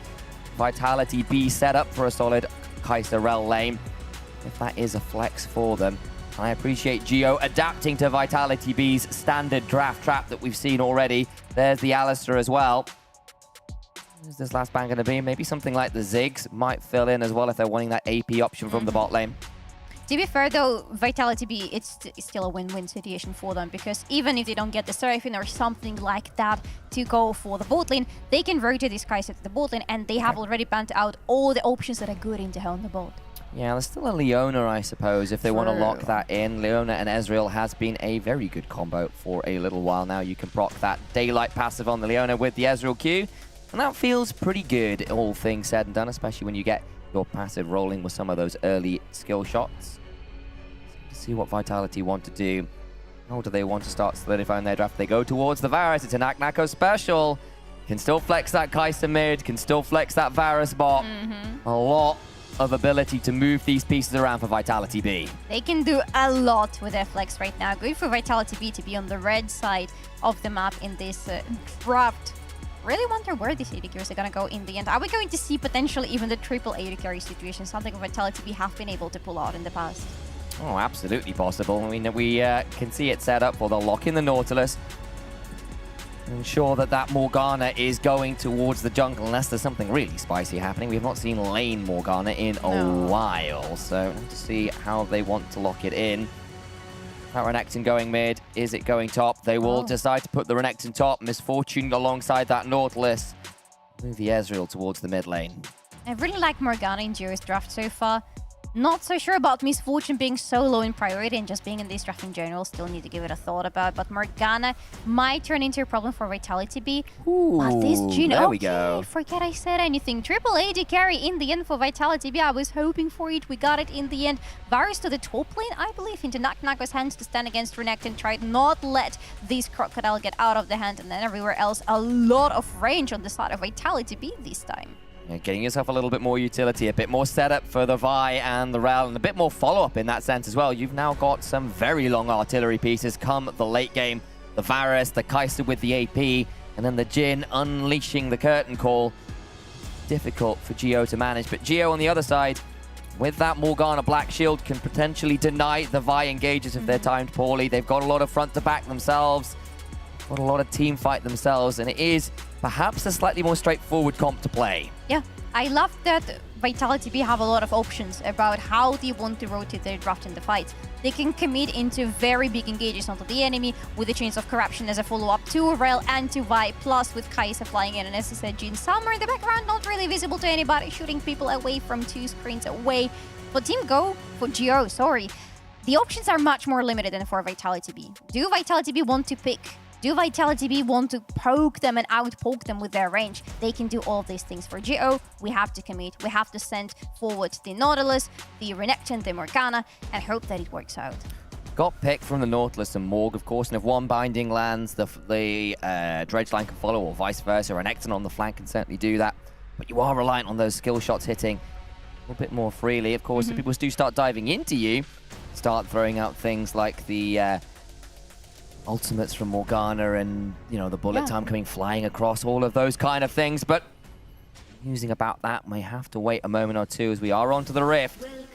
Not seeing any level 1 shenanigans quite yet. No, not in this game, unlike the previous ones. But again, Vitality B, sitting on a match point, cannot afford to risk much. And we have seen how the previous games went, and it was extremely volatile for Vitality B. Never did we have a game that started with one team leading and then being in the lead for the rest of the game. I will note, though, that both supports roam towards the top lane and put a ward in that central bush. It's Renekton into Varus. You want to be able to control the bushes in that top lane. Supports know what the aim of the game is there, and they are quickly setting up for their team in that regards. But then rotating back to the bot lane, not expecting too much action in the early game, to be fair. Vitality B, of course, would like to wait until they hit the level 6 on Vi to have things accelerated. On Geo's side, that can be a bit more interesting because Morgana has a lot of setup on the bot lane for her with Nautilus hook, on the top lane with Renekton who can stun things for her to make sure the binding hits a little bit easier. Chayk, we appreciate that. That's actually one of the funniest animations in the game. I think Evelyn has a funny one too. She spins around a lot. It's quite entertaining. That's the one. With that noise, in fact. Actually, yeah. Two of my favorite teams. And the color scheme is the same as well. I wonder if it's a coincidence or not. It's the Coven Morgana skin. So there is a Coven Evelyn skin in the same kind of vein as a sort of like cult leader thing going on, which is alarming but quite cool. Alarming? In what sense? Wouldn't you want to be led? Quite happily, but I have a problem, so you know. Oh. I see. I'm afraid I'm on the same side as you. Oh, well, that's a problem, isn't it? Okay, well, aside from finding out the casters need help, not that much to see in this game, so... How did we end up here?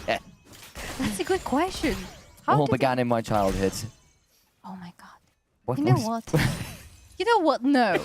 It's so hard to work with you and just... You think I'm hard? We've got Jake squared on the desk. They literally did some weird avant-garde impressionist art on... as a whole segment just like 2 hours ago. How does Archerom deal with us? He doesn't. Okay. Oh. He needs help too. Yeah, very much so. On that note, before we start crying and contemplating our choices of being here as a team, not much happening in this game. Again, not much to be expected. From my side, again, I would like to see Geo getting this Morgana a little bit accelerated, using the fact that she has a really fast jungle clear and trying to rotate her around the lanes to see if she can accelerate somebody or maybe get herself accelerated a little bit further. But for Vitality B, expecting a little bit of a... Flash for the W. Doesn't get as much value as they were hoping, and that's actually now the flash down. Interesting. Piercing arrow charged. It's a danger. Now it's a lot harder to threaten this Varus without the flash. HP bar is still in a threatening range if you can slice and dice in, but I think Naknaka with the flash is in an okay position right now. Would love to get this wave properly shoved in. Misses one minion, gets the other. And still can get out of the trouble. Find their way, but Bokata can look for a dark binding over the wall. You can see Stend is already looking to body block just a little here. Vi on the top side of the map means this is very much a weak side. How aggressive do Geo want to play this? They have to be really aggressive now with the binding hitting. Into the dredge line, puts Stend in danger, but he's got Aftershock and will be okay. Yeah, that's the problem. That was a really good hit, and you can see Morgana hits, Nautilus follows up. Oh, lot. Flashless lot. Douglas thought about it, but went, yeah, I don't know about that one. Not with the rage bar high enough to cause some strife. Back away. Ward is there. Bukata, sorry, not Bukata, Douglas backing in that bush. Lot respectful enough of that potential engage. Yes. It's one thing to be engaged under your turret, another thing to be engaged in the middle of the lane where Naknak has enough range to still cause you quite a lot of trouble. Has been feeling really well in this lane. Can look for the W, can't quite get in range, but he's got a dice, gets the stun. Now can look for the empowered Q, won't quite find it. Had pressed the attack blocking, but Naknako trades it around instead. He's got a ward in that bush, looking for the auto! Flash for the auto Q. Here we go. Oh, bot lane is fighting in the meantime. Flash away from Prime means Sten's crash down, doesn't get as much work with that Fermenteers is hoping for, but Sten on vision was looking for a Shining Strike over the wall, but the Deadly Flourish lands from Yopper, forces Jezu to cleanse. They're still following up out on the top lane in the meantime. Bukata got a kill topside, stopping the reset. Naknako dies. And will turn around some of the misery top lane. The problem is, of course, that that Lot gets no value from that kill, so we'll still have to suffer in the lane versus those steel caps versus just the brown bags. I think Vitality they would like to go a little bit more aggressive right now. Douglas is still around the corner. Should they? Oh, the Drake is up there. Oh, that's where Bukata's been. Oh, sorry, not Bukata, That's Douglas. That's twice now.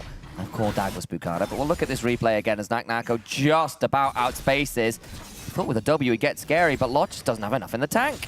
I love it so much for Naknako here that he doesn't use the flash defensively, which means he still has it, but at this point where Lot is so low, he decides to flash forward, get him with the empowered Q. Very nice first blood for Vitality B, and a very nice first dragon for Vitality B as well. In a fantastic position. Top side, Dominus has landed. Naknako has got Chains of Corruption though. And Lot doesn't get the value he's hoping for. The Blight stacks come on through, and Lot, despite the additional HP, gets chunked really hard. Bukata is here. No flash. We'll throw down the black shield in case Naknako was looking for the Chains of Corruption. Look who's roamed up top though. It is Stend. Bukata's still here. Remember, no flash. Could look to go on forward, but Stend is there! Crash down! Could look for the piercing arrow. The auto does its work, and yes, you got a dark binding, but it means nothing at all. Chayek in the mid lane needs to be afraid of that Hex flash. Prime finds the hook regardless of that flash, and Dior is donated a kill. And he flashed right into the hook, right? He flashed right into Straight line. Ah, this must hurt a lot. That's a good pick yet again for Vitality B. That is, however, really good action on the top lane for... Oh, sorry, that's a good kill for GO, but really good action on the top lane for Vitality B, getting lost there for a second a little bit. I love how Naknako is piloting this Varus so far. Very patient with his abilities, knowing when he needs to throw something at an important moment. And of course, the rotation from Rel all the way to the top lane from bot lane, insane value there as well. Just saw Rel entering the bush, but at that point, Lot had already sliced forward. It was too late. Exactly. Not much could be done anymore. They realize what they've stepped into, but hey, might have just stay there and see ourselves die. 3 minutes before the next break, but I'm looking at the top part of the map where the Grubbies have already spawned for either of the teams for the taking. Would expect Vitality B to have some interest in that. They've already got one already, so it looks like Douglas managed to nab one at some point. Oh. That means there's two still remaining. There's no reset as yet either. Chayek, remember, no flash. Does have the ultimate. Needs to be a little bit aware of Prime, looking for some more work as Dio will arcane shift forwards. Prime's still there. Won't get in range for a dredge line. No, but Chayek needs to step back right now. Doesn't have the flash anymore. Doesn't have a TP that would help him get back to the lane should anything suspicious happen. But that means Vitality B have lost the pry on the mid lane. Chayek needs to stay under the turret, cannot rotate anywhere at all. GO go for the Grubbies, and they get the remainers of this first set. We'll do just that. Bukata there with the Morgana. Gets so many Tormented Shadows off this one because you just get loads for hitting all the little grublings that come out. Helps reset that cooldown with the Soul Siphon passive. And second grub is swiftly secured there. 2 for 1. Plus a very slight gold lead for GO, getting closer and closer to the 1,000 gold lead between the teams, with GO being in the lead. We have seen GO being in the lead, to be fair, for the majority of the games, if not all the games that we have seen today from these two teams. GO have been able to have the early game under their control. It is the later scaling from Vitality B that has proven to be problematic for them for 2 games straight. If you're going to play for lane and then not get enough of an advantage, you can see why it's starting to fall apart. And I understand that GO from a lead have been a much better team than from one from behind. But if you are going to go for those kind of drafts, you need to make them work.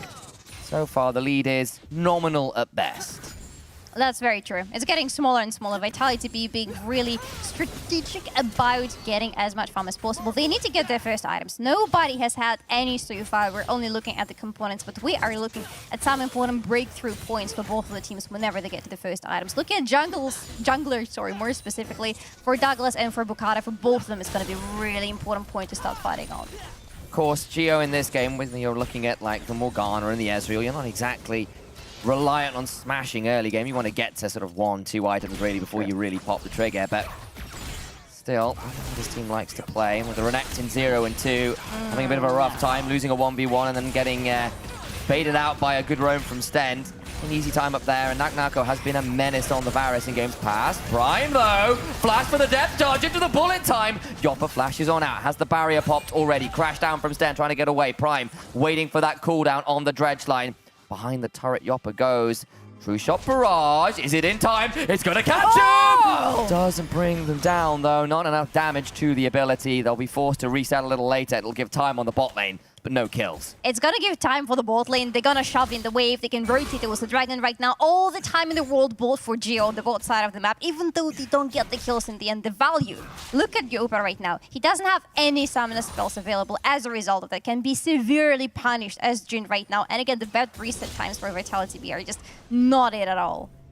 Has now got Swifties at least to try and manage some of the slows. Deal with those best he can. Jhin, of course, does love those Swifties quite a lot. Need to play around some of these games. Mid lane we look. Dragon just spawned.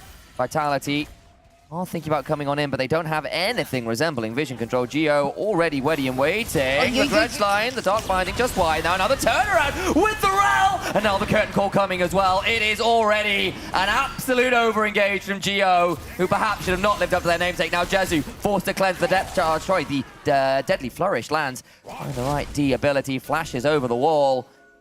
And Yoppa gets value on the other side. Double summoner's cost on that bot lane for Geo. When are we starting to ban Rel? It is the question that the Jakes have already voiced today. Why are we not addressing the Rel problem in these drafts over and over? You can't even engage onto Rel. That was such a good pickup for Geo. Vitality B going in, as you said, no vision whatsoever, not understanding what's happening on the river or anywhere around them. Get caught, should be punished for overstepping and face checking. No, because Rel immediately jumps back onto them with the ultimate. I need to kill that. Lord's teleported bot lane. Hang on, they're going to have the counter engage with Douglas is here. Gets jumped onto Yoppa, trying to get the kill, slices away, trying to get the last order of the turret shots. Meany goes down. Oh, they thought they found the angle, and he just falls apart. Naknako is here as well with a teleport of his own.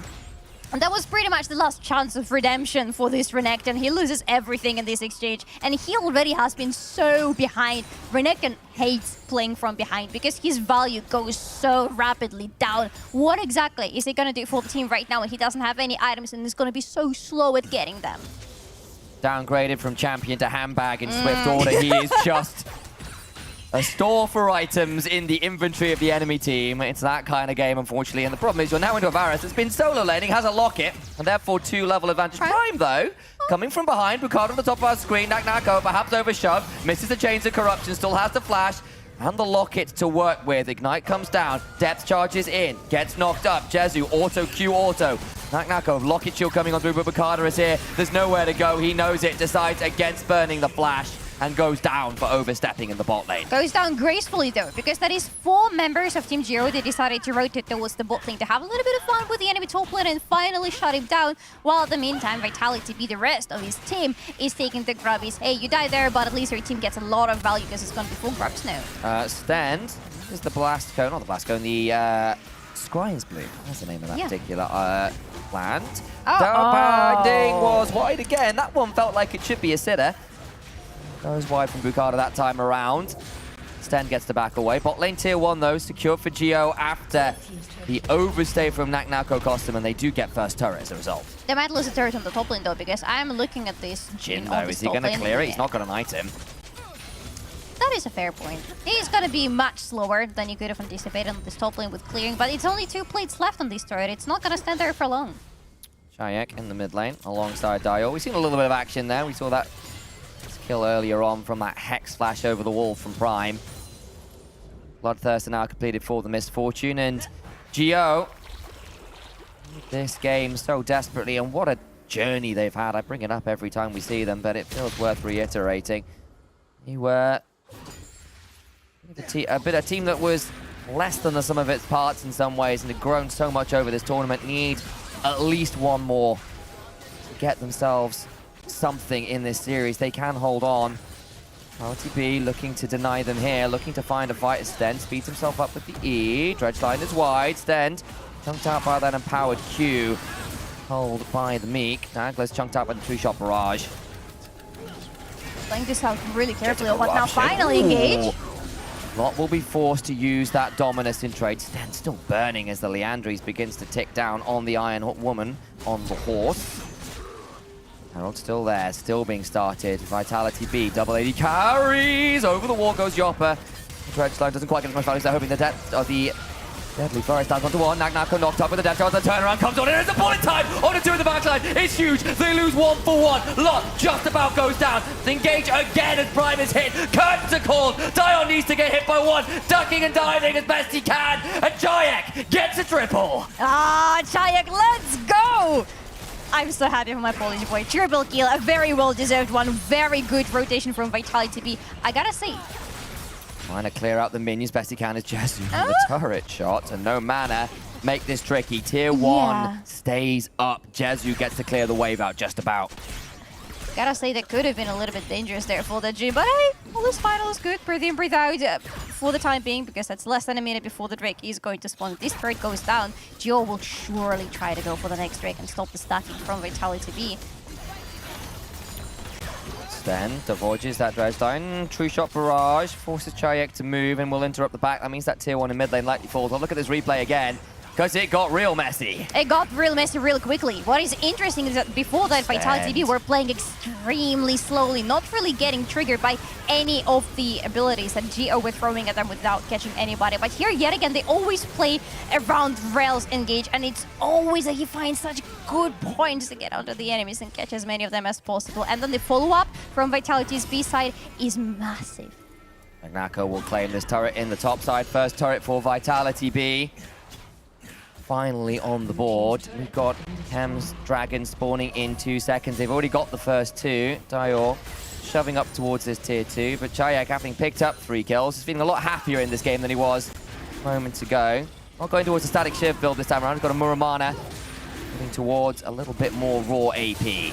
But to be fair, the team really needs some AP right now. If you look across the board, against drafting out 380 carries kind of locks you in one type of damage, but having the Kai'Sa on the mid lane means that you can afford to go into AP, and that also means that the poke from Vitality B going further from now is going to hurt a lot the more items Kai'Sa is going to get with the empowered Ws that still are the Ws pre... Can we call them rework? They're going to change our Ws quite a lot, and I'm still not sure if I like it or not.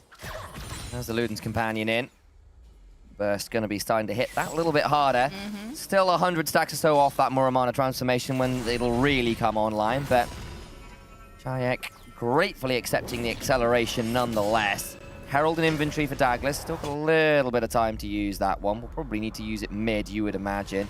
Dragon was taken by GO during the replay, worth noting, so no soul point for Vitality B, but I think they're okay with that trade overall. It's not a high priority Drake right now, so you don't need to rush towards the soul right now. They can give away this Drake, they can give away the next Drake even if they decide to do so. As long as they get value somewhere else on the map, they are fine. And right now they are in the tiny lead, very tiny lead. 300 gold doesn't really come that much, but it's the fact that it is no longer in GO's side. It is now Vitality B getting more and more things under their control. Just need to find some more things, some more lanes on the map to push through, because they've taken the outer turret in the top lane, need the mid lane, need the bot lane, and I'm seeing Knack already on the bot lane. I assume that's exactly the plan for them now.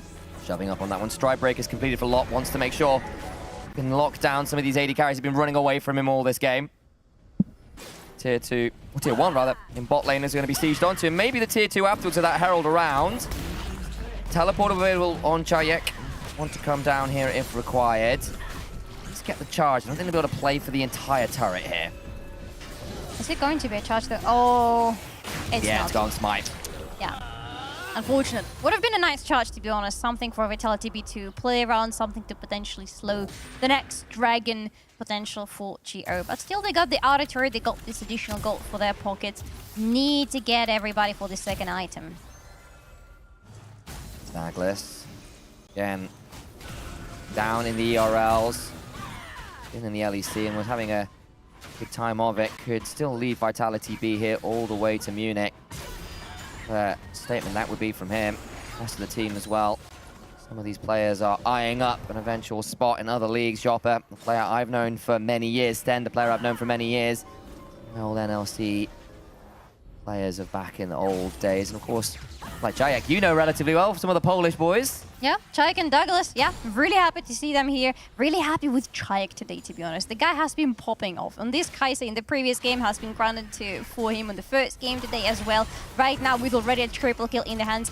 Honestly, such a big win con for Vitality B to play around. When he gets to the third item, that is going to be a very problematic Kai'Sa for Geo. Absolutely. Not miles off it. I imagine it'll be the Crypt Bloom if it's the build. I'm assuming it is. Raw AP, all of the damage into that W. And going to hit onto a lot of these members who are not building that much magic resistors yet. A little bit of Merc Tread value on the Renekton, that's about it. And the Nautilus, that's him. I was going to call Nautilus Realm, but that's on the other team for obvious reasons. For the reasons that it hasn't been banned yet. I'm still yes, it's so true. Slight bitterness there from Solari. Don't know why, but here we are. Look at the damage from Chayek already. W. This is that one, Would have finally. been nice, the third hit onto Prime with a W, but already 2 hits more than enough to get a big chunk of his health out of him, and that's something that Vitality B can very strongly play around. The range from these Kai'Sa's Ws, the range from Jhin allows for Vitality B to chunk out a lot of health bars from Geo before any fight even starts. Minute until next dragon. That would be soul point for Vitality B. A reminder, of course, that last dragon was denied by GO. Final outer turret secured as well, and Vitality B at this point in a very comfortable position. Kai'Sa as well. 6 stacks off the transformation to Muramana. You just got a Nash's Tooth completed for Naknako. Everything looking pretty online there, but on the other side for GO, you've got 2 items on your Ezreal. You've got 2 items on your Misfortune. At least an arm guard on this Morgana as well to look for those flash soul shackle plays. This might well be our final deciding flight, because I think if one side team or the other gets a decisive enough victory, they will be taking the game home.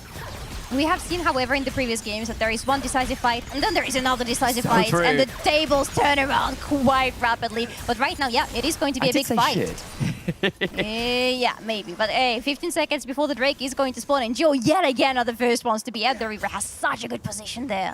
Yopper, though, checking with the Deadly Flourish. Stend on the other side, looking to get some Douglas. wards down. And of course, Chayek with that transformation and the Fiendish Codex begins to throw down the artillery pieces. The shelling commences. The curtains are called as well.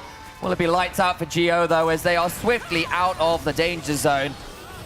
Dial, though, down to half HP, and with no teleport, is already not in the easiest position to play this fight. Hard to be out of the danger zone because the zone is really big, but look at Stend. Stend is ready to jump onto them.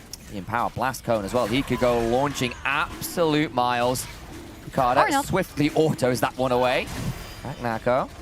So in this bush, Prime steps on forward, rooted in place, the bullet time in response, gets some decent work. They blow up the Nautilus, the Locket Shield comes on through, but the HP bars on Vitality B, not fantastic at this point.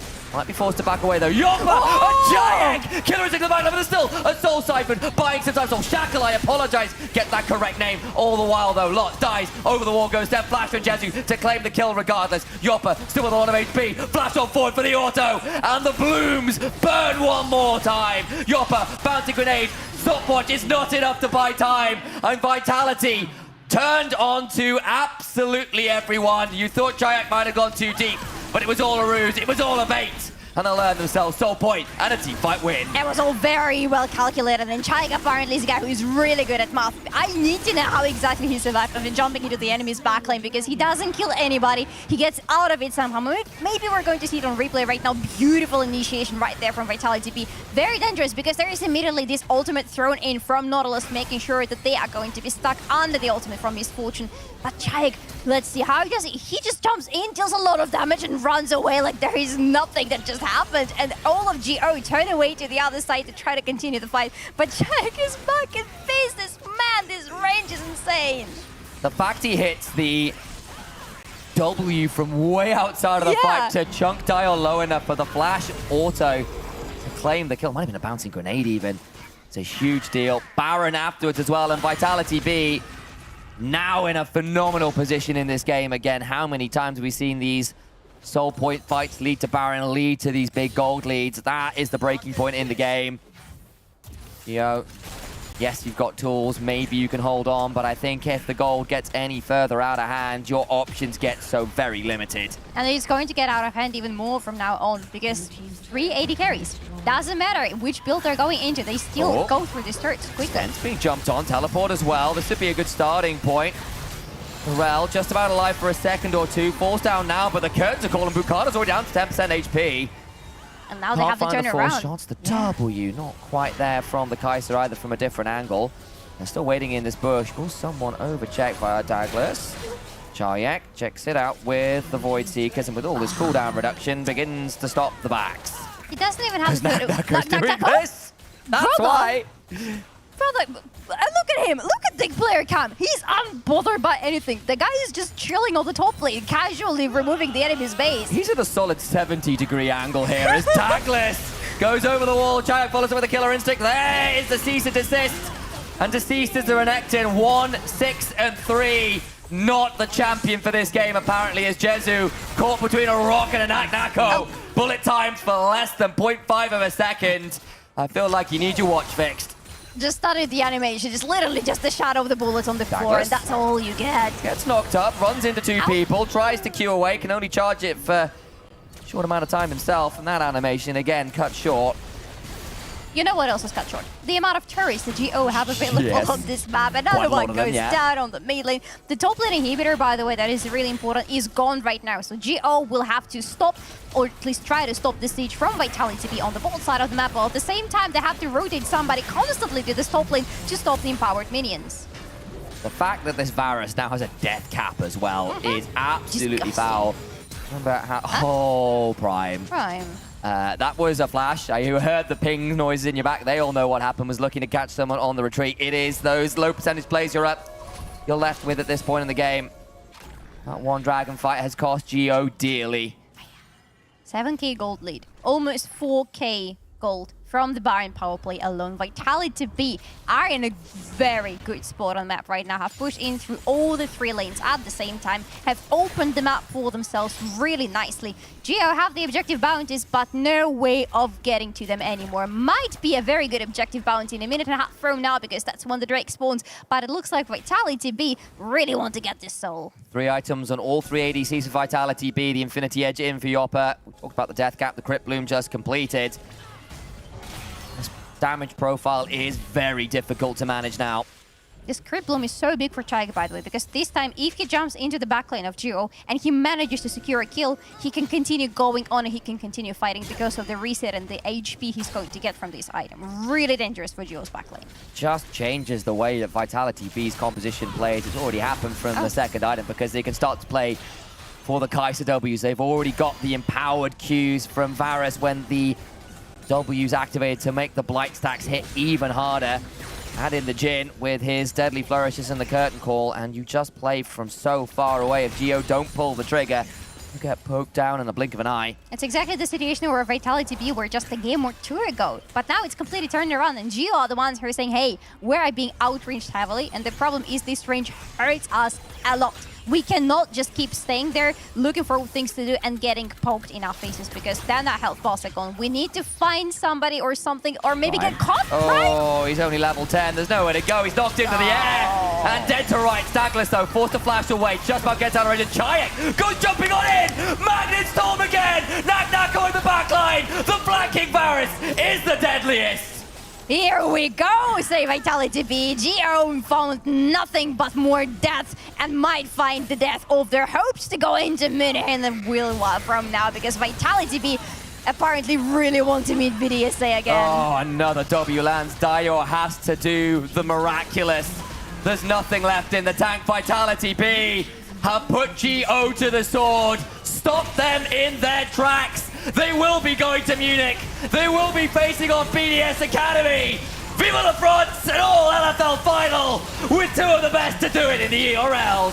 LFL seed number 3, all the congratulations to you. Vitality, the French bees are going to be flying all the way to their finals. That is going to be one final to watch, definitely, because from what we saw in Vitality B in this series today, still that very adaptability that made us fall in love with them, but also the insane amount of proactivity on the map, especially in this last game. You gotta love this team.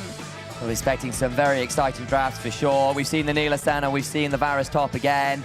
Jayex, Kaise, you can just go down the list and it feels like everybody's got something interesting to show. Czajek, my man, dziękuję ci bardzo. That Kaisen was insane. I love it. Hey, I told you already, I told everybody I was rooting for them for a very big reason. 2 Polish boys on one team. There is no way it could possibly go wrong. Get Polish players. We saw a couple ex-NLC players in there as well. That's all I'm saying. Between the two of us, there we go. But again, I think on the other side for Geo, you have to give credit for the run. When they started, people saw the issues and they developed so much along the tournament. We heard from all the players about how much they felt they'd grown as a team, not just as individual players. And they weren't enough to date. They did feel like kind of ended up in a really difficult draft position where they weren't able to match what Vitality were offering. And the early games just really weren't enough this time around. Yeah, and they really tried. With all fairness, it did feel like this series could have been easily dragged all the way to the 5 games because of how Geo were playing around the... I'm distracted too. There's something happening with the Jakes. I don't think we're ready to throw. They're messing with...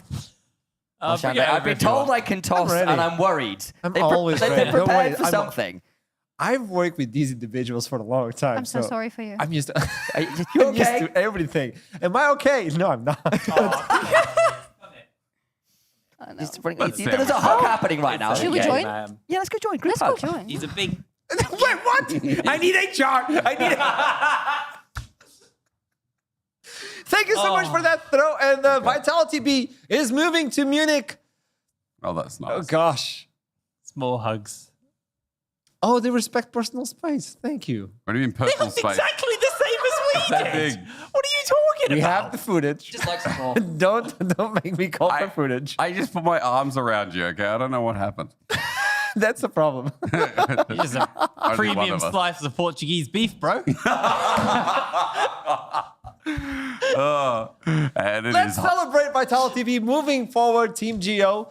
Well, they did an amazing run coming in from last chance qualifier, going on to split stage, also removing the champions from Spring Split in the last chance qualifier. True.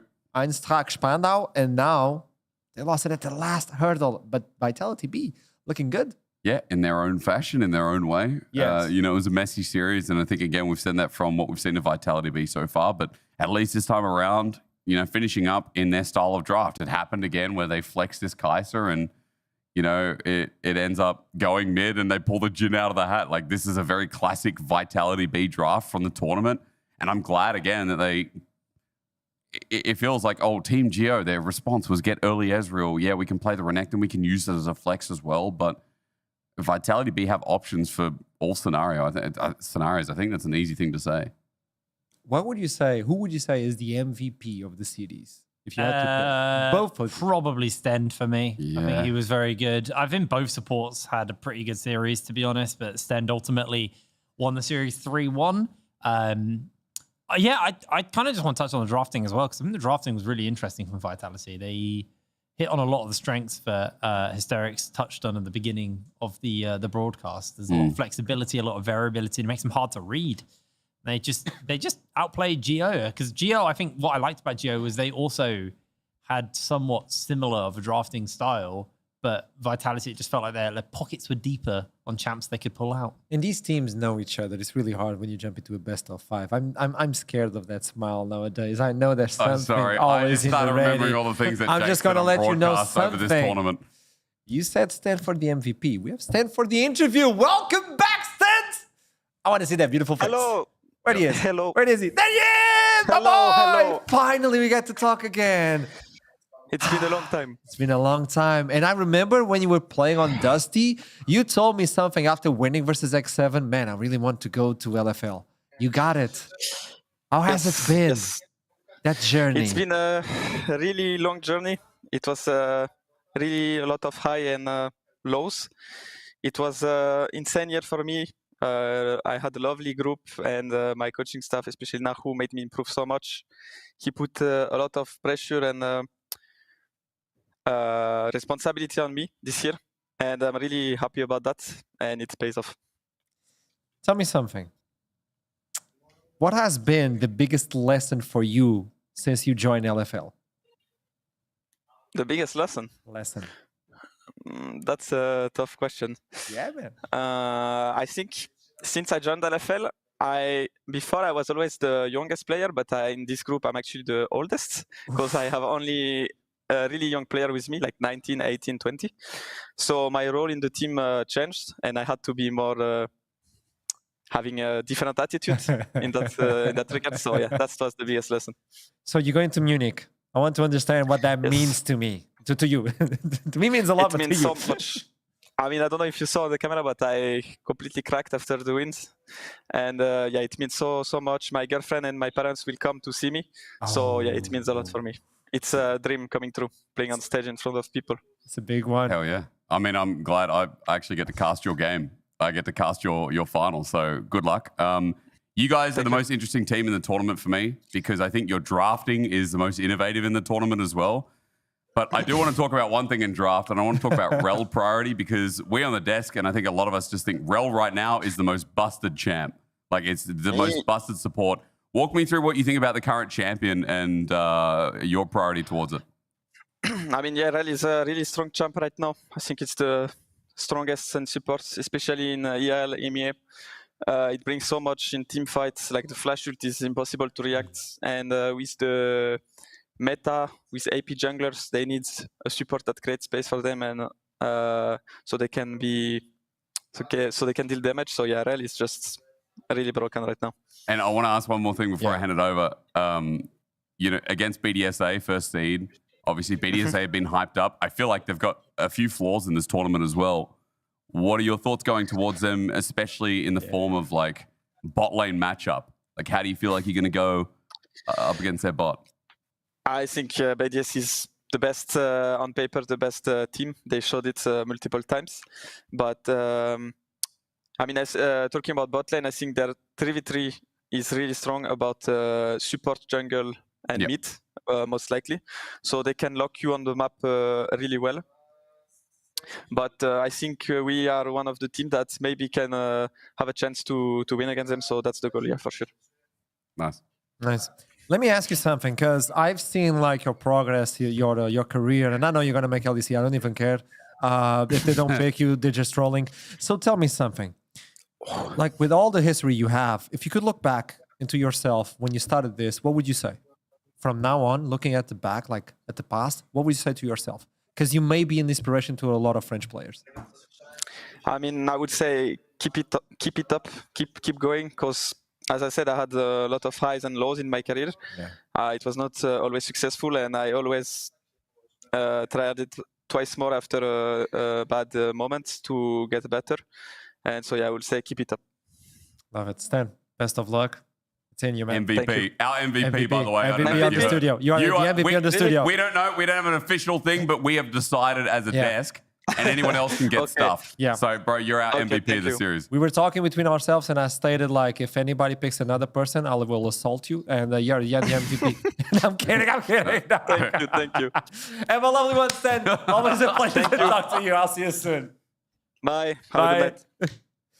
I want to go on record for Archerum. I did also say Stend, just to be safe. Just don't get assaulted. Yeah, you better. He was really good though. Like, No, he he was. was. Stend was definitely my MVP. Now, like I said, him and Prime both probably some of the best performing players on their team. But then again, Rel was left open the entire series. So I guess whoever got Rel was just the best. But even the Ronaldo games, like, even though there were some moments where he slowed, like everything else, I think the setup was good. No, the setup was good in some of the moments. Sometimes. I will say the Renata was probably the most shaky one. I liked the Renata in the draft. I think Sten did misposition her a little bit in some of those moments. And then the center game, he had a really good center game. The Yes. center, sorry. He was a beast with the center. Yeah, he was the center because Yeah, it was the Neela for Yopa.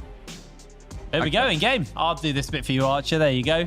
So, guys, what did we think about this game? I just want to say Naknako is a lovely name to say, and the way he was playing, he's just chilling. I want to see that in Unique. You know when you go under brush, and there he is, knock. Knock. Where do I pick this up and go? Said, who's there? It's really hard to host, isn't it? Yeah. So what do you think of this game? So what do I think of what? What do you think of this game? I think this game was, I think love it. from draft, I was like, this is a vitality game. There were moments where I was like, is this going to go in Gio's favor? But I just think the team fighting was so crisp. I mean, this fight here was really interesting. Where like Chayak pulled the attention away so they could isolate take lockdown. And Geo, I think this was the biggest issue, not for this game, for the entire series. They were like, it was like an old, like, bad ninja movie. They were like running at the main character one after the other. Like, instead of just like dogpiling into the fight, it was one after the other. They'd line up and queue up to go into the fight, and time again, it cost them so heavily. Instead, this was the Magnet Storm that won the game. Absolutely beautiful play from him. Brilliant tidy up from the rest of the team. The AP Kai'Sa mid. We weren't sure about it versus the Ezreal. I think the damage graph kind of says it all. 25,000 damage. Really did a lot of work with that.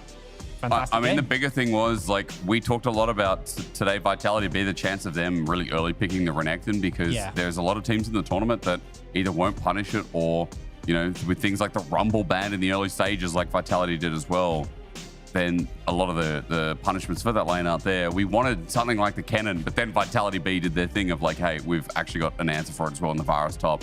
Yeah. And the Renekton did nothing.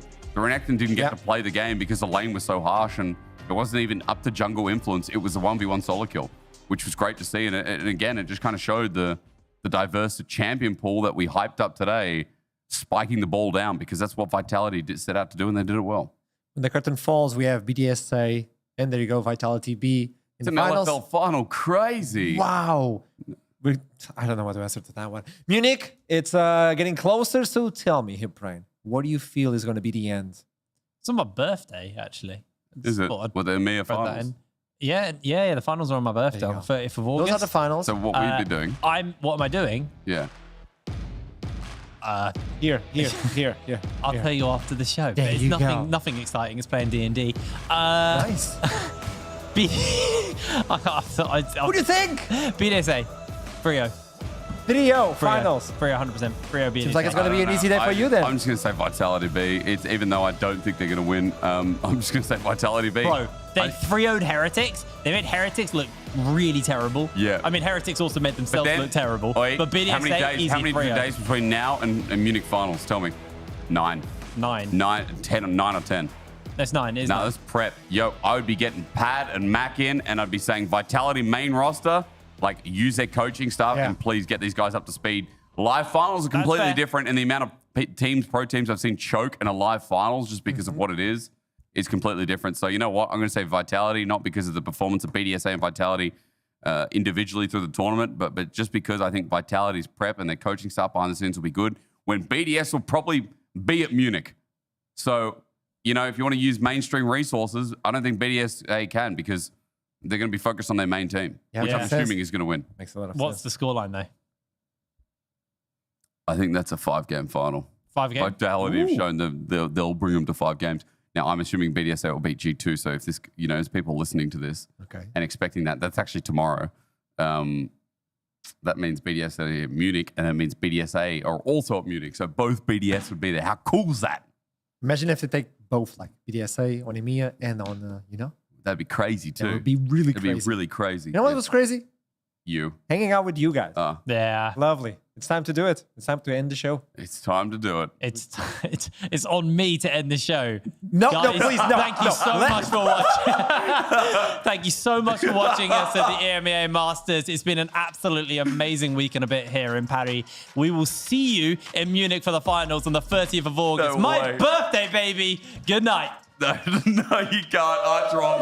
No way they let him end it. No way. No way. Archron, you're the host, bro. You got to end it. Join in, Solani. Join in. Everybody, come in. Come in the front. Come in the front. I'm here on a mic. Join in the front. over here. Come on. Yeah, look at Dilly. Come on. Negative message. So, how is this even possible?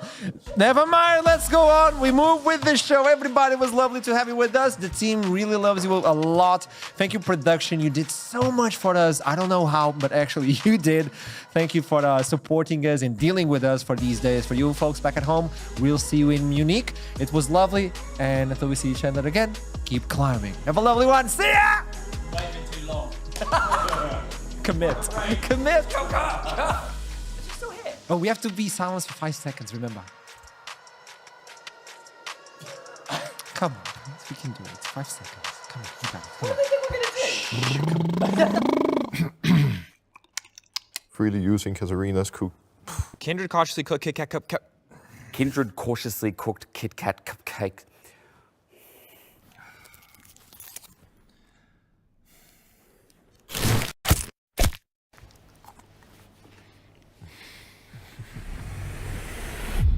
Even the biggest champ needs a break.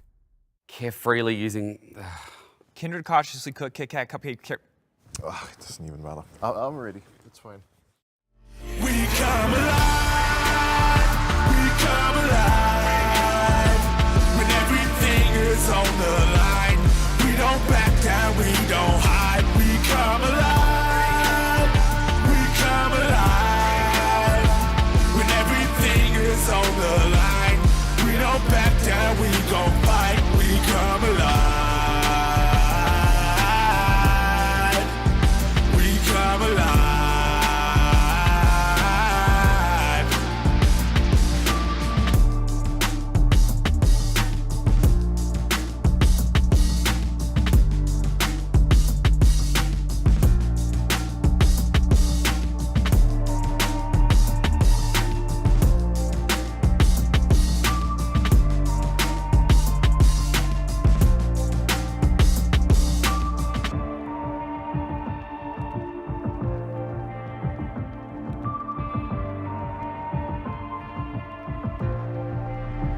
We come alive, we come alive. When everything is on the line, we don't back down, we don't hide. We come alive, we come alive. When everything is on the line, we don't back down, we gon' fight. We come alive, we come alive.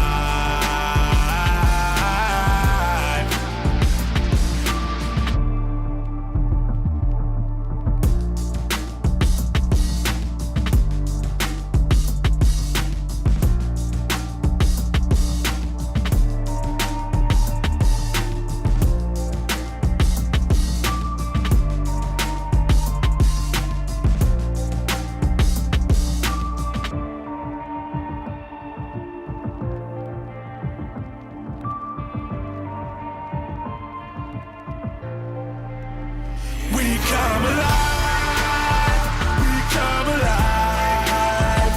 When everything is on the line.